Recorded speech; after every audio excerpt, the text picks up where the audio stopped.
Section 1. The Town That Time Forgot. Close your eyes for a moment and picture a town. It has a nuclear power plant on a hill at the edge of things, its cooling towers breathing slow plumes of steam into a sky that is always the particular shade of blue that exists only in cartoons and childhood memories.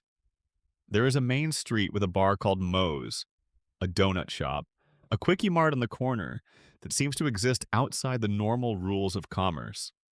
Always open, always staffed by the same man, always selling the same things at the same prices, regardless of what year it is in the world outside.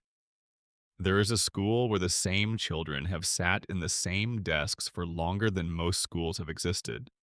There's a church where the same congregation arrives every Sunday and hears the same gentle, slightly bewildered minister deliver sermons that never quite land the way he intends. There is a neighborhood of yellow houses on quiet streets with names like Evergreen Terrace. And on one of those streets, in one of those houses, a family sits together on a couch and watches television. They have always been sitting there. They will always be sitting there. That is Springfield. And tonight, as the light fades and the world outside your window gets quieter and your breathing slows and the weight of the day starts to lift from your shoulders, we are going to spend some time in that impossible town. We are going to walk its streets and sit in its diners and wander along the riverbank where the three-eyed fish swim in slow circles below the surface. We are going to ask the questions that nobody inside Springfield ever seems to think to ask. And we are going to do it slowly, gently, without urgency, because the questions have waited this long and they will wait a little longer. There is no rush here. Springfield has been waiting since 1989. It can wait a little longer while you get comfortable. Take a breath. Let your body settle. Whatever you are lying on right now, feel the weight of yourself pressing into it. Let your hands relax, let your jaw unclench. We have 2 hours ahead of us, and not a single second of it needs to feel like work. This is a place you already know, a place you have probably been visiting since you were a child, and tonight we are simply going to look at it a little more carefully than we usually do. And what we find when we look carefully is something genuinely strange. Springfield is, by any reasonable measure, the most famous fictional town in the history of American television. More people can name it than can name the capital of half the states in the actual country. It has appeared on screen for 36 seasons across nearly 800 episodes, making it not just long-running, but historically unprecedented. The Simpsons is the longest-running American animated series, the longest-running sitcom, and the longest-running scripted primetime show in the history of the medium. If you had watched one episode every single day since the show premiered on December 17th, 1989, you would still be watching today. The show has been on the air for children who were born, grew up, had children of their own, and watched those children grow up.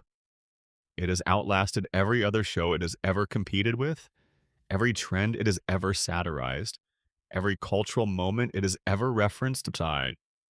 And in all that time, across all those episodes, not a single person in Springfield has aged a single day. Bart Simpson is still 10 years old. He was 10 years old when George H.W. Bush was president. He was 10 years old when the Soviet Union still existed. He was 10 years old before most of his current audience had drawn their first breath. And he is 10 years old right now. Tonight, in whatever episode aired most recently, getting into whatever trouble 10-year-old Bart gets into while his family watches from the same couch in the same house on the same street. This is the first unanswered question, and it is also the largest. Why doesn't anyone age? The official answer, the one the television industry gives and the one most viewers accept without much examination, is that The Simpsons operates on what storytellers call a floating timeline. The idea is simple. The show's present is always the viewer's present. When an episode airs in 2025, the characters are living in 2025. When an episode aired in 1995, the characters were living in 1995. The year changes, the technology changes, the cultural references change. But the characters themselves remain fixed at whatever age they were when the show began. They are permanent. They are eternal. They exist in a kind of suspended animation that the audience has agreed, through 36 years of loyal viewership, not to question. And for most of those years, most viewers have honored that agreement. But lately, something has shifted. The internet has had time to sit with Springfield, to rewatch and reanalyze and connect the dots between episodes that aired decades apart, to build elaborate frameworks that explain not just the aging problem, but all of the other strangeness that accumulates when you pay close attention to this show for long enough.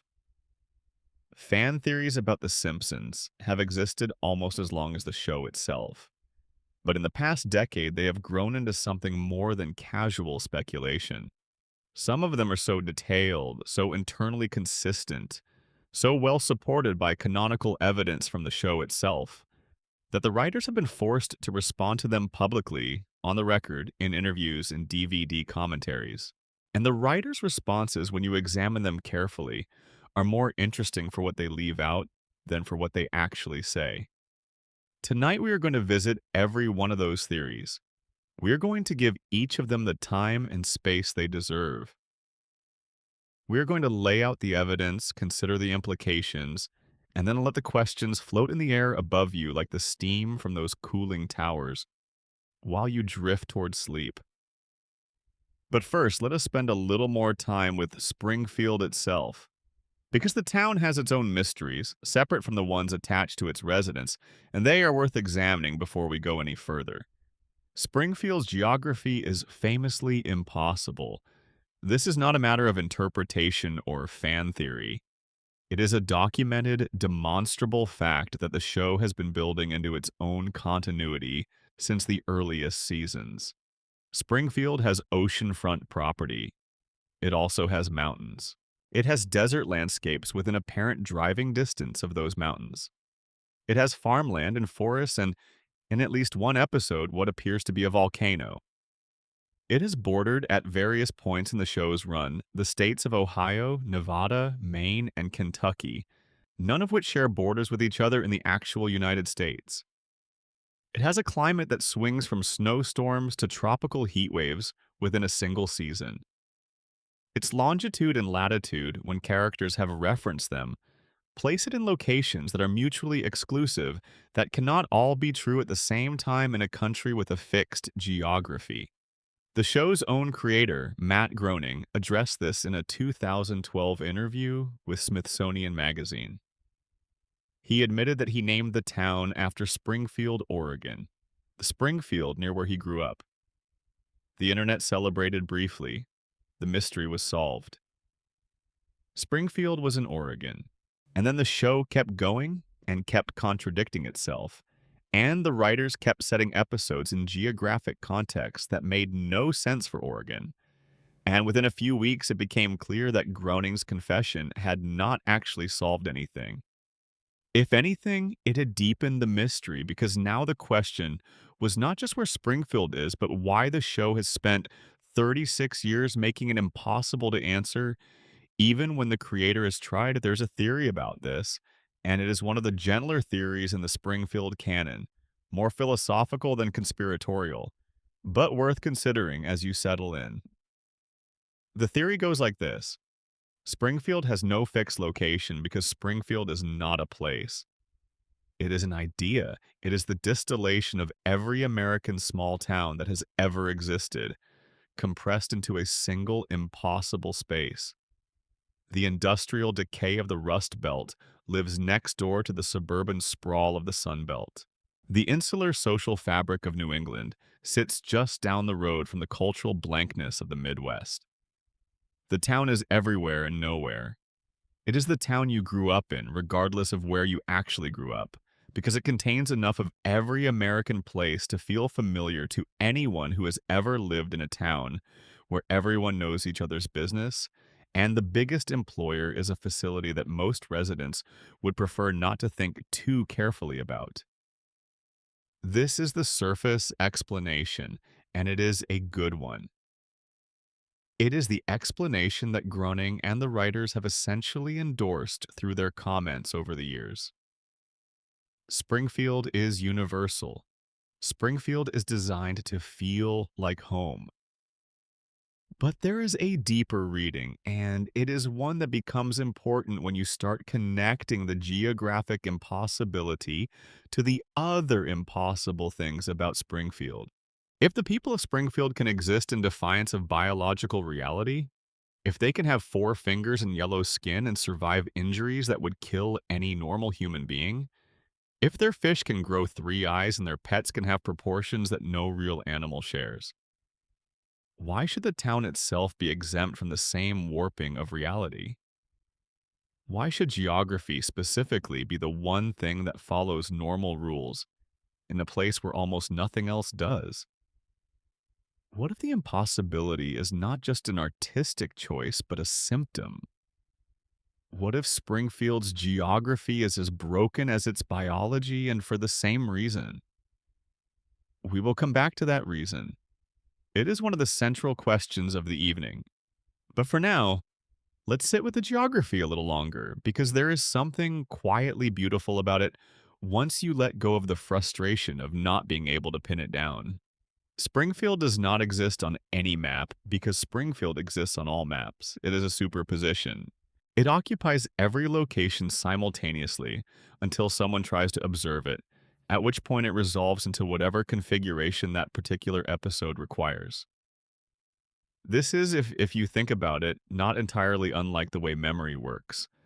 When you try to remember your childhood home, you do not get a precise architectural survey. You get impressions. You get the feeling of certain rooms, the smell of certain mornings, the way light came through a particular window at a particular time of day. The geography of memory is assembled from fragments and feelings, not from coordinates and measurements. And if Springfield is, in some sense, a memory, the way that a dream is assembled from the residue of a life, then its geographic impossibility is not a flaw. It is the most realistic thing about it. We will return to the dream theory in a later section of this evening. It is one of the richest and most emotionally resonant ideas in the entire body of Simpsons fan theory, and it deserves to be approached with care. For now, though, let's talk about the town itself. Let's describe it in a way that might make it feel real and present as you close your eyes. Let's build Springfield the way a dream builds it, from feeling and association rather than from any precise geography. Imagine arriving in Springfield on a late afternoon when the sun is still high enough to cast long shadows, but low enough that everything is bathed in the particular gold that comes just before evening. You come in on the highway, and the first thing you see is the nuclear plant on the hill, because you always see the nuclear plant first. It dominates the horizon the way a cathedral dominates a medieval town. The same function, really. The organizing principle around which everything else is arranged, the source of power and employment, and if the theories are to be believed, something else entirely. The town below the plant is familiar in the way that television towns are familiar. Everything is slightly too clean and slightly too simple, the way a stage set is clean and simple because it is designed to be seen from a distance. The diner serves the same food it has always served. The bar at the end of the block is dark inside, even at midday. The way bars in small towns always seem to be dark inside at midday, as if they are preserving the intimacy of after hours as a default state. The church sits across from the bar in a geographic arrangement that is either ironic or deeply honest about the relationship between the two. The school is closed at this hour, but the playground is still and somehow charged with the energy of the children who are somewhere else right now, who will be back tomorrow, who are always the same age, who will always be back tomorrow, who will never grow up and move away and stop needing a playground. And on Evergreen Terrace, the house with the car and the driveway and the light on in the kitchen is warm and ordinary and impossible. Inside it, a family is doing what families do in the last hour before evening fully arrives. Someone is watching television. Someone is doing something in the kitchen that involves more noise than it should. Someone is upstairs in a bedroom that is full of the particular kind of stuff that fills a child's bedroom when that child has been 10 years old for 36 years and has never had to clear anything out to make room for the next phase of life. The house smells the way houses smell when someone has been cooking the same foods for decades. It has the settled quality of a place that has been lived in for a very long time by people who have no intention of leaving. Which brings us back to the question we started with. Why doesn't anyone leave? Not just why don't they age, though that is the same question. Approached from a different direction, why does Springfield hold its residents so completely? Why is there no emigration, no outward flow of young people seeking something different? No one who grows up in Springfield and decides they want to live somewhere else? The show has sent characters on trips. Homer has been to space, the family has traveled to dozens of countries. But they always come back. The gravitational pull of Springfield is absolute. Nobody escapes. This could simply be the logic of a long-running television show that cannot kill its characters, or relocate its setting without dismantling everything that makes it work.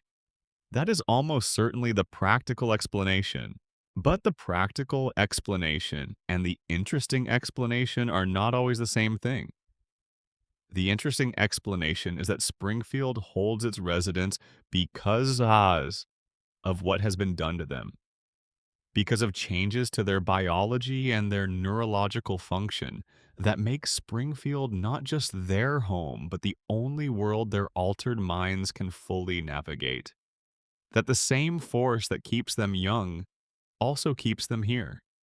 That the plant on the hill is not just a backdrop, but a mechanism, a slow, invisible hand that has shaped every person in this town into exactly the kind of person who stays. That theory has a name, and it is where we are going next. But not yet. Let's stay with the geography a little longer. Let's stay with the feeling of Springfield at dusk, when the plant's lights come on and reflect in the river below the hill, when the bar fills up and the church empties out, and the families of Evergreen Terrace sit down to dinner at tables that have held the same dinners for the same people since a year before most of the internet existed. There is something genuinely peaceful about Springfield, and I do not want to rush past it in our eagerness to examine what is wrong with it. Before the theories, before the evidence, before the questions that have no clean answers, there is the simple, irreducible comfort of a place that does not change. A place where the same people are always waiting for you. A place where nothing is lost because nothing is allowed to be lost. That is Springfield's oldest promise, and it is the reason we have kept coming back for 36 years. The wondering about what is wrong with it is, in some sense, an act of love. You do not spend this much time thinking about a place unless the place means something to you. The theories are elaborate, but they are built on a foundation of genuine affection for a show and a family and a town that have been part of so many lives for so long. So as we move through the evening and visit each question in turn, remember that the darkness we are examining exists inside something that has also been, for a very long time, a source of light.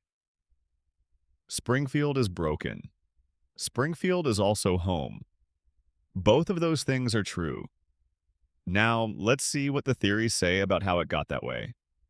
One more thing before we move on, something the geographic impossibility of Springfield makes quietly clear once you have been sitting with it for a while. Springfield has no outside, not really. The highway comes in, but it seems to circle back. Characters leave and return, but the world beyond Springfield is always vague, always slightly unreal, always a backdrop rather than a place with its own weight and solidity. New York is where you go for an episode.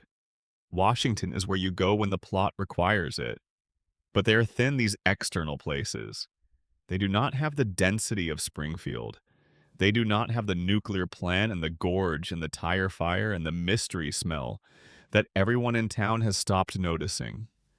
Springfield is the whole world for everyone who lives there, and that too might not be an accident.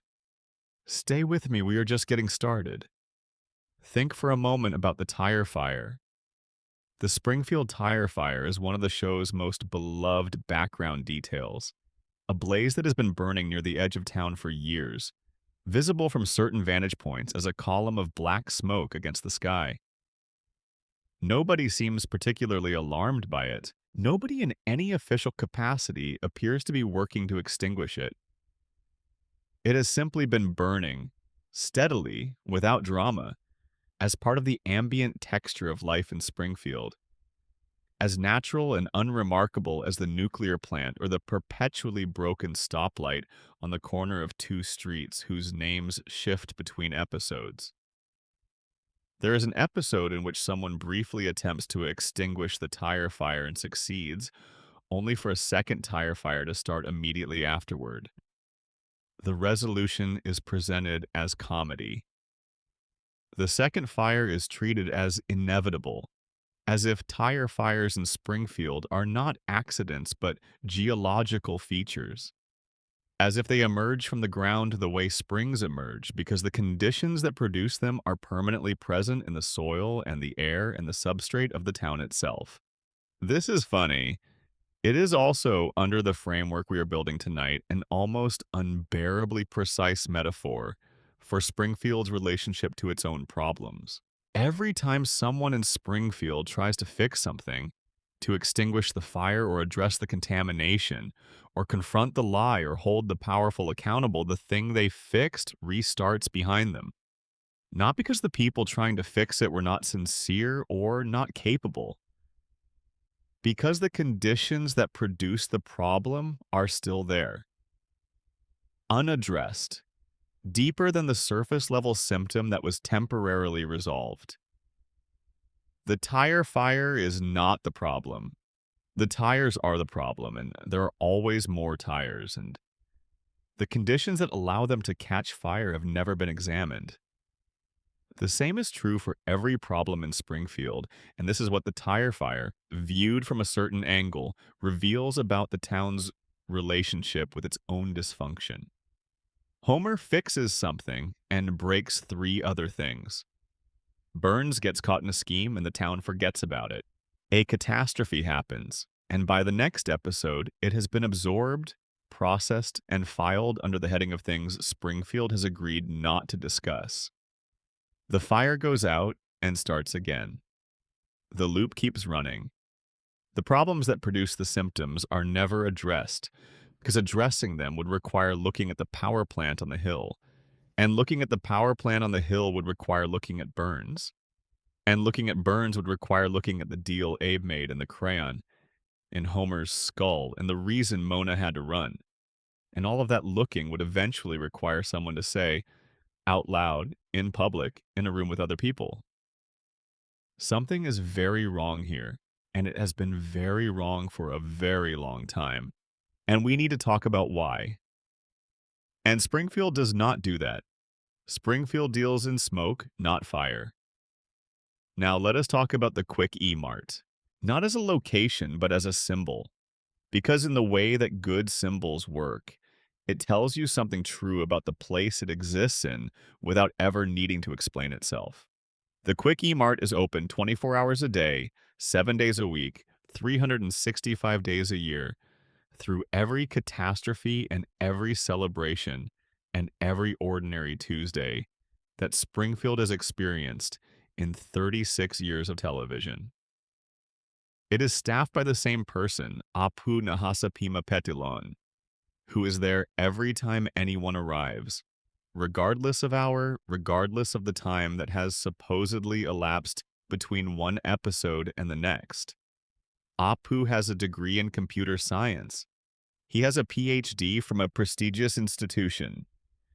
He is, by any reasonable measure of education and intelligence, overqualified for the work he does at the Quick E-Mart by several orders of magnitude. He is there anyway. He is always there. The Quickie Mart is Springfield's most honest institution because it does not pretend to be anything other than what it is. It does not have aspirations or narratives of improvement or promises about a future that will be better than the present. It sells things that are slightly past their freshness date at prices that are slightly above what they should be, in a store that is slightly too bright inside and slightly too cold and slightly too loud, with the perpetual hum of its refrigeration units. It is precisely what every corner store in every town that has one is. A place where people go when they need something quickly and are willing to pay a little more for the convenience of not having to go somewhere better. The Quick E-Mart is not the problem with Springfield. The Quick E-Mart is just Springfield. It is the town at its most undefended, stripped of its pretensions, serving people their unhealthy choices in a building that will be there tomorrow exactly as it was today, as it was yesterday, as it has been since before most of its customers were old enough to make their own purchases. There is a comfort in that too. A lot of what Springfield is comfort. The comfort of a place that does not surprise you. The comfort of a couch that fits the contours of the body that has been sitting in it for decades. The comfort of a family that is exactly who they have always been, exactly who they were the first time you met them, unchanged and unchanging and reliably present. We talk about this more in the final section, the section about the loop and what it means and why we cannot let go of it.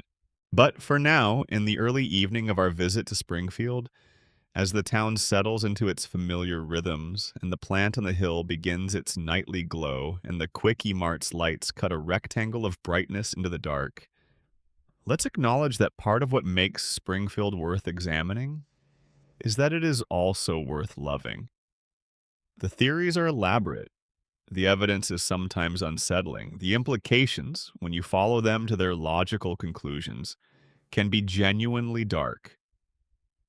But the show itself has always been, at its foundation, about a family that loves each other in the ways that families do, imperfectly and exasperatedly and completely. And the town around that family, for all its horrors and mysteries and deeply strange biology, is the world that family lives in, and they have made it theirs. That is worth something.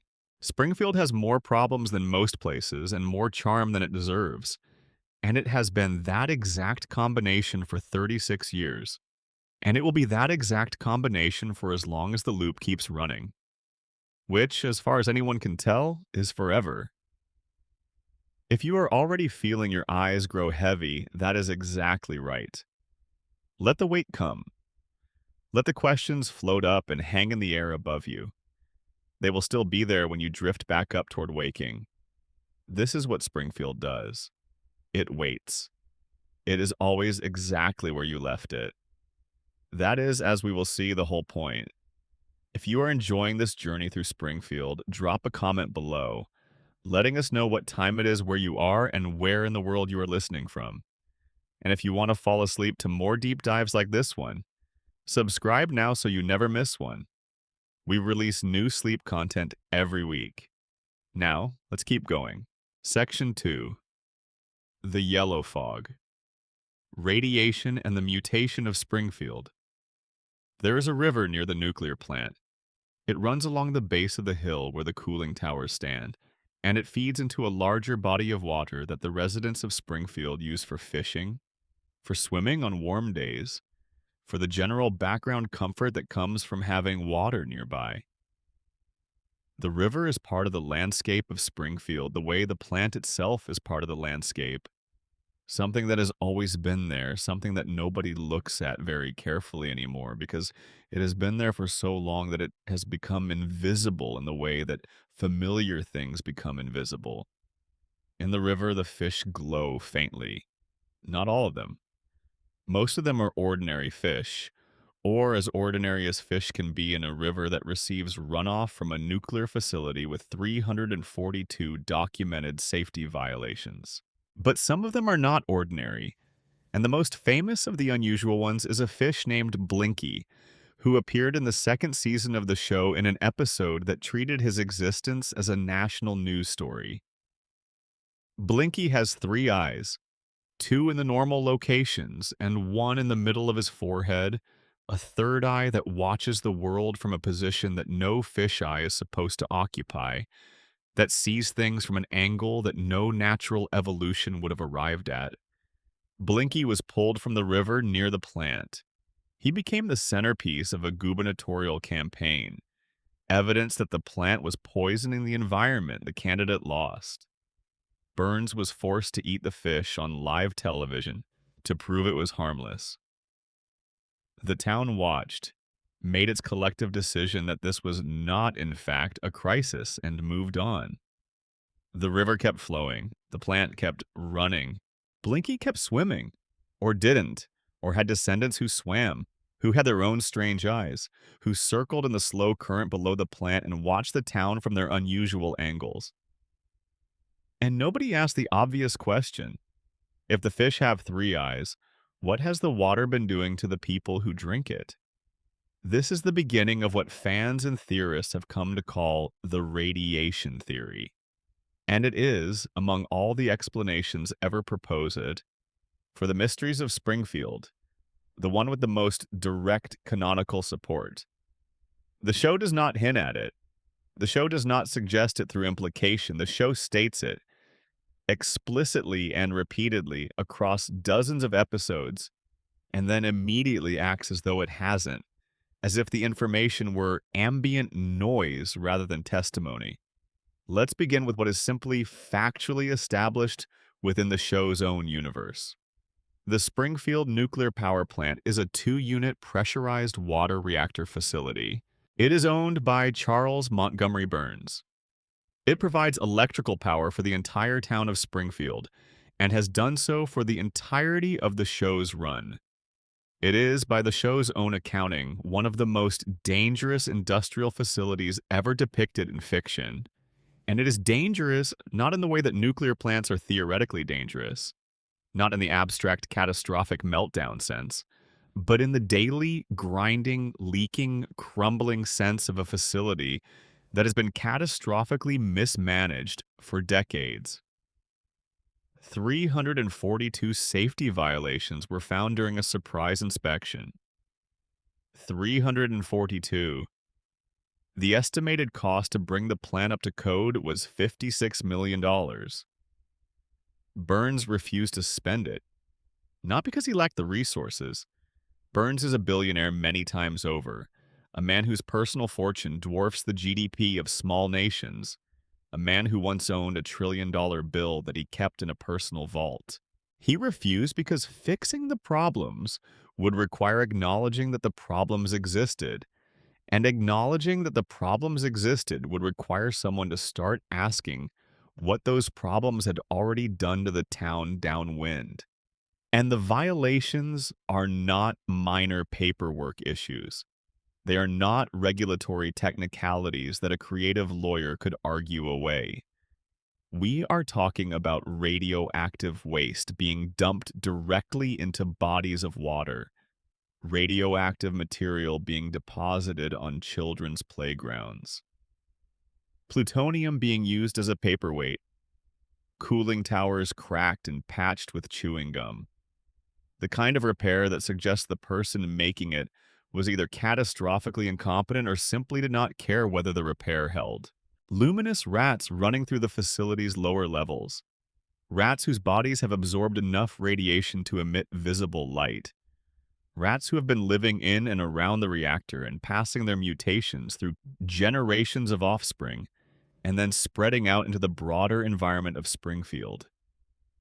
And in one of the show's most casually terrifying throwaway details, human skeletons in the basement of the plant. Not one. Skeletons, plural. Human remains in the lowest levels of an active nuclear facility. The show drops this detail and never returns to it. Nobody investigates. Nobody asks who these people were or how they came to be dead inside a working reactor. The bones are simply there, and then the episode moves on, and the bones stay in the basement of the plant that hums quietly on the hill above the town. The man responsible for preventing all of this, the person whose professional title and legal mandate is to stand between Springfield and radioactive contamination, is Homer Simpson. Homer's IQ has been placed, by the show's own creator, at 55. This is a number that falls within the range that clinical psychology classifies as a significant intellectual disability. Homer is not simply dim. He is not merely inattentive or poorly educated. He operates with a level of cognitive function that would prevent most people from holding basic employment, from managing a household without assistance, from navigating the ordinary demands of adult life. That this man has held a position at a nuclear facility for the duration of his adult life, that he has been the primary safety officer for a reactor that could irradiate an entire region, is either the most absurd running joke in television history or the most precise description of how regulatory capture actually works in practice. We will come back to that choice. For now, what matters is what Homer's employment tells us about Burns's intentions. Because here is the thing. When German investors briefly purchased the plant, they immediately assessed the situation and identified two priorities. The first was to fire Homer. The second was to calculate the cost of bringing the facility up to code. The cost nearly bankrupted them. They sold the plant back to Burns. Burns immediately rehired Homer. A competent safety inspector would shut the plant down within days. Homer ensures that it never happens. Homer is not the result of Burns's negligence. Homer is the result of Burns's strategy. A man with an IQ of 55 who sleeps at his workstation and eats donuts during meltdown warnings banks, and once caused a nuclear incident by throwing a donut into the reactor to see if it would get bigger, is the perfect person to put in charge of a facility you need to keep running in violation of every safety standard that exists. Homer is not a mistake. Homer is a feature. Now let's look at what the radiation has done to Springfield's population. Not through inference, not through theory, through observation of what the show actually depicts. Start with Homer himself. His physical characteristics are, by any reasonable biological assessment, extraordinary. The overbite is severe enough to suggest skeletal malformation. The eyes protrude in a way that no normal human eye socket would accommodate. He has 4 fingers on each hand, a detail that the show treats as universal among Springfield's residents, but which has no biological explanation within normal human variation. His skull shape is unusual even by cartoon standards, and his capacity to absorb physical trauma is not merely unrealistic, but actively impossible by the standards of human physiology. Homer has been shot. He has been electrocuted. He has fallen from significant heights onto surfaces that should have shattered every bone in his body. He has been struck by vehicles. He has survived explosions at close range. He has been in fires, floods, and at least one incident involving a grease trap that by any physical reasoning should have ended his life several times over. After each of these events, he recovers. Not slowly, not with lasting damage, but completely, returning to his baseline within the same episode or by the beginning of the next one, as if nothing happened. This is not cartoon resilience in the ordinary sense. Other cartoon characters are resilient, yes, but the show does not pretend that Homer's resilience is normal, even within its own universe. Other characters are sometimes surprised that he survives things. The show occasionally acknowledges that what has happened to Homer should not be survivable. And then he survives it anyway. The radiation theory proposes that this is not coincidence, but consequence. That decades of proximity to an active reactor core, Decades of breathing air and drinking water laced with the runoff from a facility with cracked containment systems has altered Homer's biology at a cellular level. That the same process that gave Blinky a third eye has given Homer a healing rate and a physical resilience that exceed anything a normal human body should be capable of. That Homer is, in the most literal possible sense, a mutant. Not in the Marvel comic sense, not with useful powers and a dramatic origin story, but in the quiet, unremarked, accumulative sense of a body that has been changed by its environment over decades until it no longer follows the rules that bodies are supposed to follow. Consider the hair. Every Simpson family member has hair that maintains a specific shape without product, without visible effort, that defies the normal behavior of keratin under gravity and humidity. Marge's tower of blue hair rises vertically from her head in a column that has been exactly the same shape for 36 years. Bart's spikes hold their configuration through every activity, every weather condition, every physical ordeal. Lisa's star-pointed hair is symmetrical and consistent in a way that actual hair simply cannot be. These are not stylistic choices that the characters make. They are physical characteristics. Their hair grows like that. It holds like that. It is always held like that. The radiation theory notes that radiation exposure can cause abnormal cell growth and altered keratin production. That the particular way the Simpsons' hair behaves might be a secondary mutation, a consequence of whatever has already happened to their more fundamental biological processes. That what looks like an artistic choice from the outside might, within the logic of the show's universe, be a symptom. The yellow skin is the most visible piece of evidence, and it is also the one that the radiation theory handles most elegantly. Everyone in Springfield is yellow. Not a specific shade of yellow that could be explained by heritage or sun exposure or any natural biological variation. Yellow.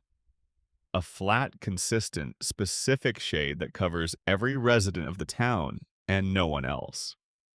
When guest characters arrive in Springfield, when celebrities appear in episodes, when characters from outside the town enter the frame, they are drawn differently. Their proportions are more natural. Their eyes are more normally shaped and positioned. Their features more closely resemble actual human anatomy. The visual distinction between people who live in Springfield and people who are visiting is not subtle. It is fundamental. The standard explanation is artistic consistency. Springfield residents look the way they look because that is the show's art style. And visitors look different because the show draws them differently to signal their outsider status. This is true. This is the real reason, the production reason. But within the logic of the show's own universe, within the fiction that Springfield is a real place with real residents who have real bodies, there is a visible, observable, measurable difference between the people who live inside the contamination zone and the people who don't. The insiders are yellow and proportionally unusual. The outsiders are pink and anatomically closer to normal. The show has been showing you this distinction for 36 years and calling it an art style. The radiation theory calls it evidence. Now consider the animals. Santa's little helper, the Simpson family dog, has the same bulging eyes as his owners. The same proportional deviation from what a normal dog looks like. He is recognizable as a greyhound, but a greyhound that has been through something that normal greyhounds have not been through. Blinky the fish has 3 eyes. The rats in the plant's basement glow. The wildlife of Springfield is demonstrably different from the wildlife outside Springfield, and the show establishes this not through implication but through direct depiction. It shows you a 3-eyed fish and tells you, through its own narrative, that the fish got that way because of the plant's runoff. And then it asks you to believe that the same runoff has had no effect on the humans living in the same water table. There is an episode, one of the most significant in the show's history for the purposes of this theory, called the Springfield Files. In it, Homer sees what he believes is an alien in the woods near the plant. The FBI sends agents. The town panics. An investigation unfolds with all the procedural seriousness that a comedy show can muster. And when the reveal comes, when the mystery is finally solved, the alien is not an alien. It is Mr. Burns. Burns has been undergoing a weekly medical treatment so extreme, so saturated with chemicals and radiation therapy, that after each session his body emits visible light. He glows. The treatments keep him alive for exactly one more week, at which point he must return for another dose or die. The regimen is so intense that Burns emerges from each session in a dazed, euphoric, barely functional state, stumbling through the woods between the treatment facility and his mansion like a creature that does not quite belong to the natural world. Homer saw Burns in this state and concluded, alien, not radiation, not the plant, not the billionaire who owns the facility and who has been undergoing secret treatments at a private medical facility for decades. An alien from outer space. That was Homer's first, immediate, unchallenged conclusion. And the town agreed with him. They agreed so completely that the FBI was called. So completely that a national investigation was launched. So completely that it took the dramatic revelation of Burns walking into a room and saying hello to end the alien panic. That is the depth of Springfield's denial. A man who glows in the dark because he is sustained by weekly radiation therapy is more credibly an extraterrestrial than he is a product of the nuclear plant that everyone in town works for or lives near. The plant is so thoroughly normalized, so completely absorbed into the background of daily life, that even its most extreme visible consequence cannot be connected to it by the people who live in its shadow. The show made this connection available to its audience. The show placed the glowing man in the woods and then revealed that he glows because of radiation. It made the link explicit. And then it expected the characters of Springfield to not make the link, and they didn't. And the audience laughed, and the episode ended, and the plant kept running. This is the pattern. The evidence is always present. The connection is always available, and Springfield collectively, consistently, without apparent effort, fails to make it. The Simpsons movie provides the most dramatic confirmation of the contamination theory. In that film, Springfield's environmental situation reaches a point so catastrophic that the Environmental Protection Agency, an actual federal agency operating within the show's universe, determines that the only possible response is physical containment. A massive glass dome is placed over the entire town to prevent Springfield's pollution from spreading to the rest of the country. Think about that. The United States government looked at Springfield and concluded that the town was so fundamentally toxic that it had to be sealed. Not cleaned up, not remediated, sealed, contained. Treated as a contamination zone that could not be made safe, but could be prevented from making everywhere else unsafe too. And the people inside the dome are still inside it when it goes up. Every person who has been drinking that water and breathing that air and living downwind of those cracked reactors for decades is still there. When the government decides the only solution is permanent physical isolation. The contamination zone is not empty. The contamination zone is populated. The contamination zone is home. The radiation theory draws a straight line from the plant to every mystery in Springfield. The characters don't age because their mutated biology has been altered at the cellular level in ways that interfere with normal aging processes. The town resets after catastrophic events because the population's memory function is compromised by decades of low-level neurological damage from radiation exposure. Homer survives impossible injuries Because his body has adapted to a radioactive environment in ways that make him extraordinarily resilient physically, at the cost of the cognitive function that the radiation has steadily eroded. And Burns stays alive because he's the only person in Springfield with the resources to manage his own radiation exposure, to access treatments sophisticated enough to keep the biological consequences of a century of contamination from killing him, while ensuring that nobody else in the town has access to those same treatments or to the knowledge that they might need them. There is one more piece of this theory that deserves careful attention, because it is the one that makes it feel less like a fan theory and more like something the show has been quietly telling you all along. Homer's crayon. In season 12, an episode reveals that Homer once had a crayon removed from his nasal cavity. The crayon had been lodged there since childhood, pressing against the frontal lobe, physically reducing his cognitive function for the entirety of his adult life. When a doctor removes it, Homer's IQ rises dramatically. He becomes intelligent, articulate, perceptive. He sees Springfield clearly for what it is. He sees his job for what it is. He sees the plant and the violations and the billionaire and the compromised town with the unclouded eyes of a person whose brain is finally working at full capacity. And it makes him miserable. Not mildly disappointed, not a little sad. Miserable. The clarity is unbearable. He has to have the crayon put back. He chooses stupidity. He chooses the fog. He chooses the comfortable darkness over the painful light. The crayon story is played as both comedy and tragedy, and it works on both levels. But the question the episode raises and then drops is the one that should haunt every viewer. How did a crayon get lodged in a child's brain without anyone noticing?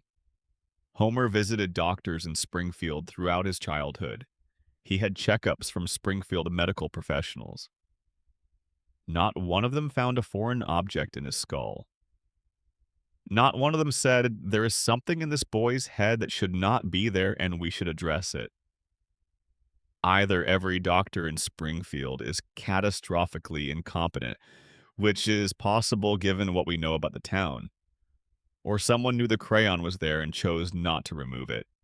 And if the medical establishment in Springfield is compromised, if the doctors are looking the other way while the plant's effects accumulate in their patient's neurology, if Burns's influence extends into the healthcare infrastructure of the town he essentially owns, then Homer's crayon is not just a medical oversight, it is maintenance.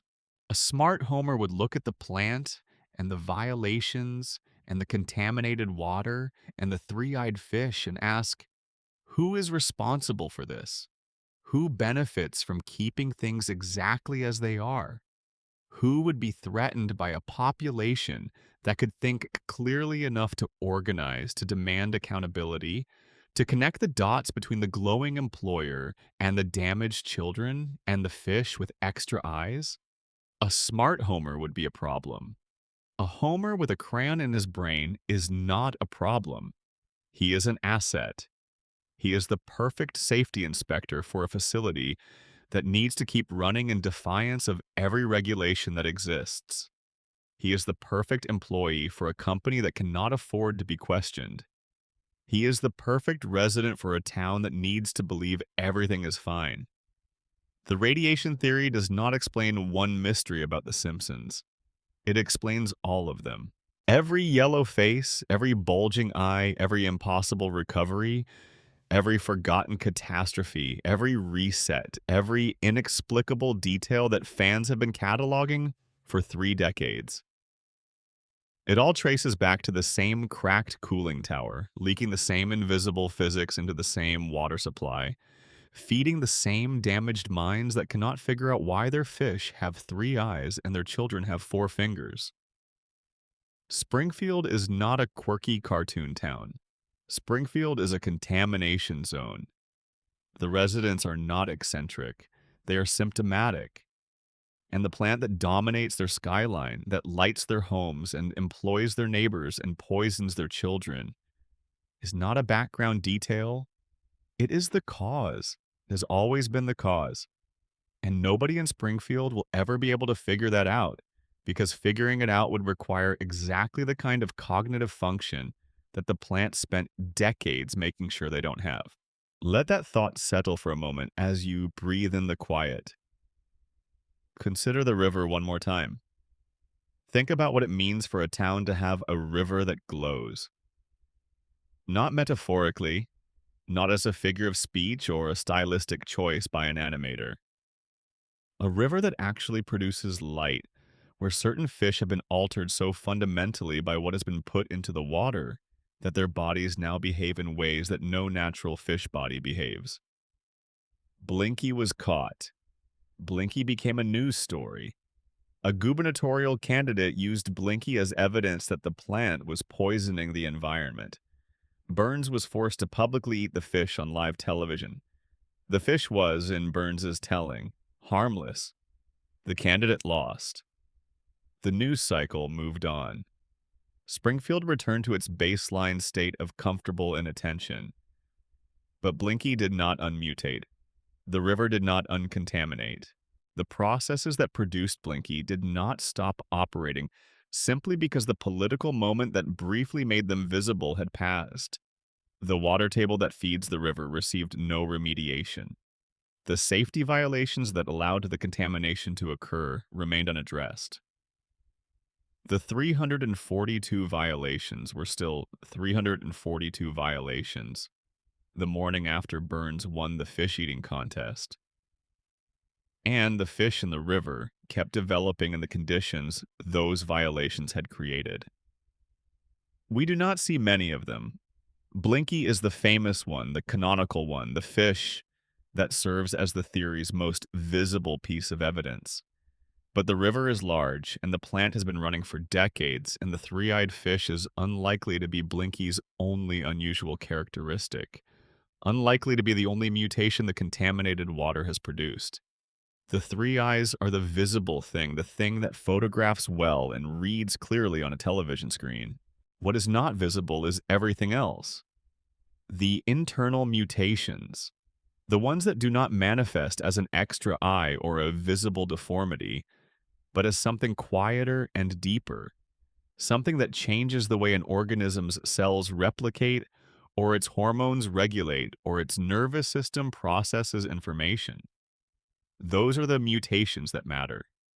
Those are the ones happening downstream in the town below the plant, in the bodies of people who drink the water and breathe the air and have been doing so since before most of them were old enough to understand what a mutation is. Now consider the matter of Homer's brain more carefully because it is richer than it first appears. The crayon in the nasal cavity is presented as a one-off absurdist detail, the kind of thing that The Simpsons was famous for in its middle seasons, a premise so strange that its strangeness becomes its own justification. But the mechanics of the crayon story are, when you examine them, quite specific. The crayon has been lodged in Homer's frontal lobe since childhood. The frontal lobe is the part of the brain responsible for executive function, for judgment, for the capacity to plan ahead and understand consequences and regulate emotional responses and exercise the kind of critical thinking that a safety inspector would need to do his job effectively. A crayon lodged in the frontal lobe pressing against it, disrupting its function over decades, would produce exactly the kind of cognitive impairment that Homer displays. Not a general diminishment of intelligence across all domains, but a specific impairment of the capacities associated with executive function and judgment.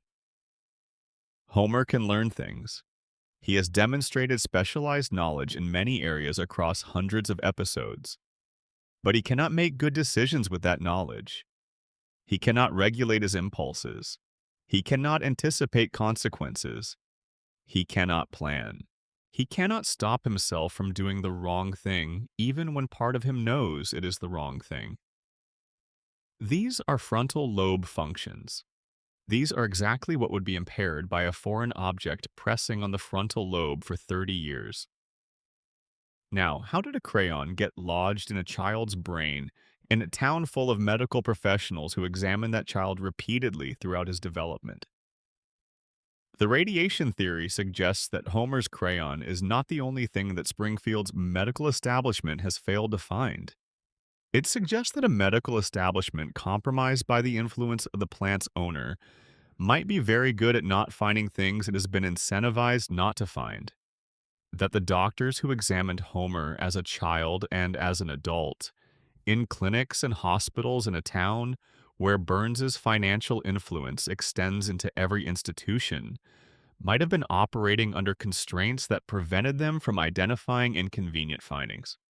A smart Homer is a dangerous Homer. A Homer who can think clearly, who can plan, who can exercise judgment, who can look at the conditions of his employment and the town he lives in and ask coherent questions about what is happening, is a Homer who creates problems for the system that needs him to be exactly where he is and exactly who he is. A Homer with a crayon in his brain is a Homer who cannot do any of those things. The radiation theory does not require that the crayon was placed there deliberately. It does not need that level of sinister orchestration. It only requires that the crayon was allowed to stay there once it was there because the people who might have removed it had reasons not to.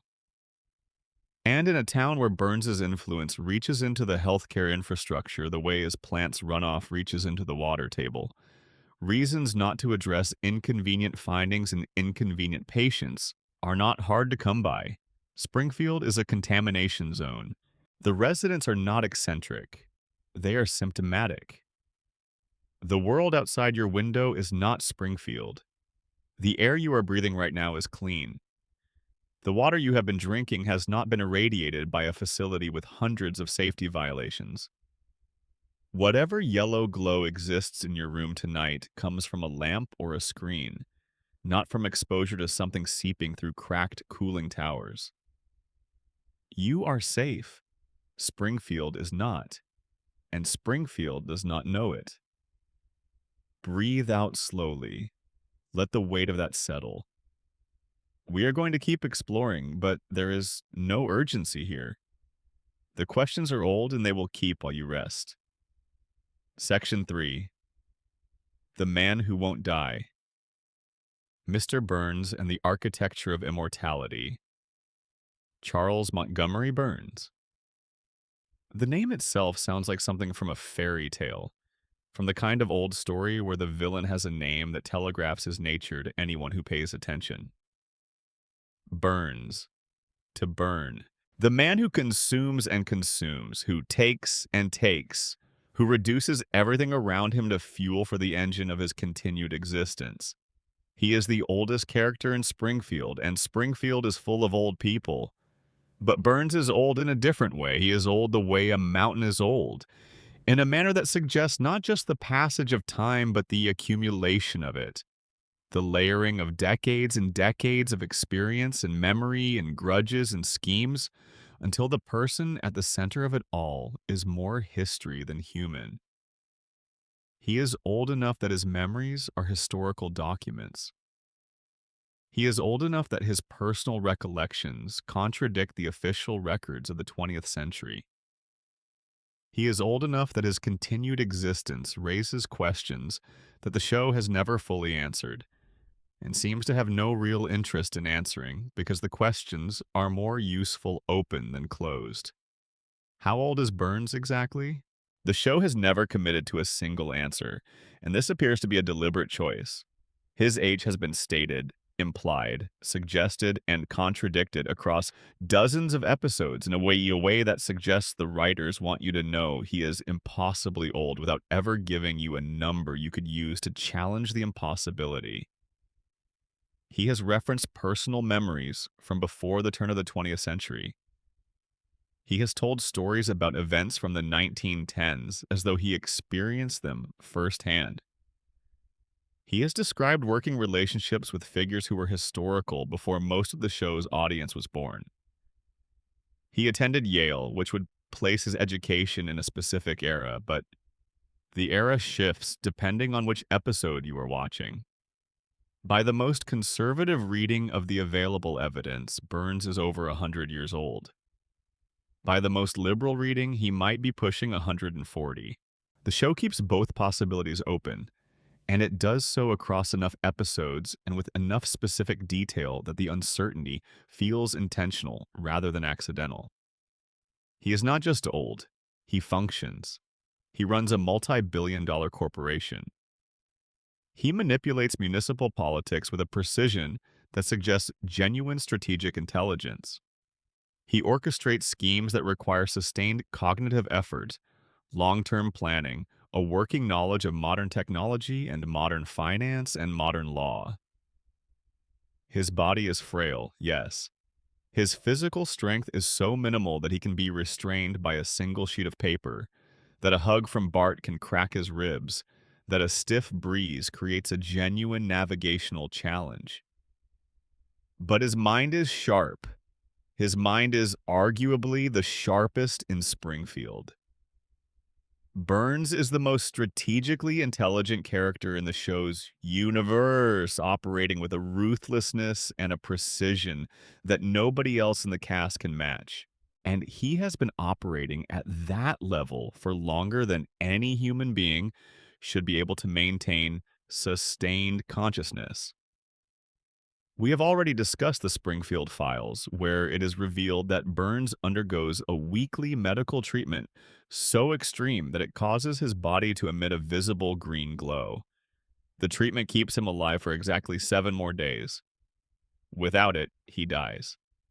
Miss one appointment and Burns is gone. The margin for error, absolute zero. The schedule, non-negotiable. His life is maintained the way you maintain a machine, through scheduled servicing, through regular intervention by someone who understands the technical requirements of keeping it running. Without that intervention, it stops. And the treatment involves radiation, of course it does. The man who has built his empire on nuclear power, who has spent a century in proximity to radioactive material, who has been walking through facilities and environments saturated with radiation for longer than most institutions have existed, is personally dependent on controlled radiation exposure to sustain his own biological functions. Burns is not just profiting from radiation. He is powered by it. His body has been so fundamentally altered by a century of proximity to nuclear material that it can no longer sustain itself through the normal processes that maintain human biology. He requires external radiation input the way a normal person requires food and water. Remove it and his system shuts down within a week. This is extraordinary. This is also within the show's universe entirely unremarked upon. Burns has a weekly appointment that keeps him alive. The appointment is at a private facility. The treatment glows. And nobody in Springfield treats this as unusual, because in Springfield, nothing is unusual anymore. Because the contamination that has damaged everyone else has also damaged their capacity to recognize the abnormal when it is standing right in front of them. There is a famous scene, one of the most quoted in the show's history, where Burns visits a doctor who informs him that he has every disease known to medical science. Every single one, simultaneously. Every virus, every bacterium, every parasitic infection, every degenerative condition, every cancer, every pathogen that has ever been identified and cataloged by human medicine is present in Burns's body at the same time. The doctor explains this with a metaphor. He calls it Three Stooges syndrome. The diseases, he says, are all present, but in a state of perfect equilibrium, each one canceling out the others. They're all trying to kill Burns simultaneously, but because they are all present at once, they create a biological gridlock. None of them can advance because every other disease is blocking it. The doctor's conclusion is that Burns is the sickest man in the United States, and also, paradoxically, functionally indestructible, because everything that should kill him is being held in check by everything else that should kill him. This is played for laughs. It is a great joke. The image of 100 diseases locked in a standoff inside a single body, each one too crowded by the others to actually do its job, is genuinely funny. But the radiation theory provides an explanation for how this biological standoff actually works, and the explanation is not funny at all. Burns's weekly radiation treatments are not curing him. They are not addressing any of his diseases in the conventional medical sense. They are maintaining the equilibrium. The controlled radiation dose, administered on a precise weekly schedule, keeps every illness in his body in perfect stasis, balanced against every other illness, preventing any single condition from gaining dominance and killing him. The treatments don't make him better. They make him stable. They are the chemical equivalent of very carefully adjusting the position of every stooge simultaneously to ensure that none of them gets through the door. It is not medicine. It is nuclear maintenance. Burns's body is a reactor, and the weekly treatments are the equivalent of adjusting the control rods to prevent a meltdown. Which means that Waylon Smithers is not just a devoted personal assistant. Smithers is the person who manages Burns's treatment schedule. He ensures Burns arrives at every weekly appointment. He monitors Burns's physical condition with the vigilance of someone who understands that any failure in the schedule is a death sentence. The show has established repeatedly that if Smithers were removed from his position, if he left, or was fired or incapacitated, Burns would rapidly deteriorate. Not emotionally, physically. Without Smithers managing the logistics of the treatment protocol, Burns would miss a dose. The disease equilibrium would collapse. Every pathogen in his body would surge forward simultaneously, and Burns would die of everything at once. Smithers is not devoted to Burns because of love alone, though the show depicts a devotion that goes well beyond professional loyalty. Smithers is devoted to Burns because he knows, with complete certainty, that his absence is a death sentence. He has been given a piece of knowledge that makes leaving impossible. Burns has made him complicit not just in the operations of the plant, but in the biology of survival itself. To abandon Burns is to kill him, and Smithers, whatever his other qualities, is not capable of making that choice. This is a kind of power that goes beyond employer and employee. Burns has made himself necessary not just to Smithers' livelihood, but to Smithers' conscience. The devotion looks like love. It functions like a trap. Burns's connection to historical events adds another layer to the immortality question. The show has depicted him referencing an extraordinary range of historical moments as personal experiences. He attended Yale and formed opinions about Ivy League education that have hardened over decades into settled prejudices. He served in World War II in a capacity that the show describes as morally questionable, a description that functions as significant understatement given what we see of Burns's moral framework in the present. He had a personal relationship with Howard Hughes. He stole a $1 trillion bill from the United States government during the war and kept it hidden in a vault for decades. He has described the Gilded Age not as a historical period he learned about, but as an era he lived through and found congenial to his temperament. His family's wealth predates the Industrial Revolution.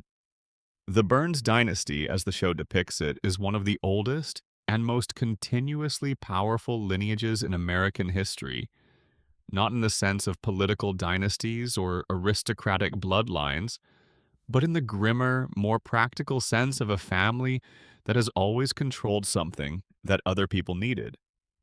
Before electricity, they controlled something else. Before that, something else. The specifics change. The structure remains. The Burns family has been at the top of a system designed to keep the Burns family at the top since before the country had a formal name. This kind of generational continuity is unusual, and it raises a question that the show never addresses directly. Is Burns unique, or is his longevity a family trait?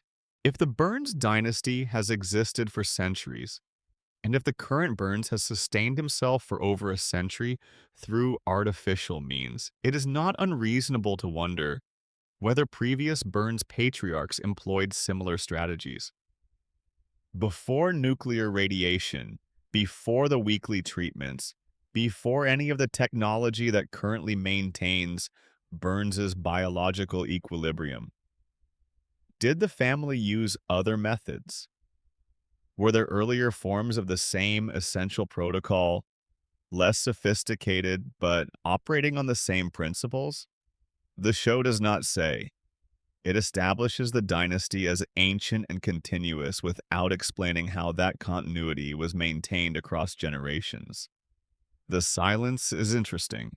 There is another angle to Burns's relationship with death that deserves attention. Burns has come closer to dying than almost any other character in the show's history. He has been shot, hospitalized, poisoned, abandoned in the wilderness, subjected to physical ordeals that should have destroyed his fragile body many times over. And every time he comes back. But the manner of his survival is different from Homer's. Homer survives because the show needs him to survive. His resilience is passive, an inherent property of his mutated biology combined with the structural needs of the narrative. He does not arrange to survive, he simply does, by virtue of being what he is in the story he inhabits. Burns survives because he has spent a century building a system designed to ensure his survival regardless of what happens to his physical form. Every dollar he has accumulated, every institution he has compromised, every politician he has purchased, every doctor he has retained on permanent retainer, every private facility he has funded, all of it serves one purpose above all others. Keep the treatments coming. Keep the diseases balanced. Keep the reactor running. Homer's immortality is an accident of biology and narrative. Burns's immortality is an engineering project. And what makes it truly strange, what makes it something other than just the story of a very rich man spending his money on the best possible medical care, is that the thing keeping Burns alive is also the thing killing everyone else in Springfield. The radiation that is administered to him in controlled doses in a private facility is seeping, uncontrolled, into the water table and the air and the food supply of the town below his plant. The treatment that maintains his biological equilibrium is the source of the contamination that is altering the biology of everyone who lives near him. Burns is, in a very literal sense, sustained by the same substance that is slowly consuming his neighbors. He knows this. The show makes it explicit that Burns understands radiation biology because he has had to understand it to manage his own condition. He has a pharmaceutical division capable of synthesizing experimental treatments. He has personal physicians with specialized knowledge. He has been managing his own exposure to radiation for decades with a precision and a sophistication that require deep understanding of what radiation does to biological systems. And the biological systems he understands best, because they are closest to his own, are those of the people who have been living near his plant for their entire lives. Springfield is Burns's laboratory. He has been running an experiment for decades, watching what happens when a population is subjected to chronic, low-level radiation exposure without any protective intervention, without access to the treatments that would manage the consequences, without even the knowledge that the consequences are happening. He has a control group and a test group, and he is the only member of the control group.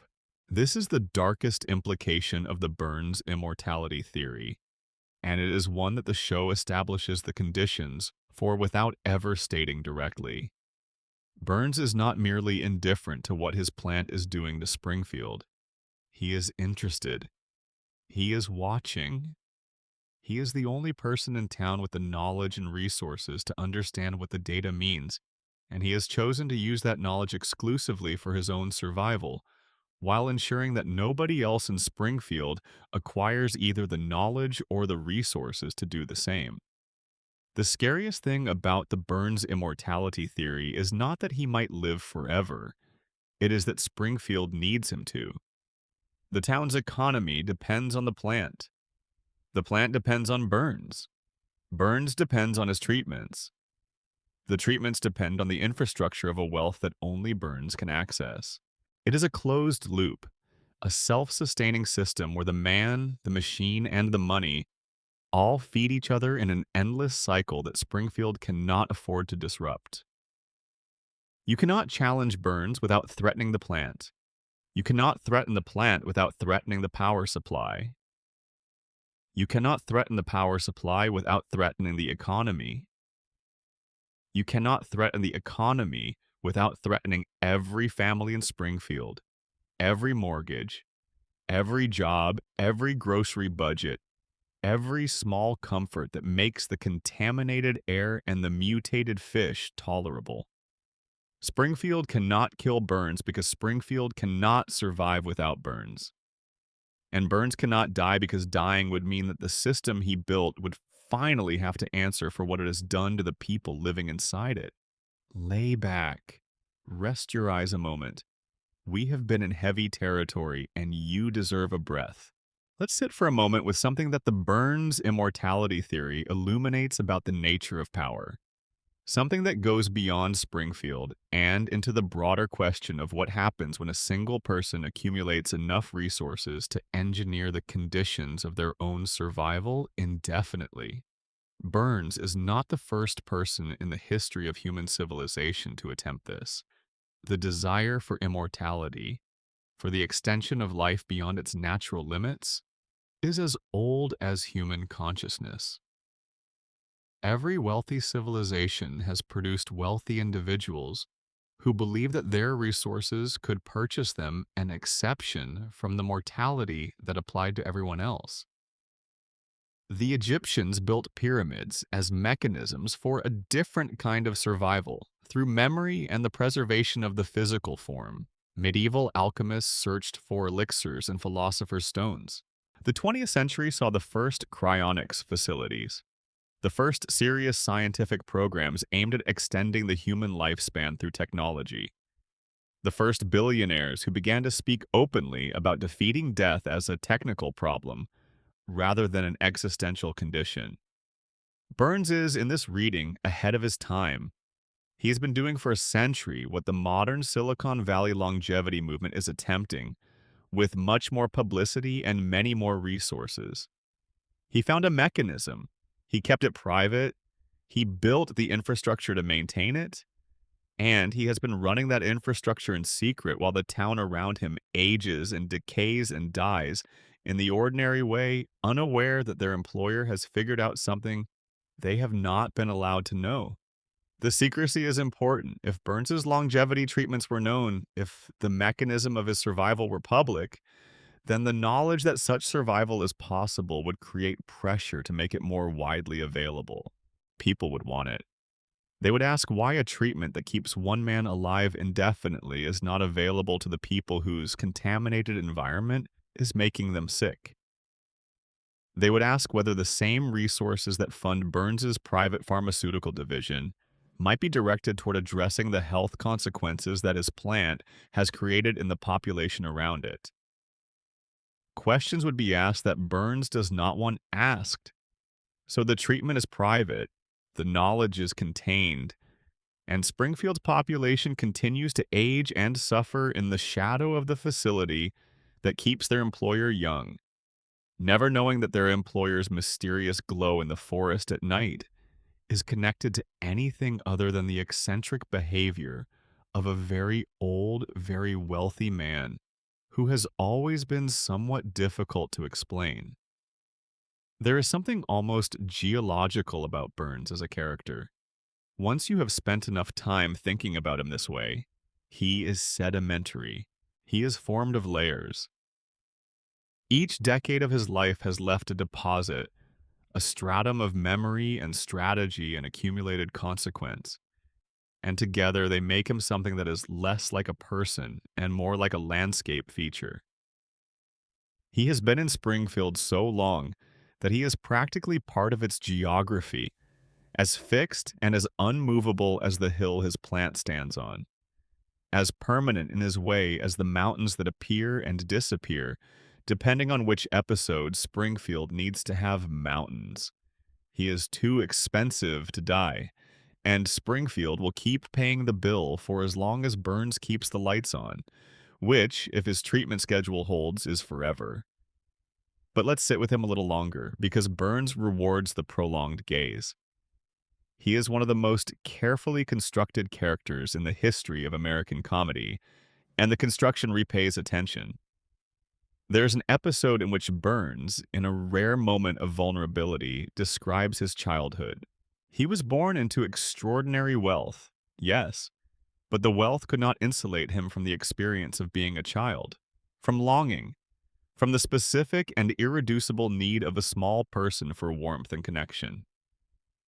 His childhood memories, when they surface, are almost always shadowed by an absence. He mentions, in different episodes, the people he was separated from, the things he lost or surrendered or had taken from him at an age when he had no language for what the losses meant. And then he grew up, and the losses calcified into something else. Into strategy. Into the particular ruthlessness of a person who learned very young that warmth was not something the world reliably provided and decided, with the pragmatism of someone who has a great deal of patience and a great deal of capital, to build a version of safety that did not depend on warmth at all, to build something that could not be taken away, to build it high enough and old enough and surrounded by enough layers of money and power and institutional inertia that no particular person and no particular catastrophe could reach through all of that to damage the thing at the center. The nuclear plant is not just a power facility, it is Burns's fortress. It is the most recent iteration of what he has been building his entire life, a structure within which he is invulnerable. The power the plant generates is not incidental to this. Power is the point. Not just political power, not just financial power, but literal power, the capacity to turn lights on and off, to heat homes and cool food and keep hospitals running, to be so foundational to the daily functioning of every life in Springfield that removing him from the equation would require dismantling the town itself. You cannot be hurt if you are necessary. That is Burns's thesis. That is what he has been building toward for over a century. Let your breathing be slow and even. Let the thought of that kind of patience wash over you. And consider Smithers again through this lens. Smithers understands Burns more completely than anyone else in Springfield. He knows the treatment schedule. He knows the fragility beneath the institutional power. He knows that the invulnerability is maintained rather than inherent, that it requires constant logistical support, that one missed appointment, one scheduling failure, one moment of the administrative inattention that Smithers never allows himself could cause the entire equilibrium to collapse. Smithers knows that Burns is mortal. He is perhaps the only person in Springfield who knows, with precise technical detail, exactly how mortal Burns is and exactly what is required to prevent that mortality from being expressed. And he chooses every day to provide that support, to manage the appointments and the medications and the treatments and the schedule that keeps the ancient machinery running. Why? The show has given various answers over the years, ranging from the broadly comedic to the deeply affecting. But there is one answer that the coma theory makes particularly resonant. If Springfield is Homer's dream, then Smithers is Homer's dream of what total loyalty looks like. Homer, who craves loyalty and love with the uncomplicated directness of someone whose emotional vocabulary is not particularly large, dreams Smithers as the ultimate expression of devotion, A man so committed to another person that he has organized his entire existence around that person's survival. Not because he is compelled to, because he chooses to, because for whatever reason, Burns is the thing that Smithers' life is organized around, and Smithers would rather keep the thing going, even at enormous personal cost, than live in a world without it. Homer would die for his family. He has metaphorically and occasionally, literally, proven this in episode after episode. Smithers would also die for Burns, or more accurately, would spend his life ensuring that Burns does not die, which amounts to the same expenditure. The devotion mirrors each other. Across the fence that divides the plant floor from the management suite, across the institutional hierarchy that separates an employee from an employer, two forms of loyalty are running in parallel. One is the love of a family man for the people who need him. The other is the devotion of a personal assistant for the person his life is built around.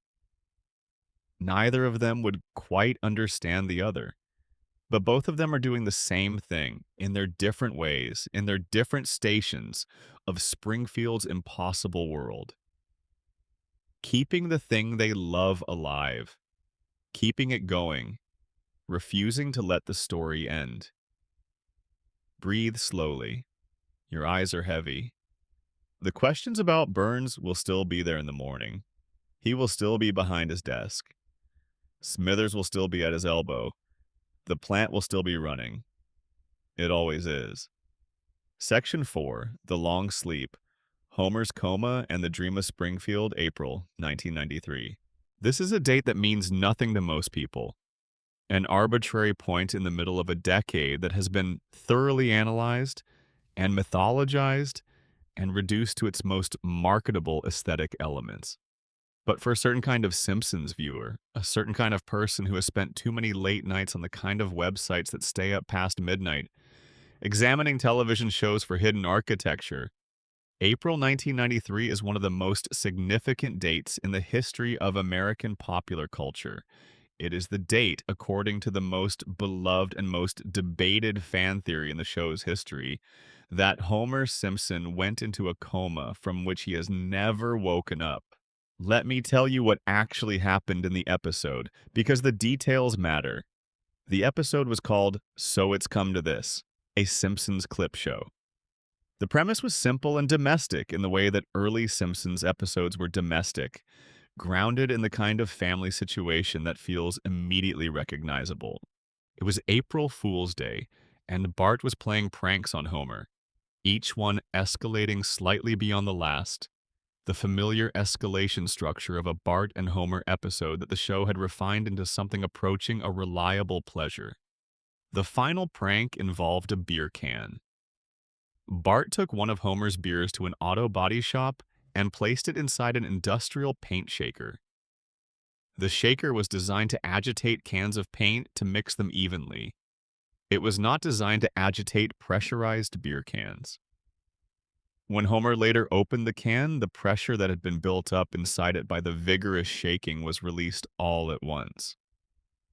The explosion was violent enough to send Homer to the hospital. He was lying in his hospital bed recovering from the explosion when he noticed a vending machine across the room. He wanted a candy bar. He reached for it. The vending machine tipped over and fell on him. Homer Simpson flatlined. He entered a clinically unconscious state that the episode explicitly described as a real coma. Not a dream sequence, not a cutaway gag. Homer was unconscious, on life support, and the episode treated this with enough gravity that the Bart moment at his bedside, when Bart tearfully confessed that it was his fault, has been remembered by viewers for 30 years as genuinely emotional, in a show that was often emotional, but rarely quite this openly so. And then Homer woke up. Or did he? The episode ended with Homer apparently reviving, strangling Bart in the show's characteristic expression of paternal frustration, the family laughing, everything returning to normal. But in the final moments, before the credits, The show delivered a detail that it then set aside and never addressed again. Homer had lost 5% of his brain function during the coma. 5%. Gone. Destroyed. Never coming back. Homer's response to learning that he had suffered permanent brain damage was to laugh, although he noted that he didn't quite understand why he was laughing. The family found this charming. Nobody expressed concern. The episode ended. The Simpsons continued for 32 more seasons as if nothing unusual had happened. This is where the theory begins. The theory is called simply the Homer coma theory, and it was first proposed in a widely read post on Reddit by a user who signed themselves with a handle that referenced the difficulty of naming things accurately. The basic premise is straightforward. Homer did not wake up from his coma in April 1993. Every single episode that has aired since that date is a dream being generated by the unconscious mind of a man lying in a hospital bed in Springfield General, slowly losing brain function while his family sits at his bedside and waits for him to open his eyes. The evidence for this theory is substantial, and it is worth going through carefully because the theory gets more convincing the more carefully you examine it. Start with the tonal shift. This is the piece of evidence that fans have been discussing the longest, often without connecting it to the coma.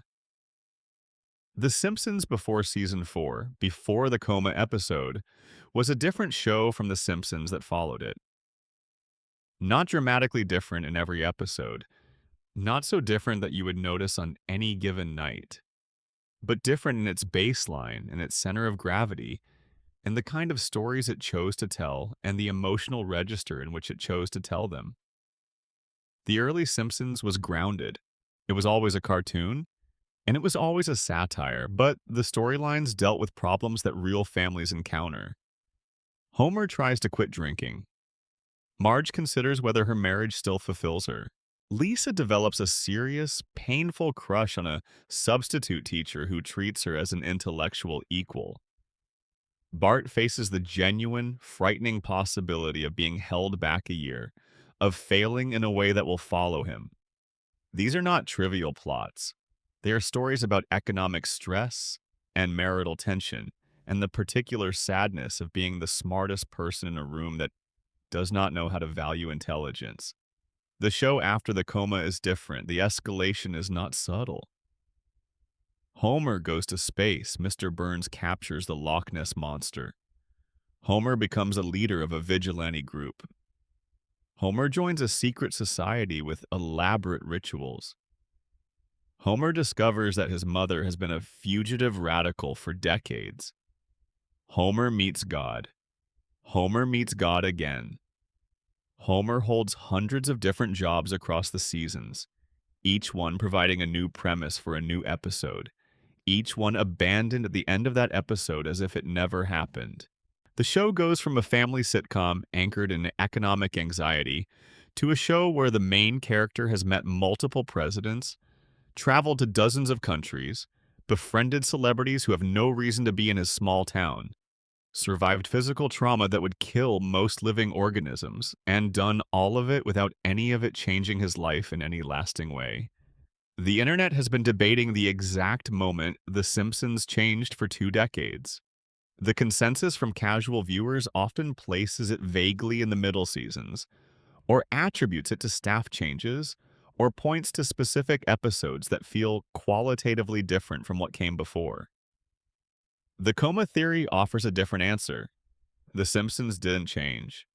Homer's brain got worse. The escalating absurdity, the increasingly unmoored plots, the progressive detachment from anything resembling realistic consequence, these are not failures of the writing staff.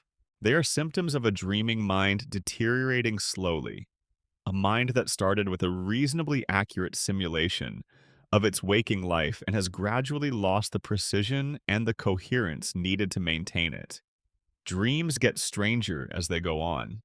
The early parts are often recognizable. You are in your house, or something like your house. The people around you are roughly who they are in waking life. The situations, while perhaps emotionally heightened or spatially impossible, have a logic that connects to the logic of real experience.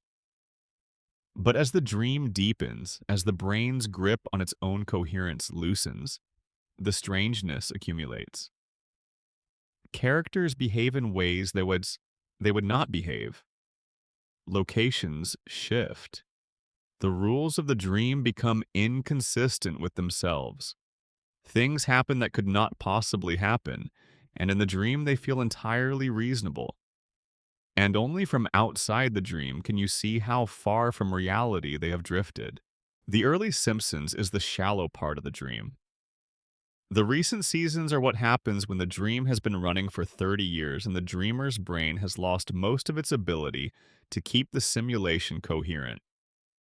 Now consider the aging problem through this lens. The coma theory explains why nobody ages more elegantly than any other theory in existence. It does not require mutation. It does not require floating timelines as a production convenience. It requires only the single most obvious property of dreams. They are frozen at the moment the dreamer fell asleep. Homer went into his coma in April 1993. At that moment, Bart was 10. Lisa was 8. Maggie was 1. Homer was in his mid-30s. Marge was in her mid-30s.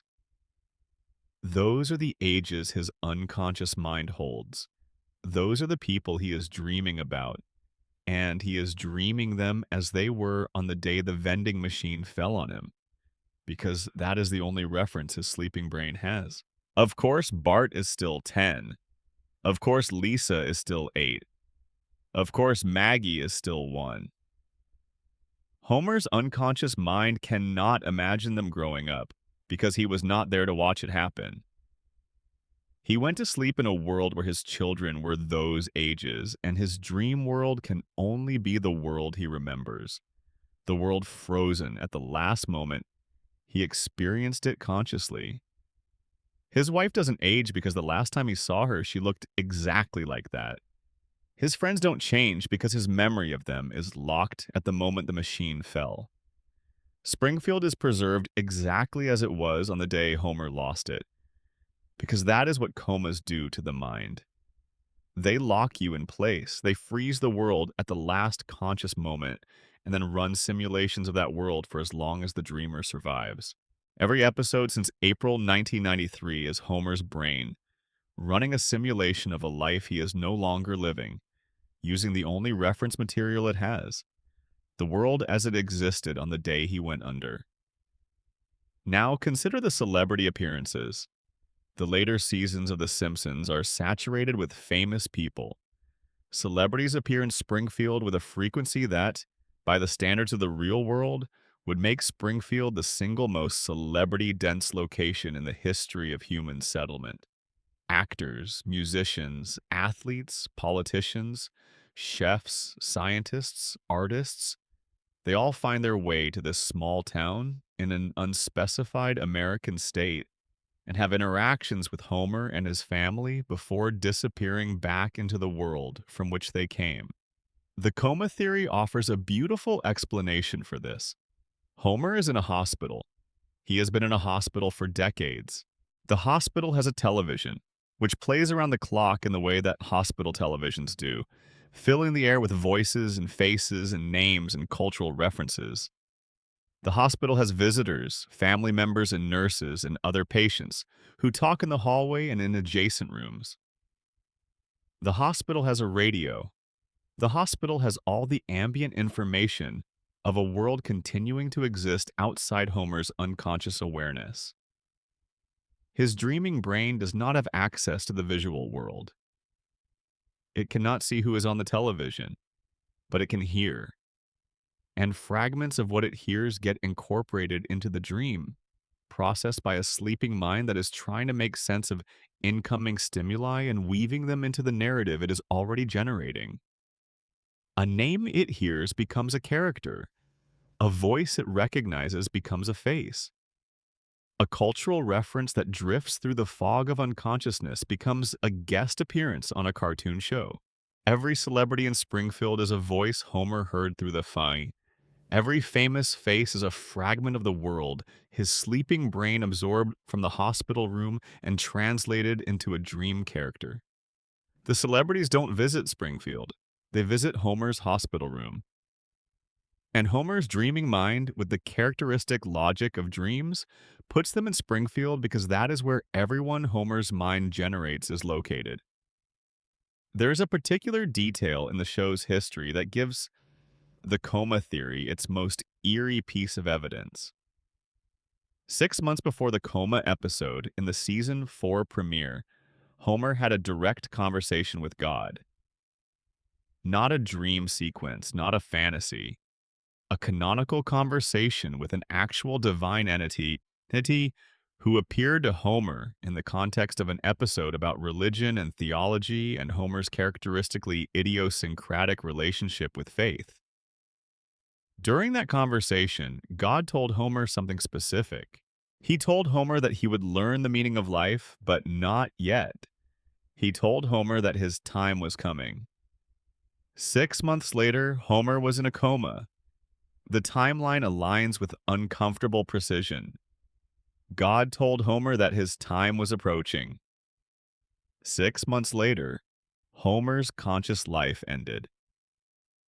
What the show presents as a theological comedy gag, a quirky moment in a quirky episode about a quirky man's relationship with the divine, reads under the coma theory as a prophecy. God was telling Homer that his waking life was nearly over, that the chapter of conscious experience was approaching its final page, and that what followed would be different from everything that had come before. And everything that followed was indeed different. The show acknowledged the coma theory directly in season 34. An episode included what was described as a leaked, deleted scene, in which Homer woke up from a long coma. The family gathered around his hospital bed, and the entire history of outlandish Simpsons episodes was revealed to have been a dream. The show's writers created the scene, animated it fully, voiced it completely, and then presented it to the audience with the explanation that it was not real, that it was a hoax planted by fictional hackers within the show's universe, that it was not a genuine deleted scene, but a fake one. They made it. They showed it. They told you it wasn't real. But the fact that they made it tells you something. The writers know about the theory. They have engaged with it seriously enough to animate a version of its climactic revelation. They have acknowledged, through the act of creating the scene, that the theory holds together well enough to be worth depicting. And their denial came wrapped inside a scene that showed you, visually and explicitly, exactly what the theory predicts would happen if you could see behind the curtain of the show. They showed you the truth and called it a joke. Executive producer Al Jean addressed the theory in 2015 and dismissed it as fan speculation. He said it wasn't true. The interview moved on, but Jean did not address the tonal shift. He did not explain why nobody ages. He did not explain why God told Homer his time was coming 6 months before the coma. He did not explain why the show has become progressively more surreal and divorced from realistic consequence with each passing decade, exactly as you would expect from a dream generated by a brain that is slowly deteriorating. He said it's not true, and that was the end of the conversation. The theory was not satisfied by this response because the theory does not depend on the writer's intentions. It depends on the text of the show, on the patterns visible in the episodes themselves, on the accumulation of evidence that the fans have been building for decades. What the writers intended and what the show has come to mean are, after this many years and this many episodes, not always the same thing. And here is the part of this theory that you carry with you after you close the browser or turn off the video and try to sleep. If the coma theory is true, the emotional core of The Simpsons is not comedy. It is not satire. It is not social commentary. It is grief. Homer's deepest wish, the thing his unconscious mind returns to over and over across 32 years of dreaming, is so simple that it breaks something loose in your chest when you look at it directly. He wants his family. That is the whole of it. He wants Marge to still love him. He wants Bart to still be his mischievous, frustrating, beautiful 10-year-old boy. He wants Lisa to still play her saxophone in the way that she does, full of feeling and ambition and a longing for something better that she has not yet stopped believing is possible. He wants Maggie to still be small enough to hold. He wants to be home on Evergreen Terrace on a Friday evening, with nowhere to be and nothing to do except sit with the people who are, despite everything, his. And in the coma, he has this. The dream gives him everything he wants. His family is preserved in amber. His children never grow up because he cannot bear for them to grow up when he cannot be there to watch it happen.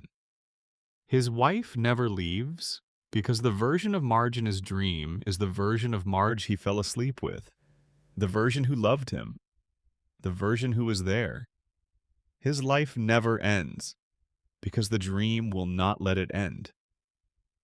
Homer's coma is not a nightmare. It is a heaven.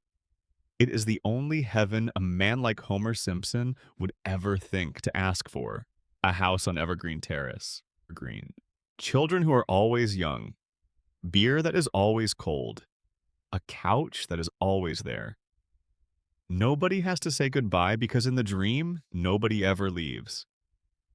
Every time Homer survives something impossible, every time the world resets at the end of an episode, every time the credits roll and everything goes back to normal, it is not lazy writing. It is Homer refusing to let the story end. Because if the story ends, if the dream finally runs out of the energy needed to keep going, if the simulation crashes and the screen goes dark, then Homer has to wake up. And waking up means learning how much time has passed. It means finding out how old his children really are, how old he is, how long he has been lying in that hospital room, whether Marge is still coming to visit, whether Bart and Lisa are grown now, whether they have their own lives, whether they remember what their father was like before the vending machine, whether anyone is still sitting at his bedside, or whether the room has gone quiet in the way that rooms go quiet, when the people waiting in them have had to finally, painfully accept that the person they were waiting for is not coming back. The coma theory doesn't ruin The Simpsons. It makes every episode mean more than it seemed to mean. Every joke is a man dreaming. Every adventure is a coma patient's unconscious mind generating new content to replace the memories that are dissolving. Every family dinner is a wish. Every couch gag is a prayer. There is one more dimension to this theory that deserves quiet attention before we move on. Homer's dream is not uniform. It is not a static image, a single frozen tableau of the family at their best.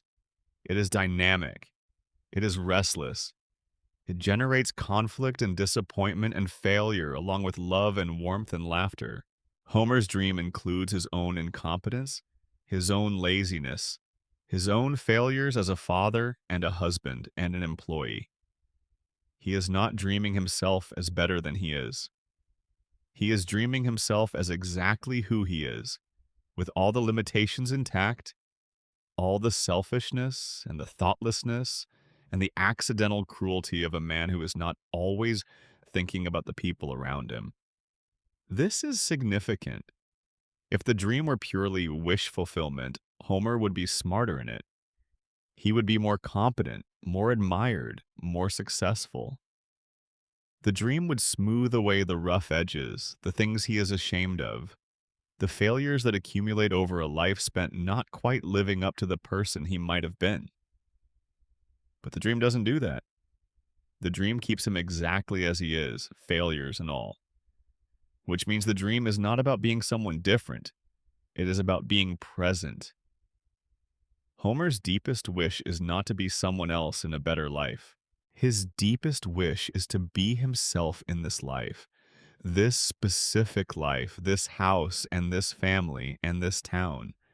He wants to be Homer Simpson on Evergreen Terrace with Marge and Bart and Lisa and Maggie. Not a wiser Homer, not a smarter Homer, just Homer. Here, staying. That is the wish the dream grants. Not a different life, this one. And he is dreaming it anyway. Because even an imperfect life with the people you love, in the house you know, on the street you can navigate without thinking, is worth dreaming about forever.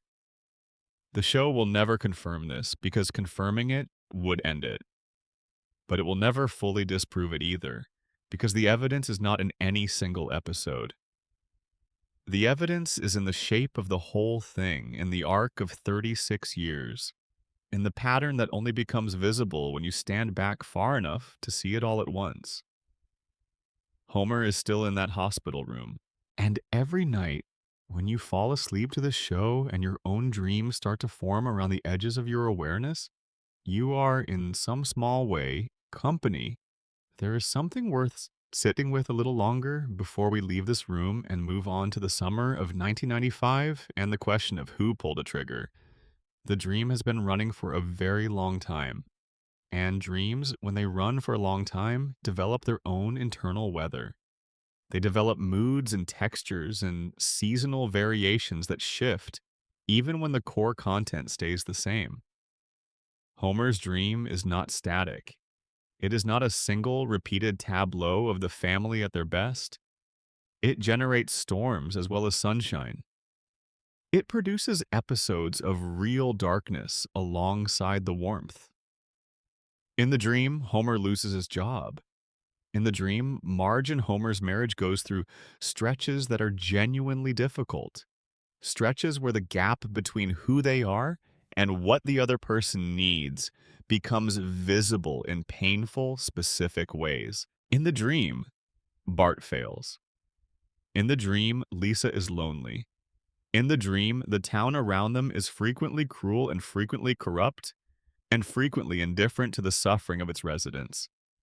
Why would Homer dream this? A simpler dream would be unclouded. A simpler dream would give him the couch and the warm house and the cold beer and nothing else, no complications, no failures, no moments of ugly truth. A simpler dream would be a perfect Springfield preserved under glass, always summer, always Sunday evening, always safe.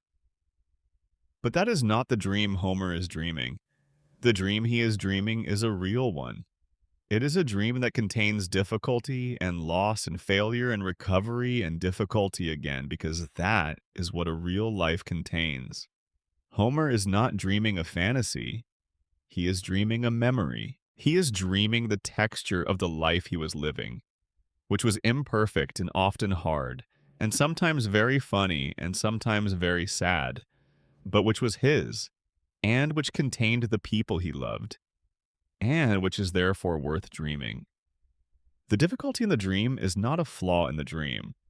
The difficulty is what makes it authentic. A Homer without flaws is not Homer. A Springfield without cruelty is not Springfield. The dream preserves the whole thing, the beauty and the mess together, because the whole thing is what he misses, not an idealized version of it, the actual thing. And this is why the dream keeps generating new episodes, why it never repeats itself exactly, why it continues to develop and change and produce new situations even after decades of running. Because Homer's memory of life is not a fixed archive. It is a living thing, animated by longing, capable of extrapolating forward from the point where he lost consciousness, producing new content that is consistent with the people and the place and the logic of what he knew before April 1993. He knows Marge. He knows exactly how she thinks and what she wants, and how she responds under pressure. And from that knowledge, his dreaming mind can generate new Marge episodes, new situations, new moments of connection and tension and forgiveness. He knows Bart in the same way. And Lisa and Maggie and Homer knows himself best of all, which is why Homer in the dream is still making the same mistakes that Homer was making before the vending machine fell. The dream is a continuation that he is not conscious for, but that his mind is producing anyway, drawing on everything it knew before it went under and extrapolating forward into the future it cannot see. That is the saddest and the most beautiful version of this theory. Homer is not in a static dream, he is in a living one. His family is growing and changing and generating new experiences, all inside his head, all produced by a mind that loves them enough to keep inventing them, to keep the story going, to keep the lights on in the house on Evergreen Terrace, even in the darkness of unconsciousness. The show will never confirm this because confirming it would end it. But it will never fully disprove it either, because the evidence is not in any single episode. The evidence is in the shape of the whole thing, in the arc of 36 years, in the pattern that only becomes visible when you stand back far enough to see it all at once. Homer is still in that hospital room, and the dream is still running. Rest now. Let Homer rest too. Section 5. Who really pulled the trigger? The Burns shooting and the evidence that doesn't add up. It was the summer of 1995. Not many events in the history of animated television have generated the kind of sustained, national, months-long engagement that The Simpsons managed with 2 episodes that aired on either side of that summer. The show had been building towards something for an entire season, layering motivation upon motivation, wrong upon wrong, grievance upon grievance, until every character in Springfield had a reason to want one specific man dead. And then, at the end of the season, someone shot him. The show went dark. The audience waited. The question floated over the summer like smoke. Who shot Mr. Burns? The official answer came in September 1995. The show told you it was Maggie Simpson, the baby, the 1-year-old who cannot walk reliably or speak more than a single word, and who has been sucking on the same pacifier for the entirety of her existence. The mystery was solved. The case was closed. Everyone moved on, except they didn't. Because the more you look at the evidence, the more you examine the sequence of events and the clues and the logical requirements of the crime, the more the official answer starts to feel less like a solution and more like a convenient conclusion. One that was chosen not because it was the most logical reading of the available evidence, but because it was the most useful one. A baby cannot be prosecuted. A baby cannot be questioned. A baby makes the whole uncomfortable business go away without any further consequence or accountability. And in Springfield, the elimination of accountability is practically a civic virtue. Let's go back to the beginning. Mr. Burns had gone too far. This is established with unusual deliberateness across the episodes leading up to the shooting. He stole an oil well from beneath Springfield Elementary, destroying the school's financial foundation. He bankrupted Moe's Tavern through a scheme that left its owner homeless and furious. He caused the destruction of the Springfield retirement home, leaving its elderly residents without shelter. He injured Santa's little helper, the Simpson family dog, in a way that required veterinary intervention and left the family with medical bills they could not easily absorb. And then, as a culminating act of overreach that the show presents as the catalyst for everything that follows, Burns built a device that blocked out the sun. A mechanical disc positioned above Springfield to intercept the sunlight before it reached the town, plunging the community into perpetual darkness and forcing every resident to purchase their electricity from Burns's plant, since natural light was no longer available to offset their energy consumption. He literally stole the sun from an entire town. Every person in Springfield had a motive. The show spent significant time establishing this, giving specific grievances to specific characters. Homer, whose employer could never remember his name despite years of employment. Bart and Lisa, whose school had lost its funding. Grandpa, whose retirement home had been destroyed. Groundskeeper Willie, who had lost his job. Tito Puente, who had lost his music program. Mo, whose bar had been ruined. Even Smithers, who had been fired on the spot when he protested the sun-blocking scheme. A town meeting was called.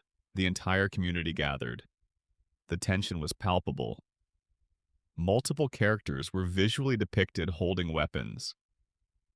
Burns arrived at the meeting and made no concessions, offered no apology, showed no awareness that his behavior had consequences for other people or that those people might have reached a breaking point. And then he was shot. A single gunshot wound.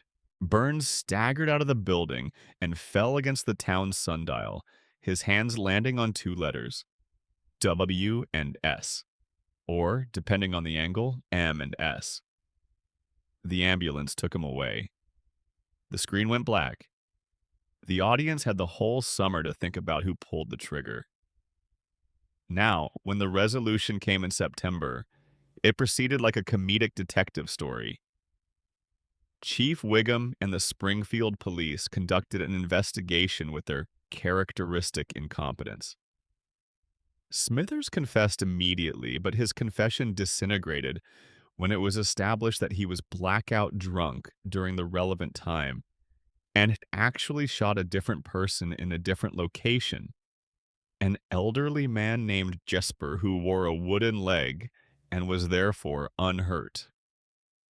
One by one, suspects were eliminated, alibis were produced and accepted. The investigation narrowed. Key evidence, an eyelash found on Burns's suit. DNA analysis traced it to a Simpson. Homer had the clearest motive of anyone in town. His fingerprints were on the gun. He was about to be convicted. And then Burns woke up. He looked around the hospital room.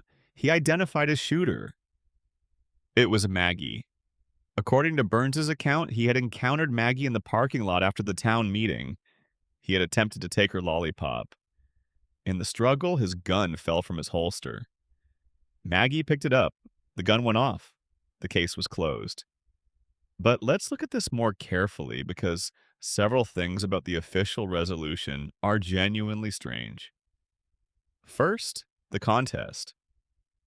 When the mystery was introduced, Fox invited viewers across the country to submit their guesses. The winner would be animated into a future episode of the show. Thousands of entries were received. And according to the DVD commentary, not a single person from the randomly selected sample of entries guessed the correct answer. Nobody won. The person who received the prize was chosen at random and given a cash payment because they had not gotten it right. The show acknowledged that exactly one person, posting on an online Simpsons discussion group on the night of the original broadcast, had submitted the correct answer. But this person used a college internet account that had become inactive by the time the contest ended and could not be located. Think about that. The show's creators designed a mystery. They told the public it was solvable from the clues presented in Part 1. They promoted a national contest around it. And when the answer was revealed, the clues had not, in practice, led the audience to the answer. Nobody got there through the evidence alone. Either the evidence was insufficient, the red herrings were too effective, or the answer did not follow as logically from the available information as the show implied it did. Second, Burns's own description of the sundial clue. Burns falls onto the sundial. His hands point to the letters W and S, which, from his perspective, would appear as M and S, suggesting Maggie Simpson. This is treated as the central physical evidence pointing to the baby. But Burns himself, in his account of the shooting, stated explicitly that his positioning on the sundial was not intentional. He did not place his hands on those letters deliberately. He fell. His hands landed where they landed by accident. The central physical clue, the dramatic sundial image that anchored the entire visual presentation of the mystery, was described by the victim himself as a coincidence. Third, Burns's words before being shot. The show establishes through flashback that Burns's last words before the gun went off were, "Oh, it's you." He recognized his attacker. He was not startled. He was not afraid. He greeted his shooter with the mild acknowledgement of someone who has encountered a familiar presence. Does Mr. Burns know Maggie Simpson? Has he, prior to this episode, ever had a meaningful interaction with the one-year-old daughter of one of his employees? The show does not establish this. Burns can barely remember Homer's name, and Homer has worked for him for years. The idea that Burns would see a baby in a parking lot and respond with a relaxed, familiar recognition of, "Oh, it's you," does not track with a man who cannot retain the identity of his own adult employee. "Oh, it's you" is not how you greet a baby you have vaguely encountered before. "Oh, it is you" is how you greet someone who is the last person you expected to see here. Someone whose presence has a meaning that you need a moment to process. Fourth, Homer's confession. In season 18, Homer claims, in a casual aside that is treated as a throwaway line and never addressed again, that he was actually the one who shot Burns. He says it out loud on camera. Nobody reacts, nobody investigates, nobody reopens the case. Homer has just, in a room full of people, confessed to the attempted murder of the richest man in Springfield, and the show treats it as background noise.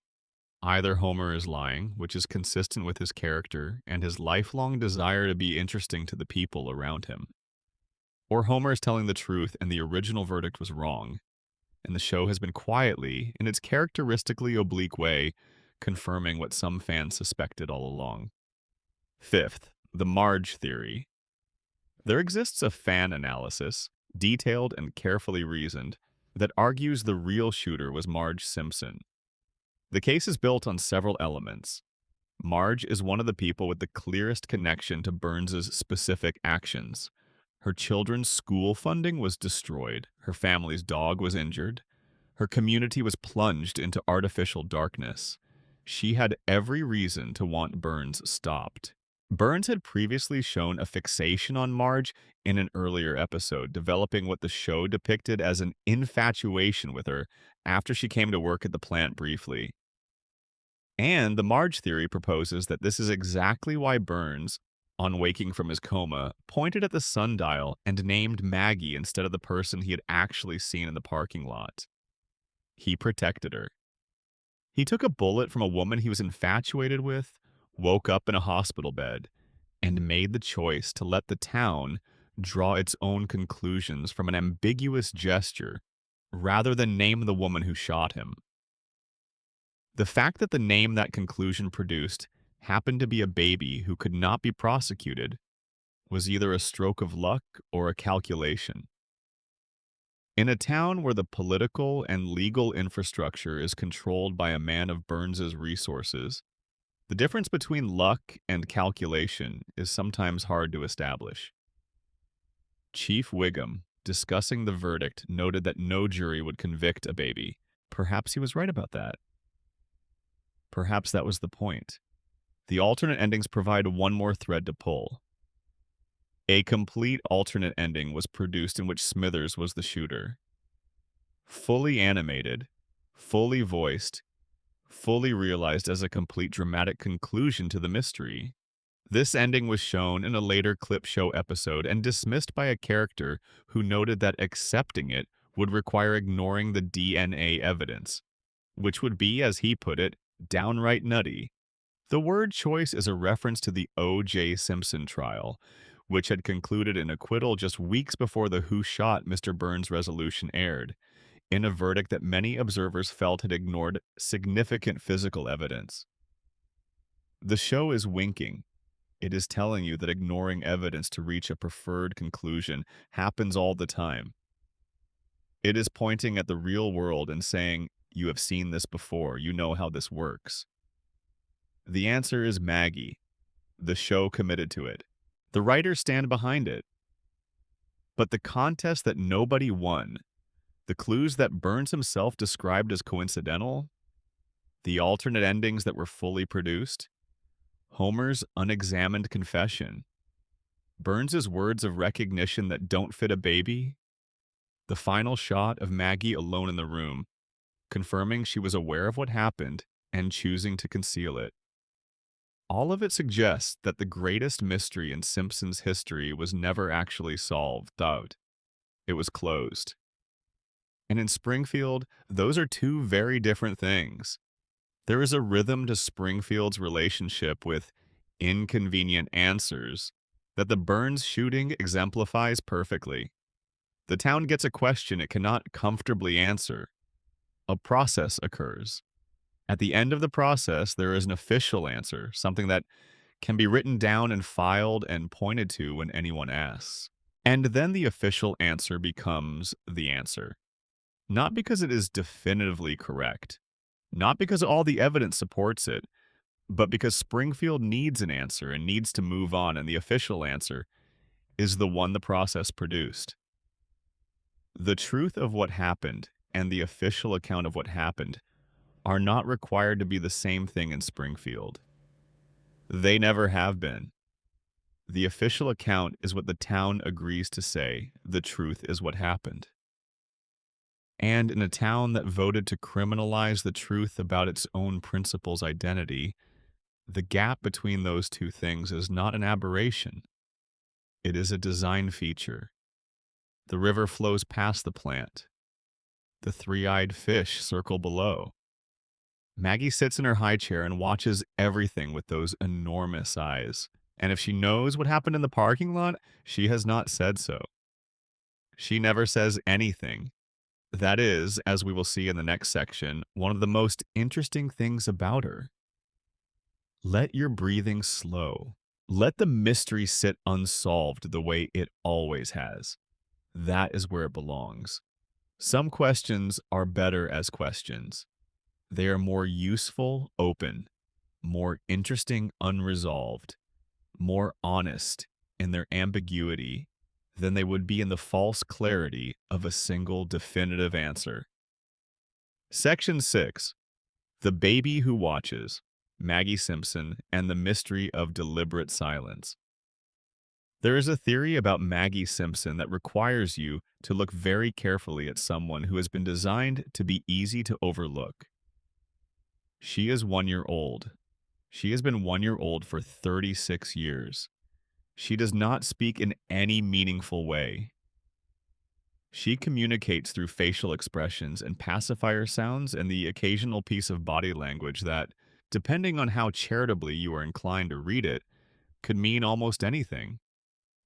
She cannot walk without falling. She cannot feed herself. She requires constant adult supervision and care. She is, by all observable measures, a baby. This is what she wants you to think. The case for Maggie Simpson being the most cognitively extraordinary character in Springfield is not built on a single episode or a single moment. It is built on a pattern that has been accumulating across 3 decades of episodes, a pattern that the show drops into view and then immediately retreats from, as if it is half aware of what it is revealing and not entirely sure it wants to commit to the revelation. Let's start with what is simply factual.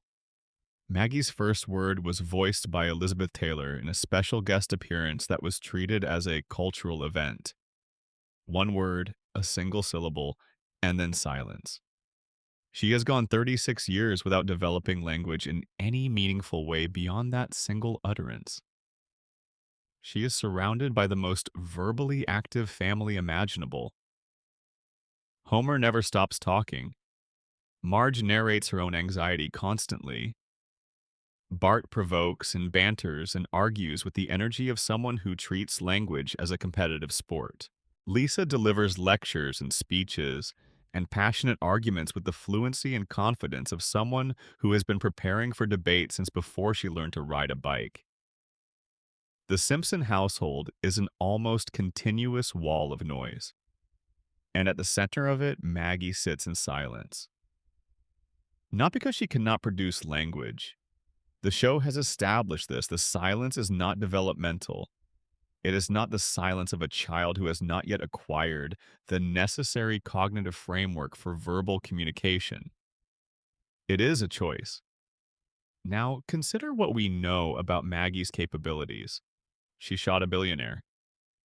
We have discussed the ambiguity around this event, the questions about intent and culpability and who the evidence actually points to.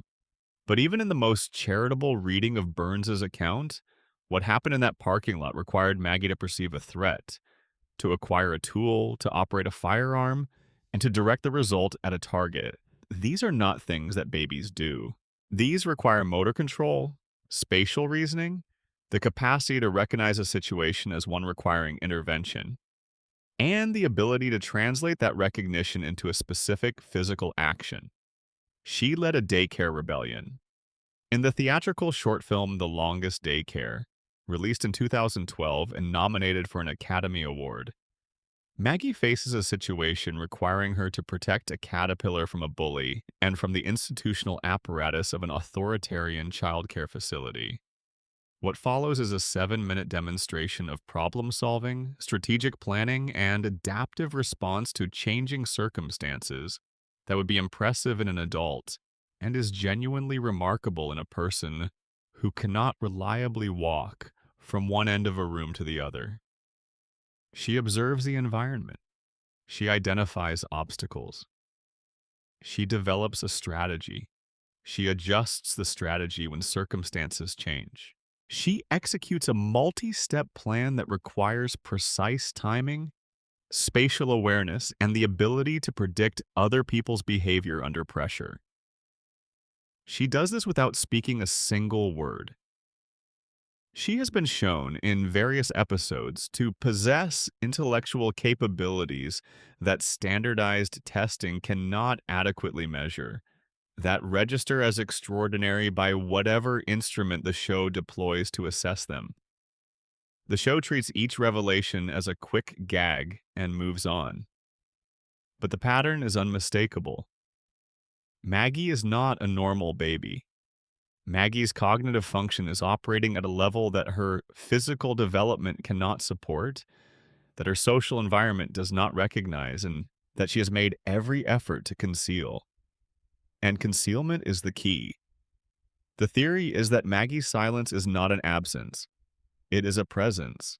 It is the most sophisticated thing she does, the choice that costs her the most and protects her the most, the decision that a very unusual mind made very early in its existence about how to survive in the environment it found itself in. Look at what happens to Lisa Simpson. Lisa is brilliant. She is the most overtly intelligent character in the show's main cast, a genuine prodigy who plays saxophone with real emotional depth and argues environmental science and speaks truth to power with the confidence of someone who knows she is right and the heartbreak of someone who has learned that being right is often not enough. Lisa's intelligence has been the engine of many of the show's most affecting storylines. It has also been a consistent source of pain. Lisa speaks up and gets ignored. Lisa challenges authority and gets punished. Lisa raises inconvenient truths and watches the community around her choose comfortable denial over her uncomfortable accuracy. She is the smartest person in most rooms she enters, and the rooms do not reward this. The rooms respond to Lisa's intelligence with resistance, with mockery, with the particular cruelty that small communities direct at people who insist on being more than their context seems to allow. Lisa fights. Lisa keeps fighting. Lisa will probably always keep fighting because the alternative, giving up, going silent, stopping the endless advocacy for a world that could be better than it is not something Lisa's temperament allows. Maggie has been watching this her whole life. She's been watching her sister fight every day and receive nothing but resistance. She has been watching the smartest person in the family be consistently overlooked, undervalued, dismissed, and worn down by a community that knows, on some level, that Lisa is right, but has decided collectively that being right is less important than being comfortable. She has been watching intelligence express itself visibly and be punished for the visibility. And she has decided to do something different. Maggie's intelligence is not visible. Maggie has made sure of that. She has maintained, across 36 years, the most effective possible disguise: a baby. She behaves like a baby. She presents like a baby. She interacts with the world in the way that everyone expects a baby to interact with the world: passively, dependently, helplessly. And beneath that presentation, she is doing something else entirely. She is watching. She is listening. She is processing. She is building a model of the world around her with a comprehensiveness and a precision that none of the adults in her environment are aware she possesses. And she is making choices continuously about when to act and when to wait and what is worth revealing and what is better kept concealed. Think about the aftermath of the shooting. Everyone has left the room. Maggie is alone. She looks around carefully, deliberately, checking that nobody's observing. And then she moves her pacifier in a motion that mimics pulling a trigger. The show presents this as confirmation that she did it, as a private acknowledgement of the act. But another reading is possible. She is not confirming guilt. She is processing. She is examining the event and what it means, and what she knows about it, and what she has decided to do with that knowledge. She waited until she was alone. She checked her surroundings before performing the gesture. These are not things that a baby does. These are things that someone with situational awareness does. These are things that someone who understands that certain actions have social consequences does. Every time Maggie does something remarkable, the family fails to notice. The community fails to notice. The investigation into the shooting focused on every adult in Springfield and never seriously considered the baby, because who considers a baby? The daycare rebellion succeeded because nobody watches infants closely enough to see them organizing. Every heroic act, every demonstration of extraordinary intelligence, every moment where Maggie quietly resolves a situation that the adults around her cannot manage, it happens in the margins, in the spaces where nobody is paying attention. And Maggie has ensured that nobody pays attention to her by being unfailingly exactly what everyone expects a baby to be. The connection to the radiation theory adds another layer. If Springfield's contaminated environment creates mutations, and if those mutations affect different residents differently, then Homer and Maggie might represent the two extreme poles of the same process. Homer's exposure to the plant's radiation over decades has eroded his cognitive function, taking a man who might have been capable of genuine intelligence and reducing him to someone operating well below his potential. The plant has diminished Homer. Maggie, born into the same environment, but perhaps with a different biological response to the same stimulus, has experienced the opposite effect. The same contamination, the same environmental exposure, the same irradiated air and water, but instead of diminishment, amplification. Where the father's brain was reduced, the daughter's was enhanced. Homer and Maggie are the same coin, just two different faces of it, each representing a possible outcome of the same environmental cause. And if the coma theory is true, Maggie's genius takes on a different quality entirely. If Homer is dreaming, if every episode is the product of an unconscious mind trying to preserve its last waking reality, then Maggie's extraordinary capabilities are not a mutation or a theory or an emerging truth about a character who has been hiding her nature for 3 decades. They are a hope. They are Homer's deepest wish for his youngest child, expressed through the only medium available to him, the dream. He cannot see her grow up. He cannot watch her take her first steps without falling, or learn to talk in full sentences, or go to school for the first time. He cannot be there for any of the ordinary miracles that parents get to witness in their children. So, in the dream, he makes her extraordinary already. He gives her an intelligence that transcends her age, a capability that exceeds anything her physical development should allow, a competence that means she does not need to wait for the ordinary stages of growing up to be remarkable. In Homer's coma dream, Maggie is already everything she is going to be, already complete, already sufficient, already capable of managing whatever the world sends her way, even without her father there to protect her. Her genius is not a mutation, it is a father's prayer. And back in Springfield, in the waking world, if there still is a waking world, there is one more reading that might be the truest one. Maggie doesn't speak because she has understood something that nobody else in her family has understood. In a town built on collective denial, in a community that votes to criminalize truth and exile the people who insist on accuracy, in a place where the most intelligent woman in the family is routinely dismissed and worn down and disappointed, the safest thing a very intelligent being can do is exactly nothing. Watch, learn, wait. For what? The show never tells us. Maggie's endgame is the last truly unsolved mystery of the Simpson family.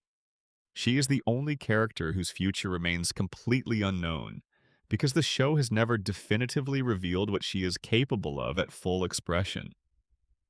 We have seen glimpses. We have seen her shoot a man. We have seen her command a room full of babies. We have seen her solve problems that defeat adults. We have seen her assess situations with the calm, unhurried accuracy of someone who has been paying closer attention than anyone around her realizes. Maggie Simpson is 1 year old. She cannot walk without falling. She cannot speak beyond a few sounds. She is the most powerful person on Evergreen Terrace. She has just not decided what to do about it yet. And behind that pacifier, behind those enormous eyes, and behind 36 years of deliberate silence, something is thinking. Something is planning. Something is watching the family and the town and the world with an intelligence that nobody suspects and nobody could contain. When Maggie finally speaks, when she finally decides the time is right, Springfield will not see it coming. Nobody will. That is exactly how she designed it. Let that thought settle like a stone into deep water. Let the ripples spread and slow and stop. Breathe. Section 7. The Mother Who Vanished. Mona Simpson and 3 generations of broken lives. For the first 6 seasons of The Simpsons, Homer's mother was dead. That was the official story. Abe Simpson, Homer's father, had told his son that she passed away when Homer was young, had shown him a grave, had allowed the loss to become a foundational fact of Homer's emotional life. The buried root system beneath all of his neediness and his terror of abandonment, and his desperate, sometimes humiliating need to be loved by the people around him. Homer grew up believing he was the kind of boy whose mother died. And everything about who Homer is, every piece of his complicated, chaotic, occasionally wonderful personality, had been shaped by that belief. His clinginess toward Marge, his absolute refusal to consider that she might leave him even during their worst moments, his willingness to endure humiliation and disrespect from his employer year after year rather than risk losing the one stable structure in his life, his compulsive need to be liked, to be included, to be acknowledged, even by people who treat him poorly, his terror of being alone, his tendency to fill empty moments with food or beer or television, as if the act of consumption keeps something at bay that will come for him in the quiet. All of it traces back to a hole left by a woman who wasn't there. And then, in the 7th season, in an episode called Mother Simpson, that is widely considered one of the finest in the show's entire run, Homer discovered that she wasn't dead. The episode begins with Homer faking his own death to avoid working on a Saturday, a characteristically Homer solution to a simple problem. He pushes a dummy off a cliff near the power plant and lets the town believe he has died. When Marge insists he go to the Hall of Records to correct the official record, Homer finds something that changes everything. According to municipal records, his mother is alive. She has always been alive. The grave Abby showed him was not hers. It belonged, in one of the show's quietly perfect details, to Walt Whitman, the poet. Abe had been directing his son to mourn at a famous writer's headstone for Homer's entire life. Homer finds Mona at a cemetery. She is visiting a grave she believes is her son's, the grave of the person she lost who also did not die. They find each other beside a headstone that belongs to neither of them, and the reunion is, by any reasonable standard, one of the most emotionally honest scenes the show has ever produced. A grown man and his mother, separated for 27 years, in a place designed for grief that neither of them was supposed to be experiencing. And then Mona tells him the truth about why she left. She didn't leave because she stopped loving him. She didn't leave because she wanted to leave. She left because staying would have put Homer and Abe in danger. Because the man who owned the power plant, the man Homer would grow up to work for without ever understanding the connection, had systematically destroyed her ability to return to her family and forced her to spend 27 years as a fugitive. The story goes back to 1969. Mona Simpson was a housewife. She was married to Abe. She had a young son named Homer. She was ordinary in every way that the show depicts ordinary. And the show depicts ordinary with such love and such specificity that you feel the weight of what was taken from her before she even begins to explain. The counterculture was happening. The civil rights movement, the protests against Vietnam, the sense that the country was in the middle of something that required people to choose sides. And Mona chose.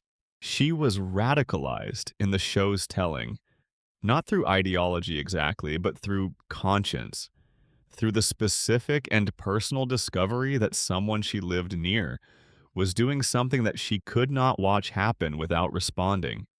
Burns didn't just own a nuclear power plant in 1969. He owned a biological weapons laboratory, a facility designed to produce and store weaponized pathogens. In Springfield, the same town where Homer was growing up, where children played in the streets, where families lived in the quiet assumption that the biggest local employer, whatever his other qualities, was not manufacturing biological weapons in a building down the road. Mona and a group of activists broke into the lab. They detonated what the show describes as an antibiotic bomb, a device designed to neutralize the biological agents stored inside. The raid was successful. The pathogens were destroyed. In a moment of accidental comedy that the show cannot entirely resist even in its most serious episodes, the explosion also cured the asthma of the facility's security guard, who happened to be Clancy Wiggum, the man who would later become Springfield's chief of police.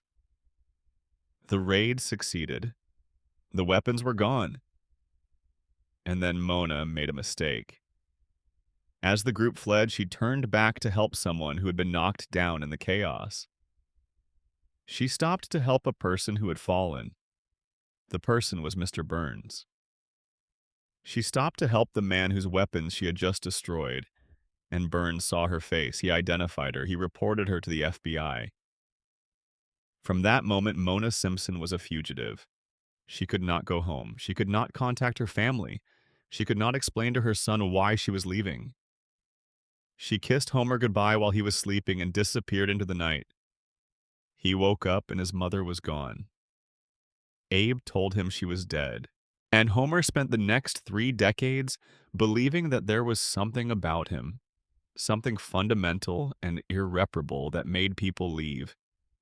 That he was unlovable in some way he could never quite identify, that his mother had chosen death over raising him, that the absence at the center of his life was not some thing that had been done to him, but something he had in some way he could not articulate done to himself. Now, here's where the conspiracy begins to take shape. Burns didn't just identify Mona to the FBI, he pursued her. The show establishes that Burns maintained a personal grudge against this woman for decades, that he used his resources and his connections to ensure she could never safely return to her family.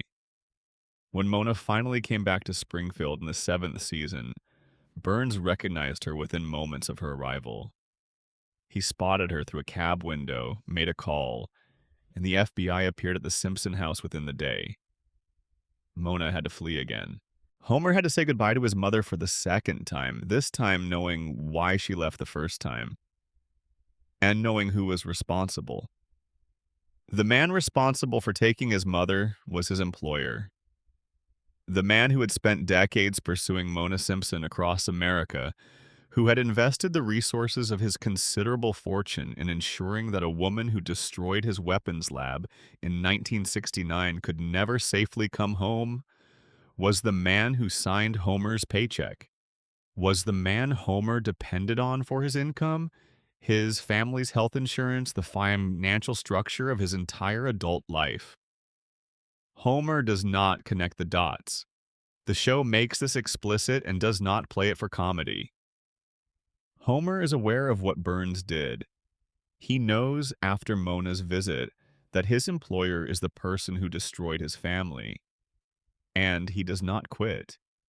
He does not confront Burns. He does not even seem to fully process the connection between the billionaire who took his mother and the billionaire he works for every day. Homer's inability to make this connection is played as tragedy because it is a tragedy.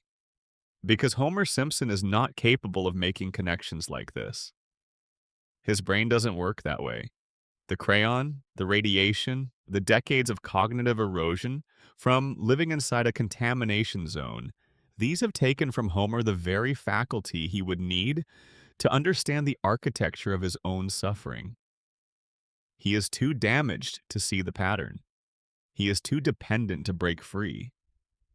He is exactly the kind of employee Burns needs, someone who cannot understand why his life is the way it is. And this is the conspiracy that the Mona theory reveals. Burns didn't just ruin Mona's life, he engineered Homer's. By driving Mona away when Homer was 6 years old, Burns ensured that Homer would grow up emotionally damaged in exactly the ways that made him most useful. Desperate for approval, incapable of sustained resistance, terrified of the abandonment that would come if he pushed too hard or asked too many questions, grateful for any scrap of security, however inadequate. The perfect employee for a facility that needs someone in the safety inspector's chair who will never actually inspect anything. The show confirmed this sort of structure later in an episode that revealed a deal between Burns and Abe Simpson. Burns had committed a crime. Abe had discovered it. In exchange for Abe's silence, Burns guaranteed Homer a job at the plant for life.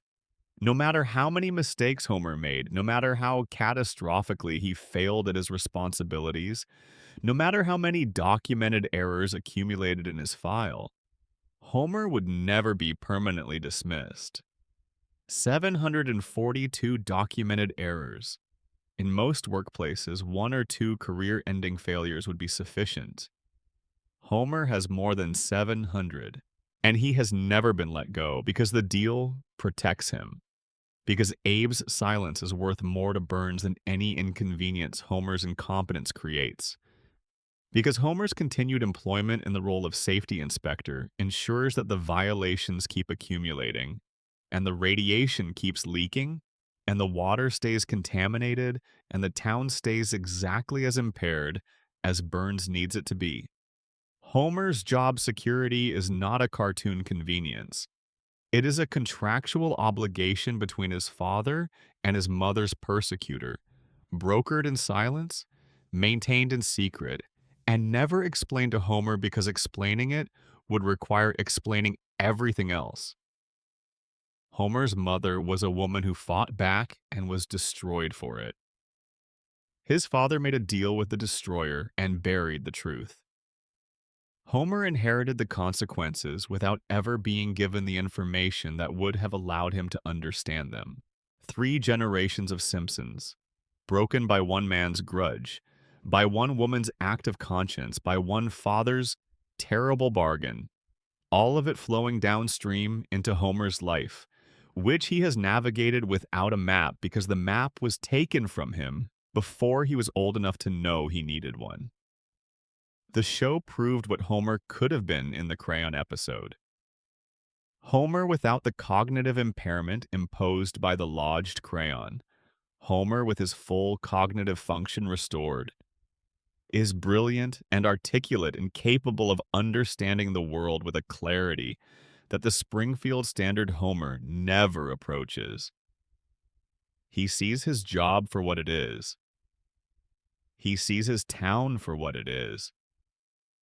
He sees the relationship between the plant and the contamination and the three-eyed fish and the cracked cooling towers with the clear, unobstructed vision of someone whose brain is actually working.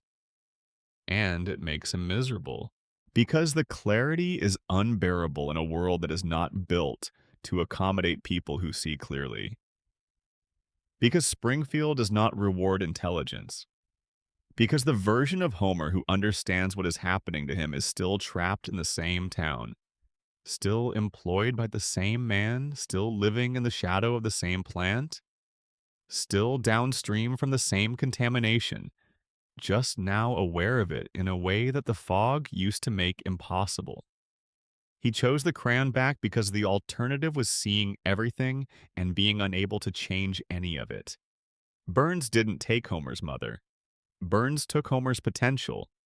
He took the man Homer could have been and replaced him with the man Burns needed. Compliant, dependent, incapable of the sustained critical engagement that would make him a threat. Let's sit with Mona for a moment longer before we move on, because her story is one of the show's most genuinely moving achievements, and it deserves the space. Mona Simpson was, by the show's own accounting, an ordinary woman. She was not remarkable before 1969. She was not a radical or an activist or someone with a history of challenging power. She was a housewife in a small town who one day encountered something she could not look past, whose conscience was more powerful than her self-preservation instinct, who made a choice knowing it would cost her something, without fully understanding how much. The show treats her radicalization with a kind of sympathy that it does not always extend to political action. It does not mock her or distance itself from what she did. It shows a germ warfare lab in a Springfield basement, owned by the man who signs Homer's paycheck, and it does not pretend that this is normal or acceptable or something that a person of conscience might reasonably choose to look past. It shows Mona looking at it and deciding she cannot. And it shows the consequences of that decision playing out across 3 generations. Homer grew up without her. Abe carried the lie. The Simpson family was shaped, fundamentally and permanently, by the absence that Burns created. Every person Homer became, every relationship he formed, every choice he made in the context of a life he was navigating without a map was downstream from one billionaire's decision to destroy a woman for destroying his weapons. That is not hyperbole. The show builds this case explicitly and at length. Homer's emotional architecture is a response to Mona's absence.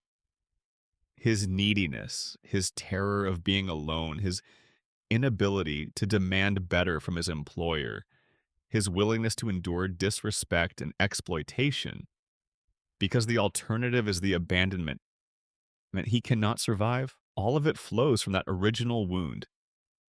And Burns did it deliberately. He did not identify Mona to the FBI in a moment of anger and then let it go. He pursued her for decades. When she came back to Springfield, he recognized her within moments. He made the call. He chased her out again. He was willing, decades later, to spend resources and political capital to ensure that a woman who had once embarrassed him could not return to the family that needed her. That is not the action of someone who felt a wrong was done and reported it. That is the action of someone for whom control is personal, for whom any challenge to his authority, however old, however resolved in practical terms, remains an open account that he will not close until he has had the final word. Burns wants to be the last word on everything in Springfield. The plant is the last word on the town's energy supply. The contamination is the last word on the town's biology. The deal with Abe is the last word on Homer's employment. The pursuit of Mona is the last word on what happens to people who stand up to him. He is not just wealthy. He is not just powerful. He is the kind of powerful that becomes personal, that takes everything as a referendum on its own authority, that cannot distinguish between a business setback and an existential threat. Because for someone who has been in control for this long, the two feel the same. This is the thing about Burns that makes him a more than a cartoon villain. He is recognizable. The specific quality of his relationship to his own power, the way it requires constant affirmation and responds to any challenge with disproportionate force, is not a fantasy. It is a description of a kind of person who exists, who has always existed, who is more common in positions of concentrated power than most people want to believe. Springfield is full of Burns's effects. His power shapes every life in the town, directly or indirectly, knowingly or without any awareness at all. And the most concentrated expression of those effects is Homer Simpson, who contains within himself the full history of what Burns has done to his family. The absent mother, the complicit father, the crayon in the brain, the cognitively impaired safety inspector at the leaking reactor, the man who cannot connect the dots because the dots were hidden from him before he was old enough to look for them. Mona Simpson died in a later season. Her death scene is one of the show's most quietly devastating moments, stripped of the usual defensive comedy, allowing the grief to exist without a joke to soften it. Homer sits beside her. He holds her hand. He watches the mother he barely knew slip away for the last time. There is no reset. There is no recovery. There is only the weight of 27 stolen years pressing down on both of them in a moment that the show allows to be simply what it is: loss. The Simpsons is a comedy. It has always been a comedy. But underneath the comedy, underneath the gags and the catchphrases and the couch jokes and the treehouse horrors and all the elaborate machinery of 36 years of weekly entertainment, there is a story about a family that was systematically destroyed by one man's power and one town's inability to resist it. Mona fought back and lost everything. Abe made a deal with the enemy and buried the truth. Homer inherited the consequences and never understood why his life felt so heavy. And Burns won. Burns always wins. Because in Springfield, the man with the money writes the rules. And the rules say Homer Simpson will work at the power plant until he dies because his grandfather made a deal, because his mother made a choice, because the richest man in town needed a broken man in Sector 7G. And Homer was broken before he ever clocked in. But here's what the show does with this knowledge that is quietly remarkable. It does not give Homer an epiphany. It does not construct an episode where Homer finally connects the dots, finally understands that the man who signs his paychecks is the man who took his mother, finally confronts Burns with the accumulated grief of a lifetime.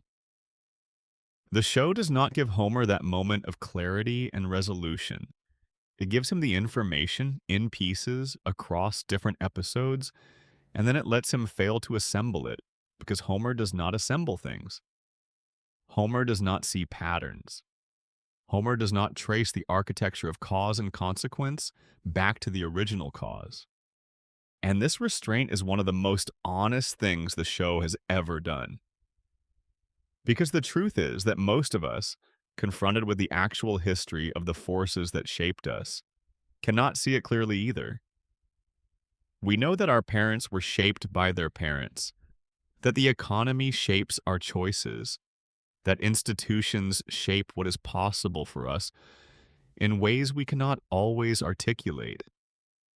We know that our difficulties have histories we did not choose, but we cannot usually stand back far enough to see the complete picture. We are too close to it. We are inside it. We are the consequence, and we cannot fully perceive the cause because the cause is the thing we have been living in our whole lives. Homer cannot see Burns clearly because Burns is the water Homer swims in. Burns is the employer, the authority, the economic structure that frames Homer's existence. Burns is the air Homer breathes at work, literally, and the power that heats his house, and the source of the paycheck that keeps his family fed. To see Burns clearly, to see him as the man who destroyed Mona's life and by extension Homer's childhood, would require Homer to step outside the system that Burns built and see it from the outside. And Homer has no outside. He has always been inside. This is the tragedy that the Mona storyline deposits into the show's mythology and leaves there, never to be resolved. Not the tragedy of Mona's exile, though that is real. Not the tragedy of Homer's grief, though that is real too.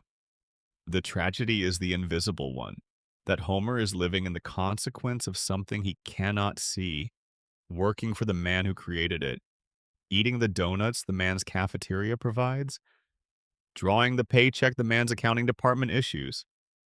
And the whole of it is sustained by a cognitive architecture that was damaged in part by the same man's plant. Burns did not just take Homer's mother.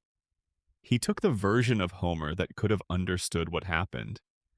He created the conditions under which the understanding was impossible. He poisoned the water and damaged the brain, and employed the man and kept him busy, and kept him compliant, and kept him fed, and in exchange he got exactly what he needed, a safety inspector who couldn't see what was wrong, in a plant that needed someone exactly like that. It is a closed loop, a perfect system.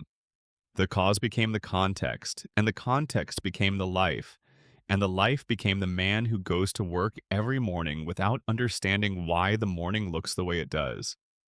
Mona understood it. She tried to do something about it in 1969 with a small group of people and an antibiotic bomb, and she paid for it with 27 years of her son's childhood. She was right to try. She was punished for being right. And the thing she tried to stop is still running, 30 years later, exactly as it was. The plant is still running. Burns is still there. Homer is still in Sector 7G. And Mona is gone. Let that be gentle on you. Let it be sad in the way that true things are sad, quietly, without demanding anything from you, except to feel it for a moment. She was his mother. She loved him. She left to protect him and was unable to protect him anyway because the thing she was protecting him from was the thing that would eventually employ him. And he sat with her at the end, holding her hand. That much, at least, he got to do. That much, at least, Burns could not take. Section 8. The Principal Who Wasn't. Springfield's Vote to Criminalize Truth. There is an episode of The Simpsons that fans have been arguing about for nearly 3 decades. It aired in September 1997. It concerns a man named Seymour Skinner, which is to say it concerns a man who is not named Seymour Skinner, which is to say it concerns the fundamental question of whether a name and a life can belong to someone who did not begin with them but has lived them long enough that the distinction has become irrelevant. Critics have called it one of the worst episodes in the show's history. It regularly appears on lists of the most disliked installments in a run that has lasted long enough to accumulate many. The backlash was immediate when it aired and has never fully subsided. Harry Shearer, the voice actor who plays Principal Skinner, expressed his displeasure publicly. Viewers felt betrayed.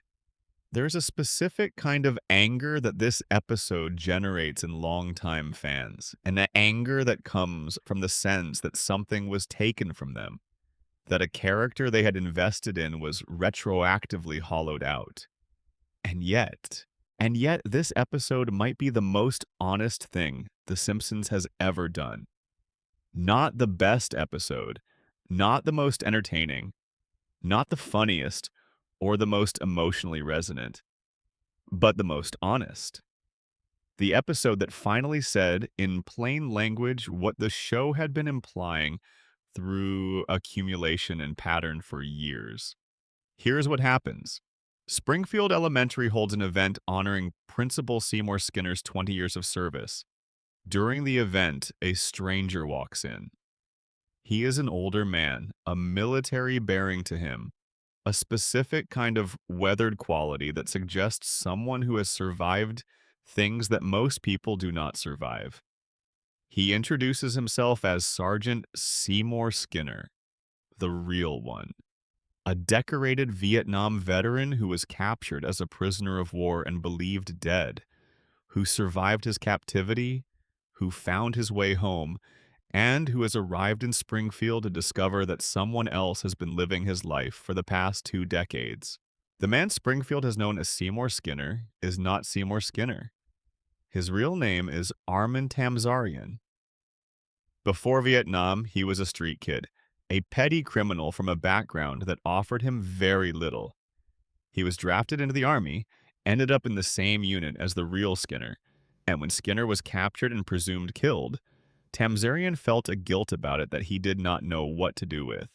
He traveled to Springfield to deliver the news of Skinner's death to the man's mother, Agnes.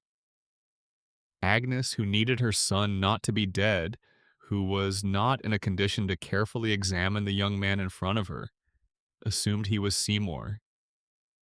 She needed him to be Seymour.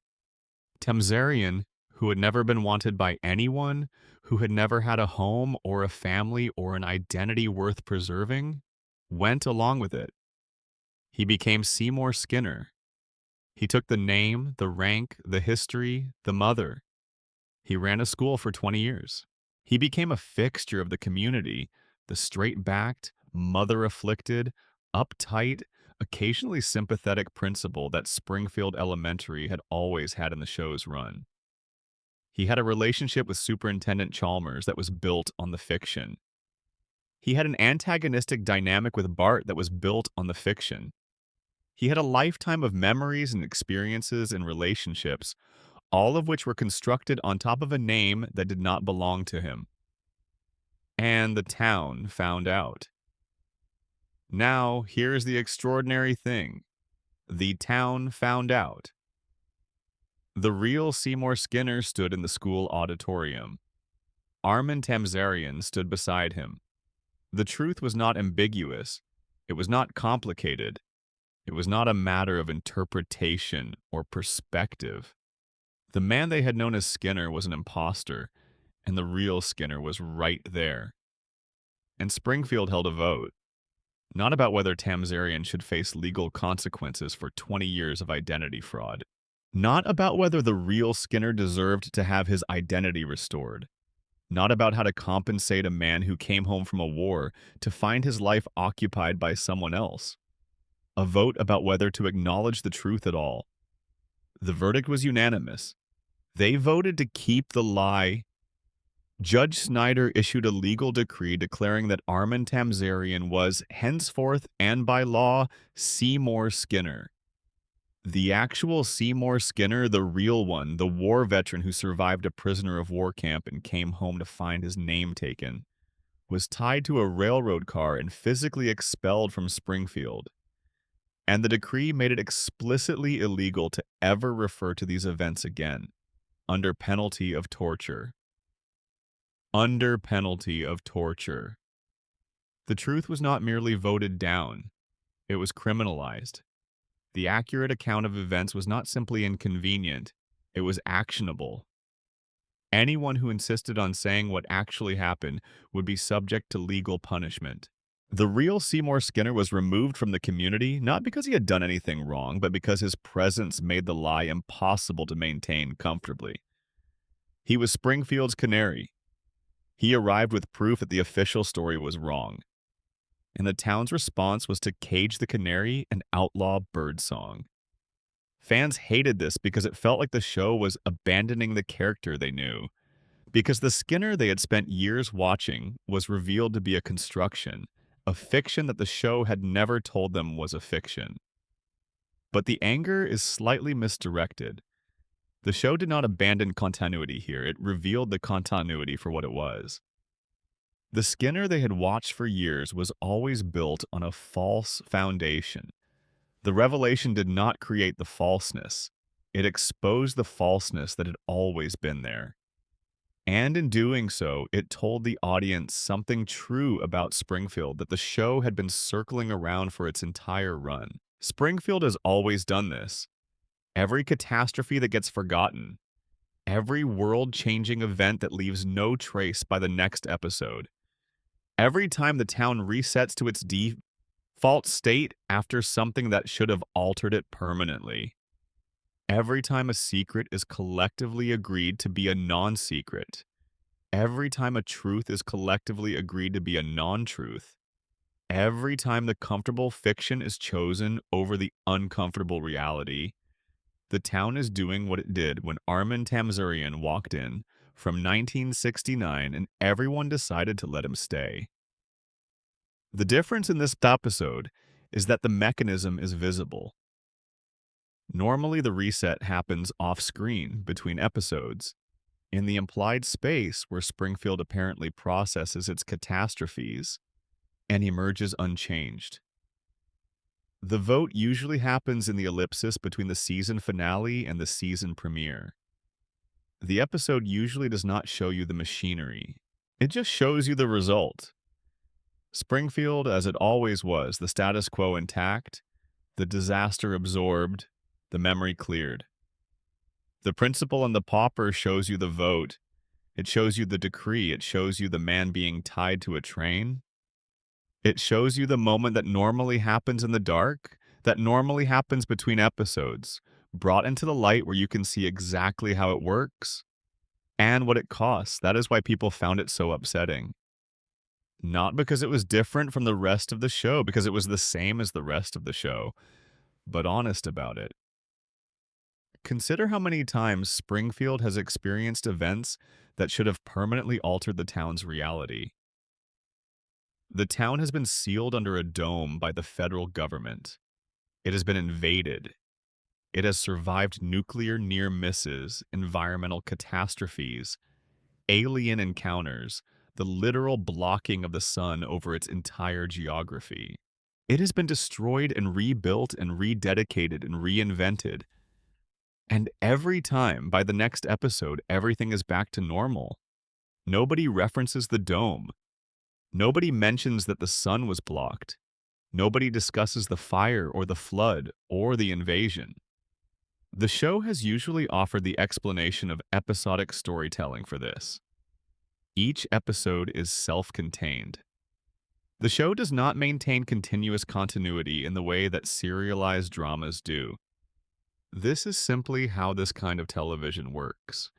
But the Tamzarian episode offers a different explanation, one that operates inside the show's own universe rather than outside it. Springfield resets not because the production conventions of network television require it, but because the town votes to reset, deliberately, collectively, through an unspoken social contract that says, we will not acknowledge what happened. We will maintain the agreed-upon version of reality. We will treat the lie as truth and the truth as criminal, and anyone who breaks his contract will be exiled. This is not absurd. This is not unique to Springfield. This is how real communities handle things they cannot afford to confront. Small towns, in particular, have an extraordinary capacity for collective denial. Crimes get buried. Scandals get rewritten. The official version of events becomes the only version anyone remembers, not because the accurate version disappeared, but because the accurate version was actively suppressed by a community that needed the official version to be true in order to keep functioning. The mayor, who everyone knows is corrupt, is not exposed because exposing him would require dismantling the relationships and the infrastructure and the economic arrangements that his corruption has built. The employer whose facility is poisoning the water is not challenged because challenging him means risking the jobs that the facility provides. The principal whose identity is false is not removed because removing him would require acknowledging that everything built on his false identity is also false, and that would mean rebuilding from scratch, which is harder than living in the familiar fiction. If they remember the dome, they would have to acknowledge the pollution. If they acknowledged the pollution, they would have to confront the plant. If they confronted the plant, they would have to challenge Burns. If they challenged Burns, the economy would collapse. If the economy collapsed, the town would die. So they forget. They vote to forget. They make it illegal to remember. They tie the evidence to a train and expel it from the community. The real Seymour Skinner was the last honest man in a town that made honesty illegal. And through the lens of the coma theory, this episode takes on an additional meaning. If everything since April 1993 is Homer's dream, then Homer's unconscious mind invented a scenario in which an entire town votes to sustain a lie and punish the truth, because that is what Homer needs to believe. He needs to believe that lies can become real through collective agreement, that a stolen life can become a genuine life if everyone around you agrees to call it genuine, that the dream can replace the waking reality and nobody will call it out.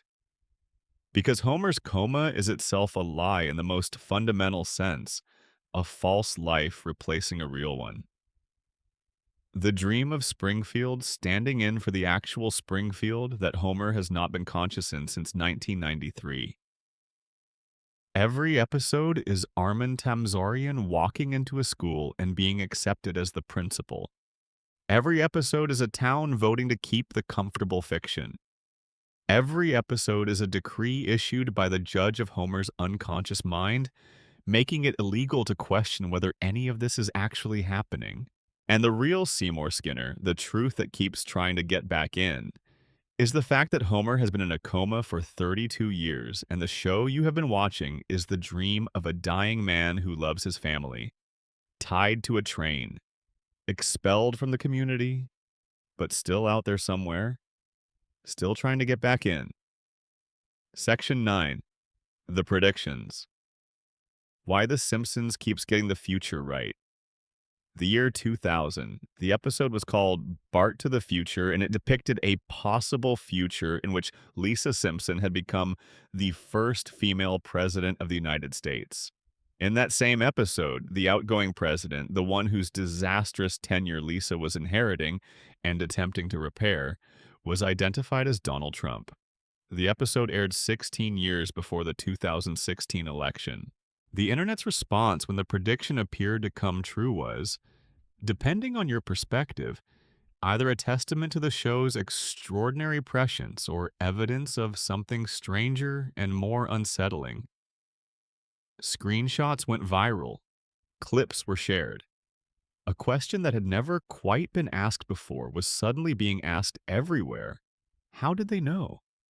And the answer to that question, when you pursue it carefully, turns out to be more interesting than either the true believers or the debunkers have fully articulated. Let's begin with the evidence because the Trump prediction is only the most famous of a long list. In 1995, the show depicted a device on a character's wrist that looked remarkably similar to a modern smartwatch. A technology that would not become commercially available for another 2 decades. In 1994, Homer went to space on a NASA mission alongside Buzz Aldrin, decades before commercial space tourism made private individuals traveling beyond the atmosphere a real possibility. In 1998, Homer's neighbor Flanders wrote out a mathematical equation on a chalkboard that, when examined by mathematicians after the fact, appeared to predict aspects of the Higgs boson particle's mass with a precision that was confirmed by particle physicists at CERN in 2012. In 1999, Homer proposed a theory that the universe might be shaped like a donut, a toroidal configuration that cosmologists later found some evidence for in radiation pattern analyses. In 1993, in an episode called Marge in Chains, a flu virus originating in Asia spread to Springfield, causing mass panic, supply shortages, and a frantic search for a cure. The episode aired 27 years before a coronavirus originating in Asia created global supply chain disruptions and overwhelmed healthcare systems around the world. During the fictional outbreak in the episode, the townspeople accidentally released a swarm of killer bees, which felt bizarrely resonant in 2020 when Asian giant hornets, dubbed murder hornets by the American media, appeared in the Pacific Northwest during the same period as the actual pandemic.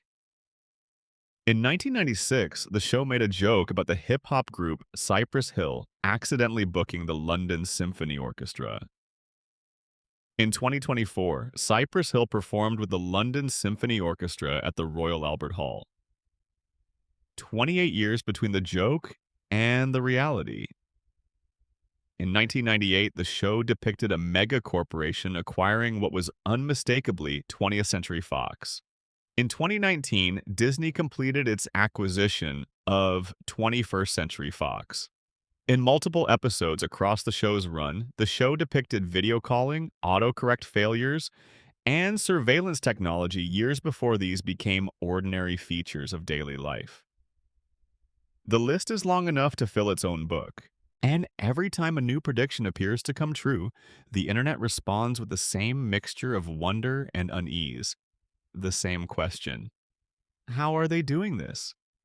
The official answer from the people who actually make the show is, at first blush, deeply unsatisfying. Al Jean, executive producer since the earliest seasons, has addressed the prediction phenomenon directly and bluntly. His explanation essentially is this: if you throw enough darts, you are going to hit some bullseyes. The Simpsons has produced nearly 800 episodes over 36 years. Each episode contains dozens of satirical observations about American culture, technology, politics, and society. When you generate that much content over that long a period, some percentage of it is statistically bound to align with future events through sheer probability. Producer Bill Oakley, who ran the show during several of its most celebrated seasons, put it more plainly still: very few of these are actual predictions. Most are coincidences produced by the fact that the episodes are old and history repeats itself. Fact-checking organizations have documented this systematically, pointing out that the show's enormous output creates almost unlimited opportunities for apparent coincidences, and that many of the most shared predictions have mundane explanations. The Trump prediction, for instance, did not require psychic powers. Trump had been publicly suggesting he might run for president since the late 1980s. The episode's writers simply took an observable trend, that celebrity culture was encroaching on political culture, that the line between entertainment and governance was blurring, and extrapolated it to its logical, absurd conclusion. It was satire, not prophecy. Similarly, the Disney-Fox merger did not require foreknowledge of corporate strategy. Media consolidation was an accelerating and well-documented trend throughout the 1990s and 2000s. The show made a joke about a mega corporation swallowing its competitors because mega corporations were visibly swallowing their competitors. When the specific acquisition actually happened, it felt like prediction because the joke had been sitting in the cultural library for 20 years, ready to be retrieved and compared. The Simpsons writing staff has historically been among the most educated in television. Multiple writers have degrees from Harvard, Yale, and other research institutions. Several have backgrounds in mathematics, computer science, and political theory. These are not people guessing randomly. They are, to use an overused phrase, reading the room. They are intelligent, well-read observers of American culture who have spent their careers identifying trajectories and extrapolating them to their logical extremes. They see where things are going before most people notice the direction, and they write jokes about it. And sometimes the jokes come true because the trajectory they identified was real. This is the sensible explanation, and it is largely correct. But here's where it gets genuinely strange. The sensible explanation accounts for most of the predictions. It does not account for all of them. Some of the coincidences are too specific, too precise, too detailed, in ways that go beyond observable trends and into territory that requires either extraordinary luck or something that we don't have a clean word for. The Trump prediction didn't just forecast that a celebrity might run for president. It specified Trump by name and depicted him descending an escalator in a visual sequence that closely mirrored the actual announcement he made in 2015, 15 years after the episode aired. The Siegfried and Roy episode didn't just make a joke about exotic animal performers taking risks. It depicted a white tiger attacking one of the performers in a way that specifically echoed what happened in 2003 when Roy Horn was critically injured by a tiger during a live performance. These are not vague trend extrapolations. These are specific visual and narrative details that align with future events in ways that statistical probability does not comfortably accommodate. And this is where the meta theory comes in. The most interesting answer to the prediction question is not the boring statistical one and not the exciting conspiracy theory one. It is something in between. The possibility that The Simpsons doesn't predict the future but shapes it. Think about it. The Simpsons is one of the most watched, most quoted, most culturally embedded pieces of American media in history. It has been running for longer than most of its current audience has been alive. Its jokes have become part of the American lexicon. Its observations have become part of how Americans understand their own culture, their own politics, their own relationship to power and wealth and celebrity. When The Simpsons made a joke about Donald Trump becoming president in 2000, that joke entered the cultural bloodstream. Millions of people saw it. It became a reference point, something people mentioned at parties and shared on social media, and retrieved from memory when they saw Trump on the news. The joke didn't predict the future. The joke made the idea of a Trump presidency feel familiar, even expected. It primed the cultural imagination. It took an absurd possibility and normalized it through the frame of Sire, making it feel less like an unthinkable catastrophe and more like an inevitable punchline. And when the punchline arrived, it felt less like shock and more like recognition. The Simpsons already did this. The show doesn't forecast the future, it normalizes the future. It takes trends that are already in motion and presents them as accomplished facts so that when those facts materialize, the audience experiences a kind of cultural déjà vu. We saw this coming. The show told us. And the show telling us made us more prepared to accept it, more familiar with it, less resistant to it. Springfield doesn't reflect America. America has been becoming Springfield. The show held up a mirror for 36 years. And we stared into it so long that we started to resemble what we saw. The corrupt billionaire, the incompetent government, the population too distracted to notice how badly they're being exploited. The nuclear power plant and the three-eyed fish and the town that votes to forget its own catastrophes. The endless cycle of crisis and reset, the collective amnesia. Springfield is not a prediction of where America was heading. Springfield is a diagnosis of where America already was. The show just wrote it down first. And there is one more piece of this worth examining, the piece that the true believers often miss, and the debunkers often use incorrectly. The Simpsons has also made thousands of jokes that have not come true. Jokes about jetpacks and moon colonies and specific technologies that never materialized. Jokes about political outcomes that went in different directions. Jokes about cultural shifts that did not happen. These predictions are not shared on social media. They are not assembled into viral lists. They are not held up as evidence of prophecy. Because confirmation bias, the human tendency to remember the evidence that supports a theory and forget the evidence that contradicts it, operates only in one direction. You remember the hits, you forget the misses. When you produce 800 episodes containing thousands of satirical observations about the trajectory of American culture, and then you filter those observations through the most powerful confirmation bias engine ever created, which is the internet and social media, you end up with a highlight reel that looks like prophecy. The predictions that came true are assembled and shared and discussed. The predictions that didn't come true are forgotten. And the highlight reel, stripped of context, looks extraordinary. The Simpsons didn't predict the future. The Simpsons wrote enough possible futures that some of them were statistically bound to happen. And the ones that happened are the only ones anyone remembers. That is the truth of the predictions. The debunked, rational, statistical, confirmation bias explained truth.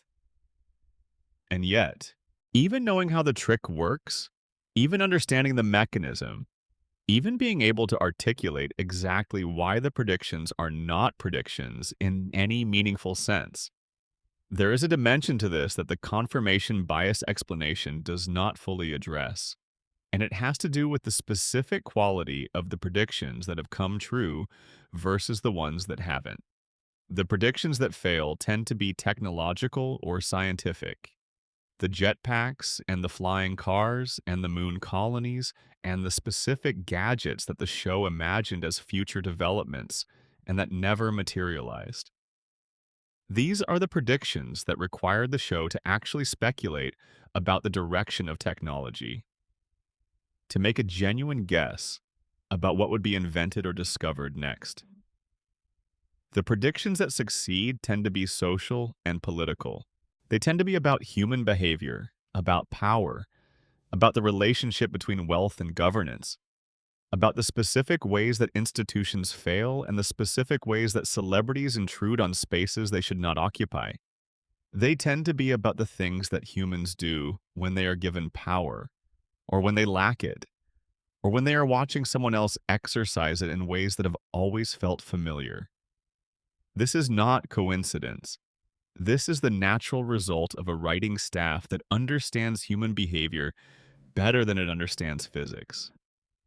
The show has always been, at its foundation, a show about people, about the specific absurdity of human social organization, about the gap between what people say they believe and what they actually do, about the predictable ways that systems designed to serve everyone end up serving the people at the top and leaving everyone else to navigate whatever trickles down from that arrangement. These things do not change. The technology changes. The platforms change. The specific celebrities change. But the relationship between Burns and Homer, between the man who owns the plant and the man who works in it, between the billionaire who won't die and the town that cannot survive without him, that relationship does not change. It is as old as the concept of concentrated wealth. It will be as new as the next time someone builds a system that benefits them at everyone else's expense and calls it progress. The show keeps predicting the future because the future keeps being the present it has always been describing. Springfield is not a prophecy. Springfield is a diagnosis that keeps being correct because the condition it is diagnosing is chronic and systemic and has not been treated. 800 episodes, 36 years, thousands of observations about America, and enough specific, precise, detailed bullseyes to make even the show's own creators pause and wonder, occasionally, whether they know something they shouldn't. Maybe the show is just very good at reading the room. Maybe the room has been Springfield for longer than anyone wants to admit. There's one final angle on the predictions that is worth sitting with as your eyes grow heavy. The show does not just predict events, it predicts moods. There is a quality to certain Simpsons episodes, particularly from the early and middle seasons, that feels less like comedy and more like weather, like a certain atmospheric pressure. A specific heaviness in the air that you recognize not because you have experienced that exact situation, but because you have experienced the feeling that situation generates. The episode where Homer gets a chance at his dream job and takes it and loses his family's financial security and eventually has to give it up. This has never happened to most viewers. But the feeling of being at a crossroads between safety and desire, of having gotten a glimpse of a different life and then having to step back from the edge of it, this is something almost everyone has felt. The episode where Bart accidentally kills a bird and spends the episode processing grief and guilt and the gap between intention and consequence. Most people have not killed a bird, but most people know what it is to have done something they cannot undo and to have to find a way to carry that. The episode where Marge's painting is briefly celebrated and then dismissed, and she has to find a way to make peace with the gap between her capability and the world's willingness to acknowledge it.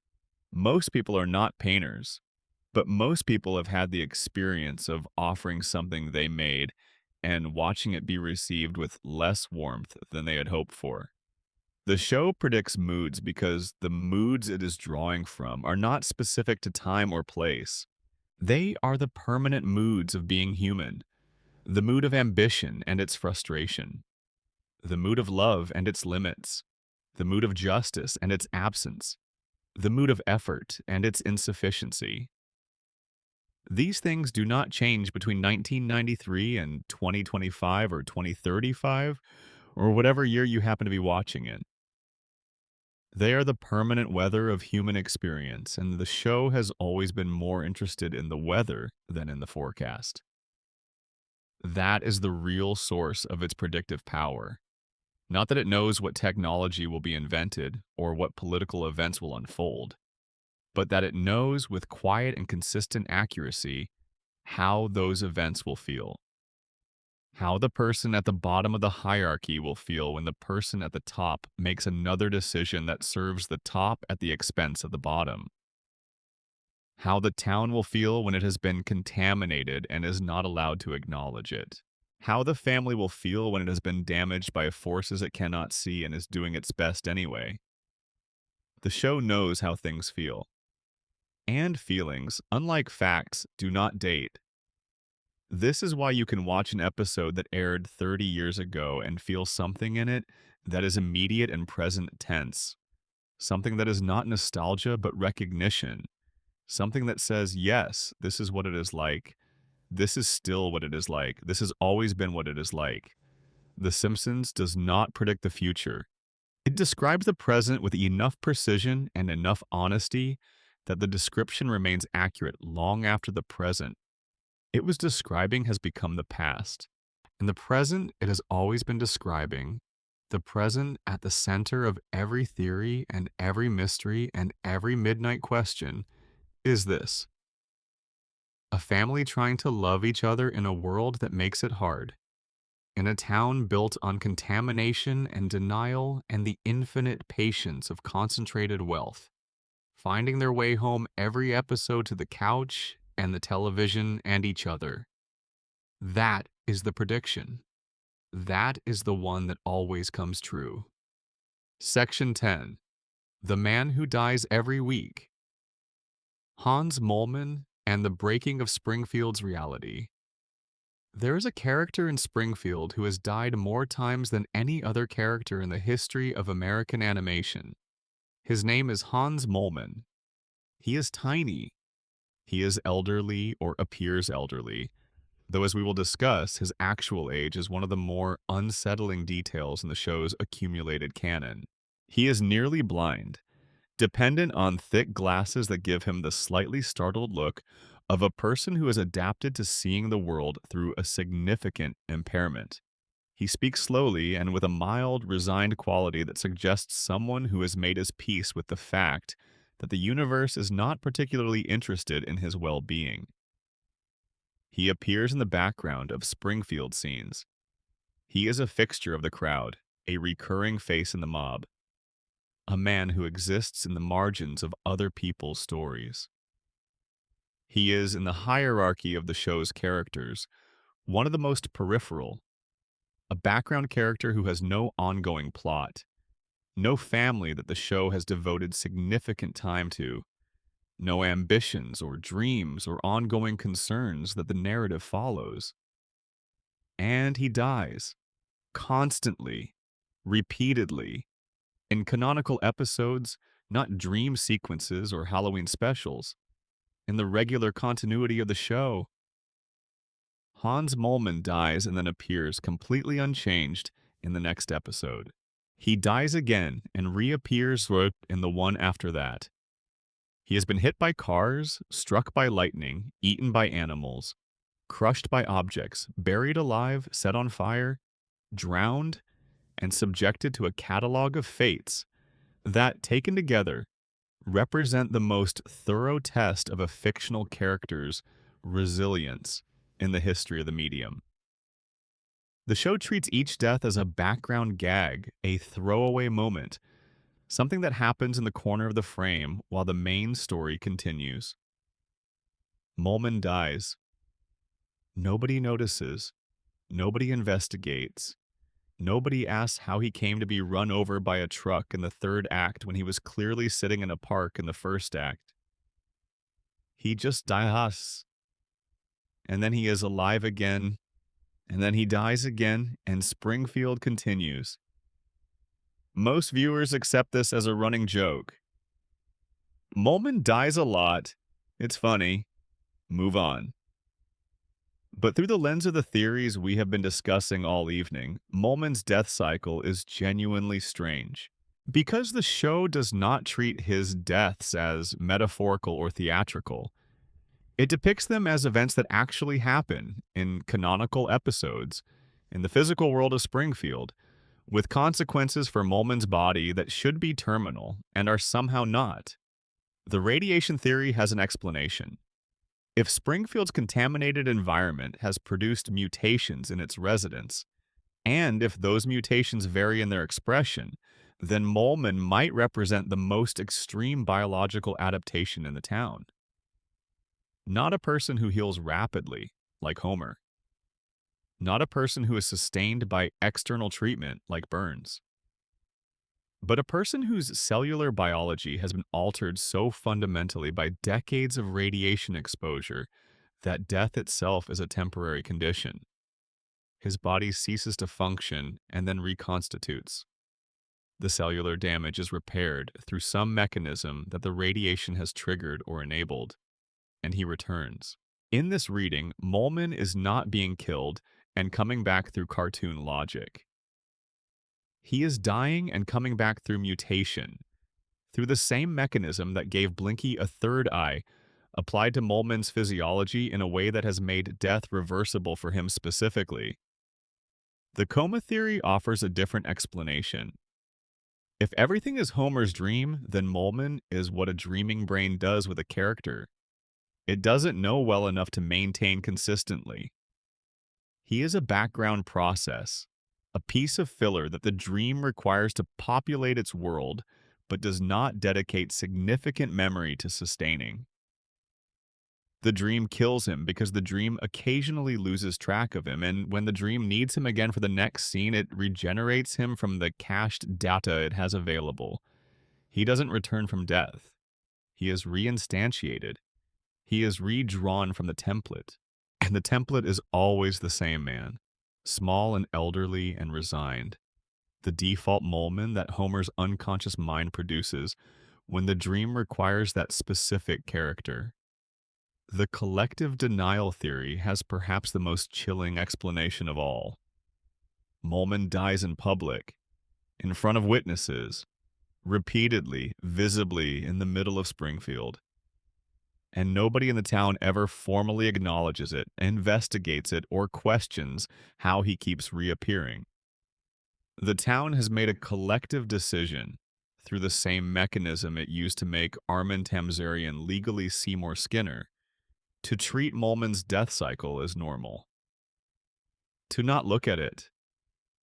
To let it be part of the background noise of Springfield, like the three-eyed fish and the glowing employer and the baby who shot a billionaire and the permanent summer the children spend in an endless cycle that never advances toward autumn. And there is one more detail about Molman that makes everything else about him stranger. He once mentioned that he is 31 years old. 31. Look at him. He appears to be in his 80s or 90s. He has the physical appearance of a man who has lived long past the ordinary limits of the human lifespan, a body that has been compressed by decades into something small and fragile and worn. His hearing aids, his thick glasses, his slow movements, his resigned affect. These are the characteristics of old age, of a body and a mind that have had a very long time to accumulate the evidence of living. And he says he is 31. Either he is lying, which seems unlikely given that the moment is presented as a casual revelation rather than a joke with a setup, or something happened to him that aged him catastrophically. Something took a young man and turned him into a walking embodiment of extreme old age before he had gotten anywhere near it by normal means. Something that also apparently made him nearly indestructible by the ordinary measures of mortality. The radiation theory has an answer. Accelerated aging from radiation exposure is a documented phenomenon. Intensive radiation exposure can damage cellular repair mechanisms and telomere structure in ways that produce physical characteristics associated with accelerated aging.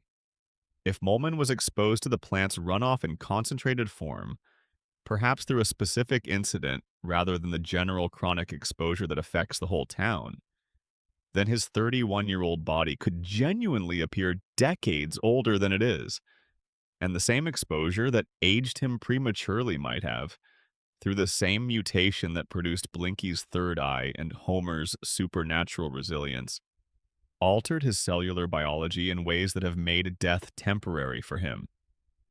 He ages rapidly but cannot die permanently. He is trapped in a body that has accumulated a century of wear in 3 decades of actual time, that keeps dying and reconstituting, that cannot age normally and cannot die normally and cannot live normally, that is simply enduring in the only way it knows how. There is something genuinely melancholy about Molman when you look at him this way. Not a running gag. A man who is 31 years old and appears 90, who dies regularly and keeps coming back, who exists on the margins of every story without ever being the subject of one. Who is Springfield's most visible evidence that something is deeply wrong with the biological reality of this town? He is the canary that nobody notices. He is the evidence that cannot be ignored in a town that has institutionalized the art of ignoring evidence. Let's stay with him a moment longer, because Molman is worth more attention than the show has ever given him. There is a particular quality to the way the show uses Molman that is different from the way it uses other recurring background characters. He is not deployed for cultural jokes, or for reaction shots, or for the specific kind of comedy that comes from inserting a familiar face into a new context. He is deployed for suffering. His function in the show is to receive harm, to be at the wrong end of forces beyond his control, to encounter the machinery of Springfield and to be damaged by it in ways that are immediate and visible and then immediately forgotten. This is, in a show that runs on the comic potential of its characters' suffering, an unusual degree of specificity. Homer suffers, but Homer suffers dramatically, at center stage in ways that the narrative addresses directly. Ned suffers, but Ned's suffering is connected to his arc and his relationships, and the ongoing question of what faith costs in a world that does not reward it. Even minor characters like Willie or Barney have suffering that is connected to their identity and their situation, and the specific ways that Springfield has failed them. Molman's suffering has no context. He is not suffering in relation to anything. He is not suffering as a consequence of choices he made or circumstances that connect to the larger story. He is simply, repeatedly, catastrophically in the wrong place at the wrong time, and the wrong place and the wrong time kill him. And then he is restored, and the cycle repeats. This is what makes him function as a symbol rather than just a gag. In a show that is fundamentally about the relationship between power and powerlessness, between the people who have control over the conditions of their lives and the people who do not, Molman represents the pure form of having no control whatsoever. He cannot avoid what happens to him. He cannot learn from it. He cannot build anything across episodes that would protect him in the next one. He exists in a state of pure exposure, without the narrative protection that the show extends to its main characters, without even the continuity of memory that might allow him to become more careful. He simply endures whatever comes, and then endures it again. There is something in Molman that connects to the broader question of what Springfield does to its most vulnerable residents, to the people who do not have Burns's resources or Homer's narrative centrality or Ned's carefully maintained conditioning. What does Springfield do to someone who has none of those protections? What happens when the contamination and the poverty and the collective denial and the institutional corruption all land on a single person who has no mechanism for deflecting or managing any of it? Molman. That is what happens. He is the answer to a question the show asks by showing you the question and then walking away before you can properly formulate it. He is the canary that nobody notices. He is the evidence that cannot be ignored in a town that has institutionalized the art of ignoring evidence. Let Molman rest for a moment. He has earned it. He has earned more than anyone in Springfield has given him. Section 11. The nicest man in Springfield. Ned Flanders and the darkness behind the kindness. Next door. That is where Ned Flanders lives. Not on the other side of town, not in a different neighborhood, not at a comfortable narrative distance from the family whose story The Simpsons is fundamentally about. Right next door. Across the fence. Close enough that Homer and Ned can have a conversation without either of them leaving their own yard. Close enough that the contrast between them has been visible and constant for 36 years. Ned Flanders is everything Homer Simpson is not.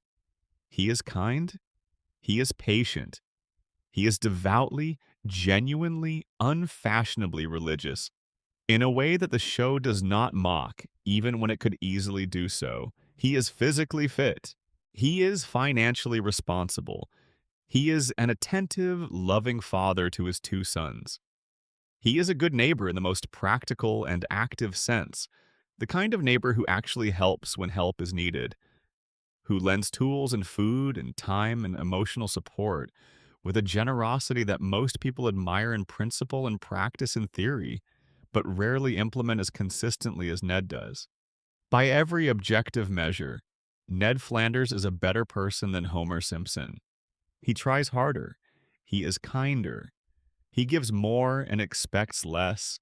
He endures provocations that Homer's carelessness, selfishness, and general oblivious devastation create with a patience that is, to the casual observer, either saintly or pathological, and which is, when you look at it closely, clearly both at once. And the show punishes him for it, relentlessly, without mercy. Across 36 years of episodes, Ned Flanders has been subjected to losses and humiliations and heartbreaks that no other regular character has experienced in anything like the same concentration. His wife Maud was killed at a NASCAR event when a t-shirt cannon misfired. The cannon hit the wrong target because Homer, sitting in the same section, was dodging the t-shirts being fired at him. Homer's selfishness, his reflexive self-preservation, at the expense of anyone around him, literally killed Ned's wife. A t-shirt fired at Homer killed the person beside Homer instead. Homer walked away. Maud did not. And Ned forgave him, because Ned always forgives. That is what Ned does. He turns the other cheek, he absorbs the blow, he finds the grace to respond with kindness to a man who inadvertently destroyed his family, and he continues being Ned Flanders, nice and patient and faithful, right next door. There's an episode that revealed the mechanism behind Ned's niceness, and it is the one that makes everything else about him darker. After a hurricane destroyed Ned's house and the community rebuilt it so badly that it collapsed immediately, Ned had a breakdown. He stood in the rubble of his home and said things he had been holding inside for a very long time. He said what he actually thought about the people around him. He was cruel and specific and honest in the way that people are when the last restraint has failed and the carefully maintained performance of equanimity finally cracks. He was institutionalized, committed to a mental health facility where he received treatment, and where during the course of that treatment, a truth about him emerged. Ned was a violent, uncontrollable child. His parents, beatniks who philosophically opposed discipline, brought him to a psychiatrist when he was young. The psychiatrist spent years conditioning the aggression and the rage out of him through behavioral reprogramming. Ned's kindness is not natural. It is manufactured. It is the result of a childhood process that replaced his authentic emotional responses with a set of programmed behaviors designed to suppress the rage and the darkness and the feral quality that had apparently been present in him from the beginning. Ned's patience with Homer is not saintly. It is pathological. His brain was literally rewired to be unable to express anger, not to manage anger, not to choose forgiveness through an act of will, but to be constitutionally incapable of allowing the anger that he feels to reach expression. The niceness is a cage built by a doctor and a pair of parents who didn't know what else to do with a child they couldn't control. The cage is invisible from outside and inescapable from within. This changes every interaction he has ever had. His forgiveness of Homer after Maud's death is not grace. It is the programmed response of a man who was conditioned as a small child to never, under any circumstances, allow himself to feel the rage that lives beneath everything. When the hurricane hit and the house fell and the town rebuilt it wrong and it fell again, the conditions that had maintained the conditioning failed. The cage broke open briefly. The person inside it emerged, terrible and specific and long suppressed. And then he was put back in the cage and the door was reinforced, and Ned went home to the house next door to Homer and continued being Ned. His faith is the other element that the show treats with unusual complexity. Ned is a genuine believer, not a performative believer, not someone who uses religious language as social signaling, but someone whose faith is the organizing principle of his life, the framework through which he makes sense of everything that happens to him. When his wife died, he found a way to process it through faith. When his house fell, he turned to faith. Every loss, every humiliation, every piece of evidence that the universe is fundamentally indifferent to moral behavior, he absorbs and processes through the lens of a belief that there is a plan, and that the plan is good, and that his suffering has a meaning even when the meaning is not visible to him.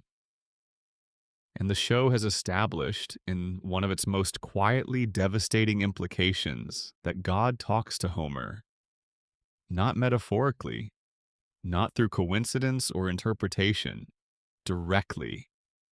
In the season 4 premiere, Homer has a face-to-face conversation with God. This is canonical. This is not a dream. The show depicts God as a real presence within its universe who chooses, for reasons it does not fully explain, to have direct conversations with Homer Simpson, a man with an IQ of 55 who sleeps at a nuclear reactor and once caused an incident by throwing food into an active core.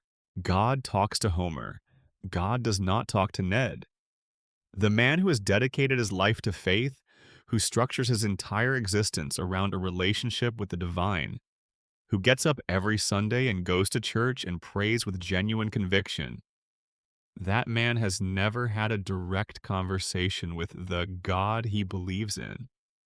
And the man next door who falls asleep in church and eats during sermons and approaches religion as an occasionally convenient framework for explaining the inexplicable has been given direct divine contact.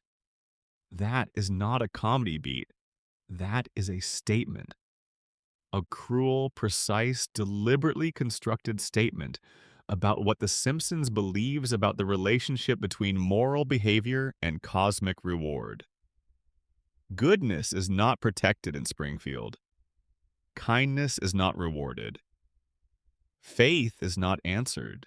The system, whether you want to call it radiation or corruption or simple narrative logic, or the arbitrary cruelty of a universe that is not organized around human merit, does not care about moral behavior.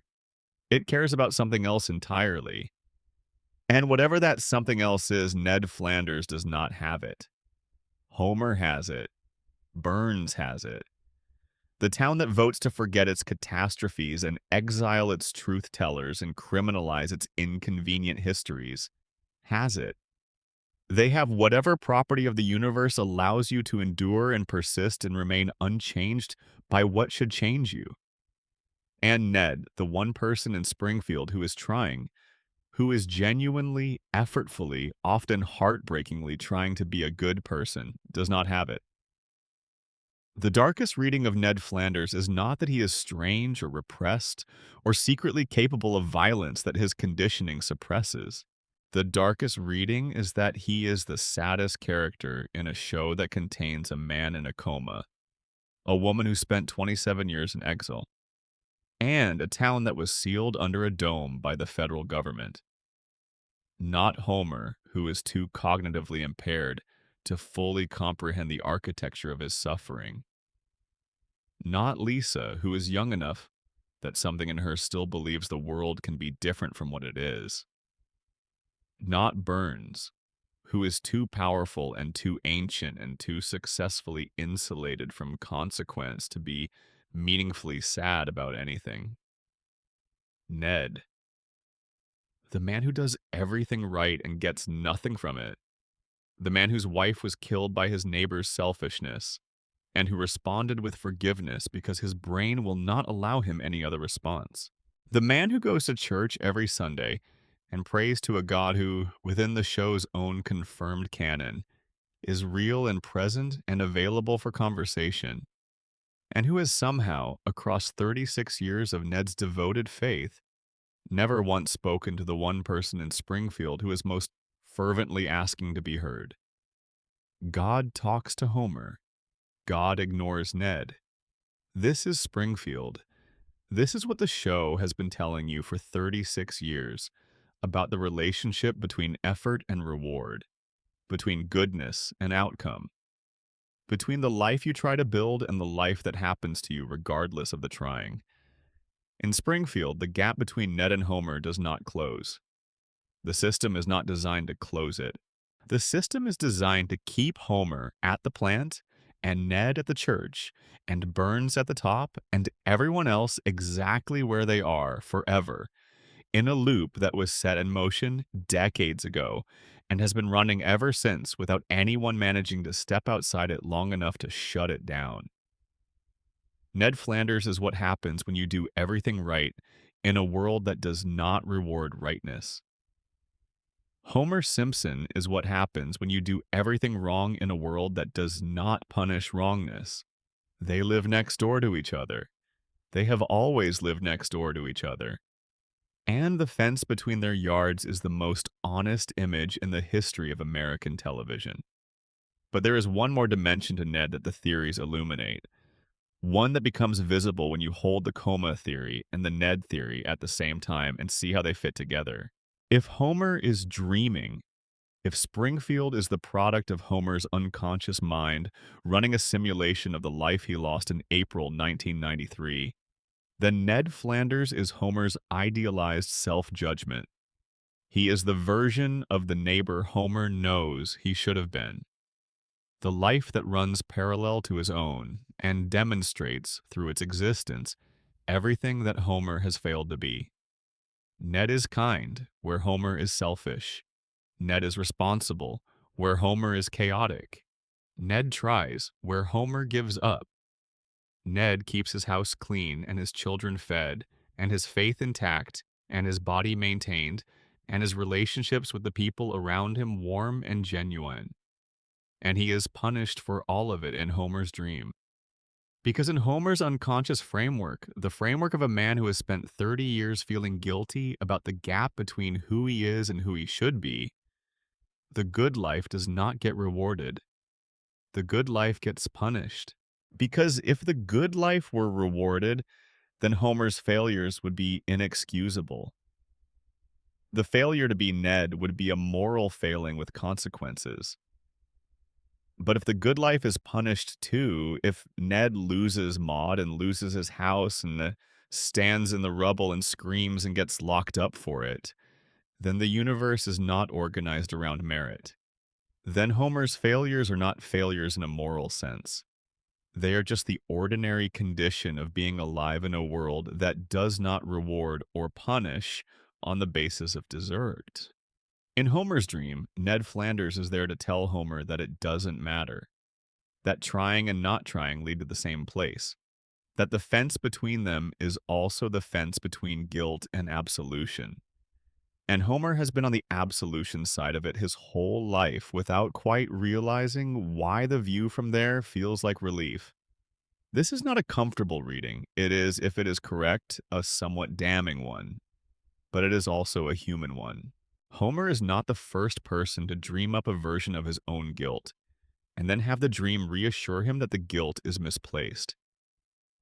He is not the first person to construct an internal narrative in which the harder path leads to the same destination, so the easier path was always fine. He is just one of the few people for whom that internal narrative has been running for 36 years on network television, where everyone can watch. God talks to Homer. God ignores Ned. This is Springfield. This is what the show has been telling you for 36 years about the relationship between effort and reward, between goodness and outcome, between the life you try to build and the life that happens to you regardless of the trying. In Springfield, the gap between Ned and Homer does not close. The system is not designed to close it.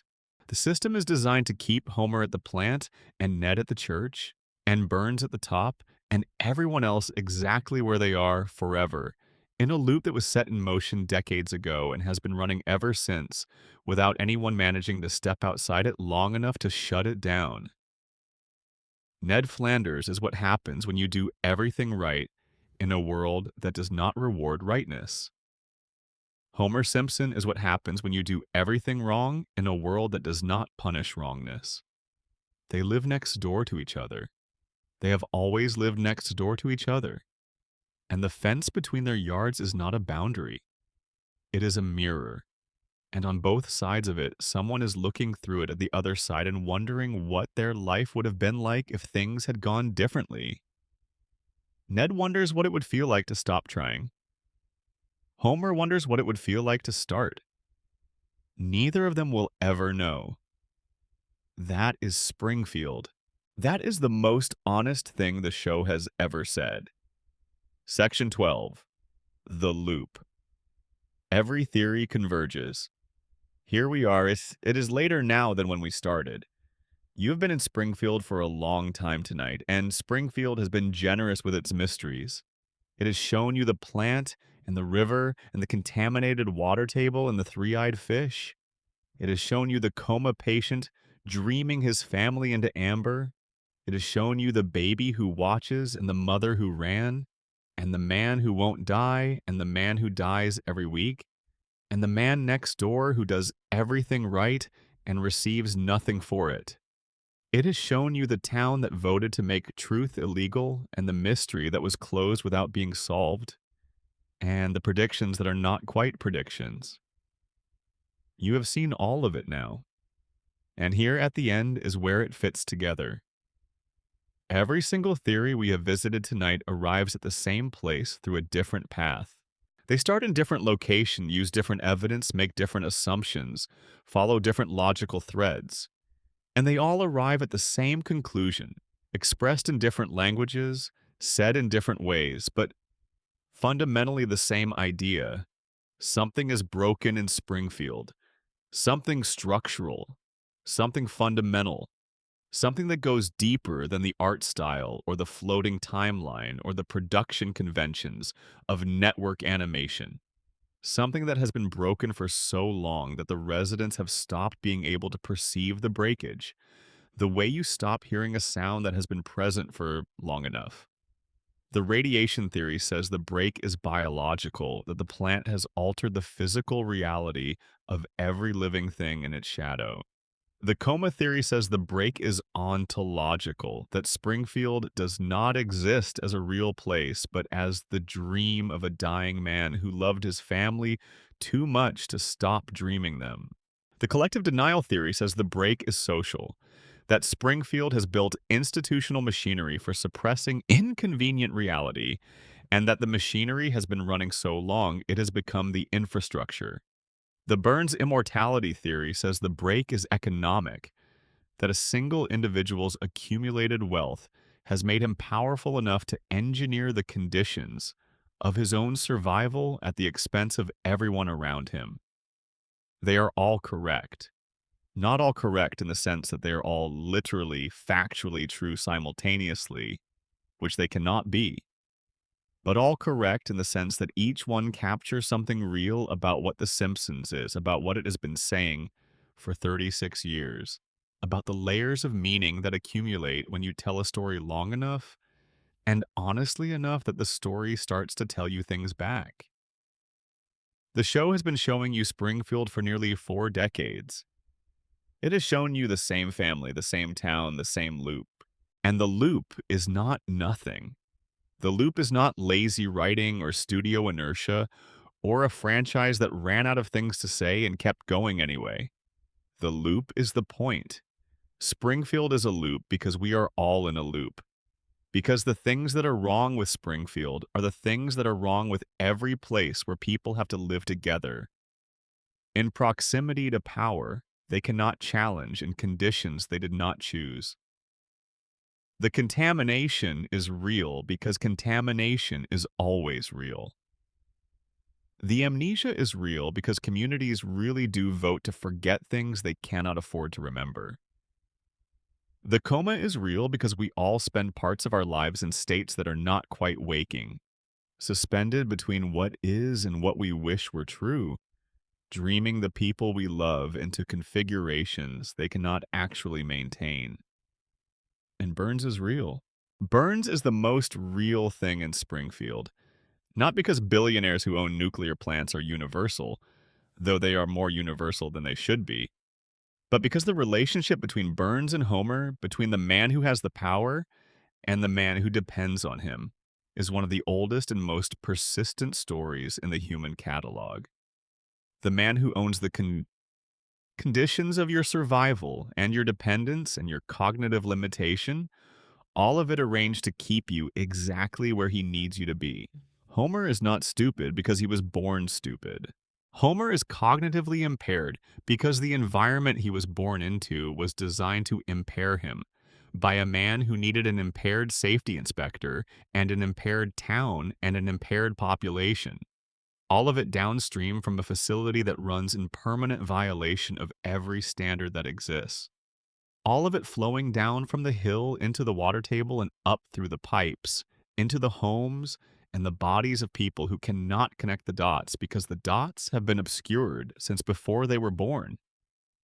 Burns wins because Burns was always going to win. The system he built was not designed to lose. The rules he wrote did not include a mechanism for holding him accountable. The town that might have challenged him was contaminated before it had the cognitive resources to form the challenge. And the people who might have organized the challenge, the Mona Simpsons, the people with the conscience and the will and the understanding of what was actually happening, were expelled, exiled, destroyed, tied to a train, and removed from the community. Let's talk about Lisa for a moment. Not her genius, not her theories, not her future as depicted in flash-forward episodes. Just Lisa as she exists in the show's present, as an 8-year-old girl in a town that has never quite been able to accommodate her. Lisa Simpson is the show's most consistent voice of uncomfortable truth. She is the character most likely to look at what is happening in Springfield and say out loud, the thing that everyone else has agreed not to say. She challenged the recycling program's inadequacy when everyone else was congratulating themselves. She investigated the water quality and brought her findings to adults who ignored them. She has pointed at the power plant and the contamination and the three-eyed fish and said, "This is wrong. This is connected. Someone is responsible. We should do something about this." And the show has repeatedly brought her to the edge of being heard, of being taken seriously, of making a difference, and then pulled her back. The recycling initiative stalls. The water investigation is filed and forgotten. The passionate speech falls on the ears of people who have long since made their peace with not listening. Lisa is not the only intelligent person in Springfield. She is the only person who keeps speaking despite the consistent and comprehensive failure of her speaking to change anything. This is the cruelest thing the show does to Lisa, and it does it with such consistency that it must be intentional. It shows you a person with the intelligence and the insight and the genuine desire to improve her community who is prevented over and over and over, not by malice, but by something worse. Indifference. The specific, structural, deeply embedded indifference of a place that has decided it does not want to be improved and has the accumulated weight of decades of deliberate forgetting behind that decision. Lisa keeps speaking because Lisa cannot stop. Her temperament, her sense of justice, her fundamental belief that being right matters, even when being right has no consequences. These are not things she chose. They are who she is. She is the voice that Springfield did not ask for and does not know what to do with, shouting into an indifference so profound that it has the same effect as a physical wall. And under the coma theory, Lisa is something else. If Homer is dreaming, then Lisa is the part of Homer that knows something is wrong. She is the fraction of his unconscious mind that has not been fully sedated by the fog of the coma, the small, persistent signal that keeps firing even when everything else has gone quiet. The voice that keeps saying, something is wrong here. Something is wrong. Something is wrong. Homer's dream gives him Lisa because Homer needs her. Not because she makes his life easier, because she makes it honest. Because a dream that contained only comfort and resolution and reset would be a dream without a conscience, and Homer, whatever his other qualities, has a conscience. It is buried under the crayon and the radiation and the decades of managed impairment, but it is there. Lisa is the dream's conscience. She is what survives of Homer's sense that the world should be better than it is. And the dream is honest enough to show that the conscience doesn't win. In Springfield, the conscience doesn't win. Lisa speaks and is not heard. The truth is spoken and is criminalized. The garbage. The good person is punished, and the indifferent person is rewarded. The system runs exactly as designed, which is to say, it runs in the interests of the person who designed it, who is not Homer and not Lisa, and not any of the ordinary residents of Evergreen Terrace. But the conscience keeps speaking. That is the extraordinary thing. After 36 years of not being heard, Lisa still speaks. After 36 years of her truths being absorbed into Springfield's institutional amnesia, without leaving a trace, she still tries. She is 8 years old, and she has been 8 years old for longer than most of her viewers have been alive, and she has spent every single one of those years insisting that the world can be better than it is.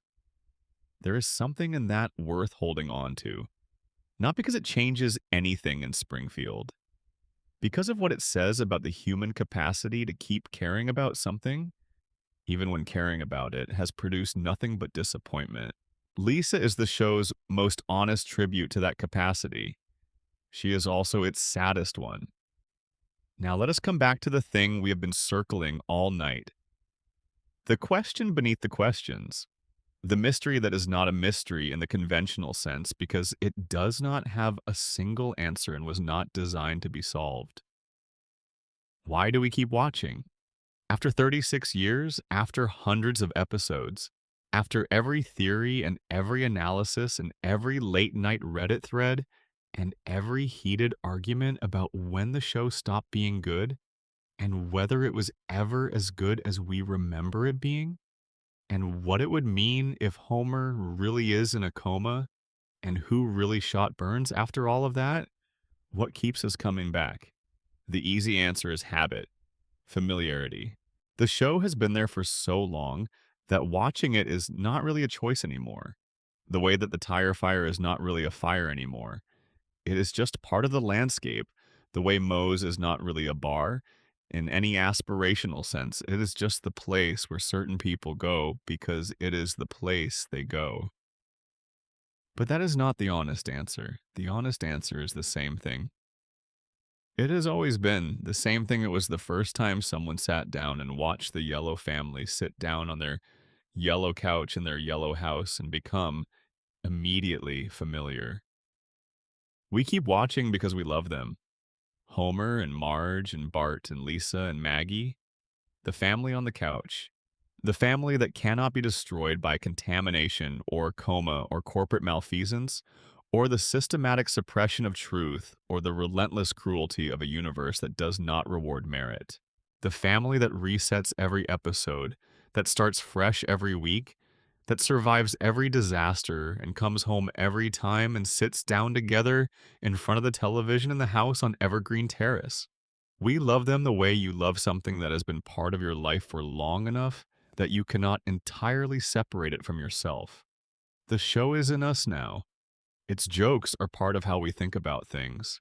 Its characters are furniture in our internal worlds. Homer's voice lives in the back of a billion heads. The particular quality of it, the way it shifts from anger to delight without warning, the way it can make something completely mundane sound like a discovery. The show lives in us, and we live in the show in a sense. Our collective attention has kept it running. Our collective willingness to keep coming back has maintained the loop. We are as responsible for Springfield's existence as any network or any writer's room or any animation studio. We are the audience that needed the show to keep going. And the show, in the way that long-running shows do, shaped itself around what we seem to need, which means the theories we have been discussing tonight are not just about Springfield. They are about us, about what we have been looking for in the show and what the show has been doing for us across 36 years of visits. The radiation theory satisfies the part of us that needs to understand systems. That needs to know how the damage happened, who is responsible, how the contamination traveled from its source to its consequences.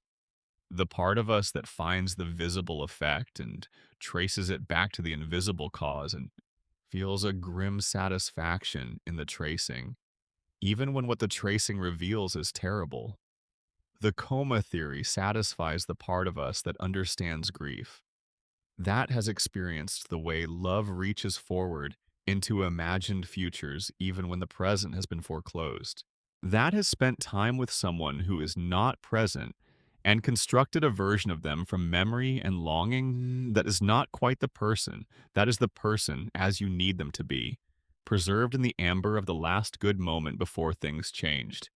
The conspiracy theory, Mona's story, satisfies the part of us that knows that power does not operate randomly, that understands that the conditions of people's lives are not accidents but products, that the broken family is usually the product of something that broke it, that the damaged worker was usually made to be damaged by someone who benefited from the damage.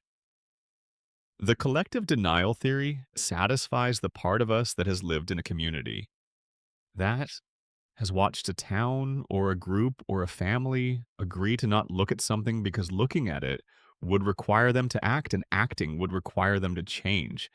And changing is the one thing communities are most resistant to. The floating timeline theory satisfies the part of us that wants to stay, that wants the people we love to remain the people we love, unchanged by time, preserved in the moment when they were most fully themselves and most fully ours, that wants the couch to always be the couch, and the house to always be the house, and the family to always be there when we come home on Sunday evening and press play. All of the theories are about us. Springfield is our mirror. It has always been our mirror. And the reason we keep coming back to examine the mirror is not because the mirror shows us something we don't know. It is because the mirror shows us something we do know, something we recognize, something that catches the light from our own lives and sends it back at angles we hadn't expected, illuminating the familiar in a way that makes it strange, and the strange in a way that makes it familiar. But here's the thing that makes all of this livable, that transforms it from simply depressing into something more complicated and more honest. Homer loves his family. That is the foundation of everything. Beneath the radiation theory and the coma theory and the shooting mystery and the immortal billionaire and the criminalized truth and the silent genius baby and all of it, beneath the entire accumulated weight of 36 years of Springfield mysteries, is a man who loves his family with a devotion that is, in its way, as extraordinary as anything else about him. Homer is impaired. Homer is manipulated. Homer is the instrument of Burns's agenda and the product of a system designed to keep him small and compliant and incapable of resistance. All of that is true.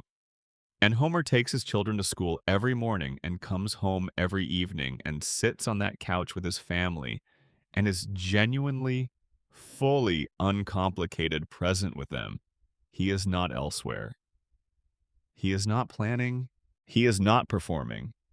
He is just there on the couch with the people he loves, in the house that is his however he came to have it. And the love he has for them is as real as anything the show has ever depicted. This is why the coma theory is not tragic in the way that tragedies usually are. If Homer is dreaming, if everything since April 1993 is a dying man's unconscious vision of the family he cannot reach, then the dream is not a horror. The dream is a gift. The dream gives Homer exactly what he needs. It gives him Marge, who still loves him and is still there. It gives him Bart, still 10 years old, still infuriating and wonderful. It gives him Lisa and her saxophone and her impossible ambitions. It gives him Maggie, small and perfect and safe. It gives him Evergreen Terrace and Moe's and the plant on the hill and all the familiar, unchanging, beloved landscape of a life that was, in its way, pretty good. The coma isn't the cruelest thing the universe could do to Homer Simpson. The coma is the kindest. And we keep watching because we need them too. We need the Simpson family the way Homer needs his dream.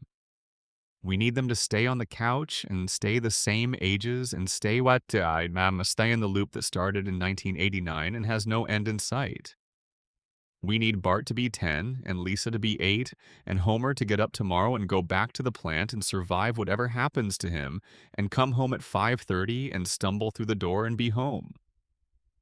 Because as long as they are home, as long as the loop is running, as long as the show is on and the couch is there and the family is intact and the opening credits play and the music starts, we get to go home too.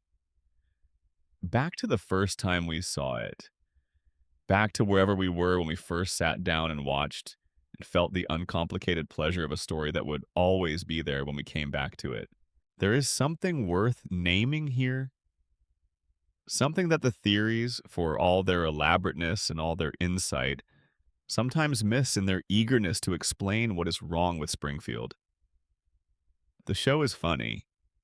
After everything we have examined tonight, after the contamination and the coma and the conspiracy and the criminalized truth, and the saddest character in television and the billionaire who will never die after all of it, the show is funny.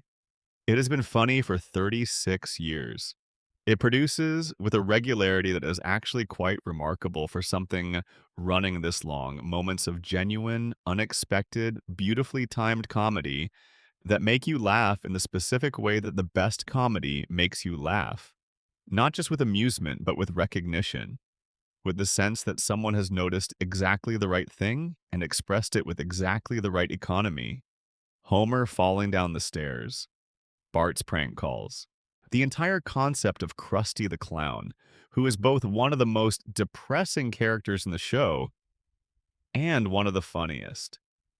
The specific quality of Moe's despair, which is so thoroughgoing and so detailed and so committed that it becomes a kind of art form. The annual indignity of the school picture, the annual resurrection of the same family on the same couch that somehow every single time manages to feel like a beginning rather than a continuation. The show is funny, and the funny is not separate from the dark. It is the dark expressed differently. The same machine that produces all the horrors of Springfield also produces the jokes. They run on the same fuel. They emerge from the same understanding of what human beings are and what they want and what they are afraid of and how they cope. Springfield is a comedy. Everything we have discussed tonight is true about it. And Springfield is a comedy. Both of those things are true. Both of those things will always be true. Springfield is not a real place, but it is the place where we go when we need somewhere that will always be the same, where nobody ages and nothing is lost, and the worst disasters are reset by morning. And the family that was on the couch last week is on the couch this week, and will be on the couch next week, and will never run out of stories to tell or reasons to sit together and face whatever the night brings. That is the loop. That is the whole of it. We built it. We maintain it. We have been maintaining it every Sunday night, every time we tune in, every time we press play on a clip from an episode that aired before most of us were born, and feel the click of recognition that says, yes, I know this, I'm home. Springfield is broken. Springfield is also home. Both of those things have always been true, and both of those things will always be true. As long as the loop keeps running, as long as we keep watching, as long as Bart is 10 years old and the plan is on the hill and the river flows past the cooling towers where the three-eyed fish circle in the slow current, watching the town from their unusual angles, seeing everything, forgetting nothing, holding every secret in the cold quiet of the contaminated water below. Let me offer one last thought before the night closes around us completely. The Simpsons has been called the greatest television show ever made. It has been called a show that died years ago and refuses to acknowledge it. It has been called prophecy, satire, cultural diagnosis, nostalgia machine, and corporate product. It has been analyzed to a degree that very few works of art in any medium have been analyzed. It has had its every joke and every frame and every continuity error held up to the light and examined and argued over by people who care about it deeply and have cared about it for most of their lives. All of this attention, all of this scrutiny, All of these theories and counter theories and analyses and breakdowns and midnight conversations about whether Homer ever really woke up. Why? Part of the answer is scale. The show has been on long enough and reached widely enough that it became part of the shared furniture of the culture. It is a reference point. It is a language. When someone says cheese eating surrender monkeys or to alcohol, the cause of and solution to all of life's problems, or mimics Homer's signature sound of reluctant dismay, the person they are saying it to knows what it means. This shared language creates intimacy. It creates the feeling of being in on something together. It is one of the things that large-scale cultural objects do. They give strangers a common vocabulary. But that is not the whole answer, because plenty of large-scale cultural objects have provided common vocabularies and then faded, become dated, become the property of a specific generation that aged out of the culture's center. The Simpsons has not faded. New generations keep finding it. The old episodes keep circulating, the references keep getting made. And I think the reason is this. The show is honest about what it is. Not honest in the sense of being confessional or autobiographical, honest in the sense of being accurate. Accurate about what it feels like to be an ordinary person in an ordinary place facing ordinary problems that are made more complicated by forces that ordinary people did not design and cannot fully understand. Accurate about the gap between who people aspire to be and who they manage to be in practice. Accurate about the way institutions fail the people they are supposed to serve. Accurate about the relationship between love and frustration, between care and thoughtlessness, between the life you wanted and the life you have. Homer Simpson is one of the most recognizable characters in the history of fiction, not because his particular configuration is universal, because it isn't. Not everyone has a nuclear plant nearby, or a billionaire employer, or a three-eyed fish in the local river. Homer is recognizable because the feeling of being Homer is universal. The feeling of being someone who means well and keeps getting it wrong, who loves the people around him and keeps hurting them anyway. Not out of malice, but out of the specific failure mode of a person whose reach consistently exceeds his grasp, whose heart is large and whose follow-through is inadequate. We know this feeling. We have all felt it. We have all been Homer at some moment in some room with someone we love, knowing that what we just did was not what we meant to do, and not knowing how to explain the gap between the intention and the result. And the show says, again and again, in episode after episode, the family stays together anyway. The love survives the failure. Not because the failure is okay, not because it doesn't matter, but because love is one of the few things that is stronger than the failure it has to repeatedly absorb. Homer strangles Bart. Bart gets up. The family sits on the couch. The episode ends. And the next episode begins. Fresh, the failure forgotten, the love intact, the family still there. This is not realistic. This is a fantasy. This is the specific and necessary fantasy that a family show offers its audience, the fantasy that love is a renewable resource, that it resets, that the damage done on Tuesday is absorbed and transformed by Sunday into the condition for a new beginning. We know it's a fantasy, and we need the fantasy, because the alternative, the version where the damage accumulates and the family slowly collapses under the weight of everything Homer has done and failed to do, is too honest, is too real, is the story of too many families that we know. The show has chosen, for 36 years, not to tell that story. Instead, it has chosen to tell the other one, the one where the family holds together, where the couch is always there, where the love persists through everything the plant can leak and the billionaire can scheme and the coma can suppress and the collective denial can erase. And maybe that is the most important thing the show has ever done. Not the satire, not the predictions, not the mythology and the continuity and the theories and the mysteries. Just this, a family on a couch together again and again and again for as long as we need them to be. The town is dark now. It is late in Springfield tonight, the way it is always late when you have been looking at things this carefully. The couch is empty, the television is off, Evergreen Terrace is still. The plant's lights reflect on the river, and the river carries them down toward the sea, if Springfield has a sea tonight, which it does or doesn't, depending on which episode you are watching. Everything is quiet. Breathe out slowly. You have been in Springfield a long time. You have carried its questions. You have held its mysteries.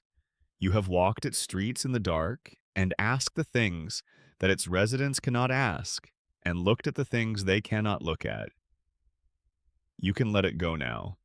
Let the questions float up from wherever you are holding them. Let them rise, let them drift. They are not urgent. They are not going anywhere. The fish will still have 3 eyes in the morning. Burns will still be on the hill. Homer will still be on the couch. The loop will still be running. There is nothing to solve tonight. There is only the sound of Springfield breathing in the dark, the town that time forgot, the place that doesn't appear on any map, the dream of a man who loves his family in the only way he knows how. Dreaming and dreaming and dreaming. Let yourself drift. The questions will be here when you come back. Springfield will be here when you come back. It always is. That's the whole point. Thank you for spending this time in Springfield. If you want to fall asleep to more deep dives like this one, subscribe now. We go deep into the shows and the stories that live in our heads long after the screen goes dark. New content every week. Sweet dreams. Homer says goodnight.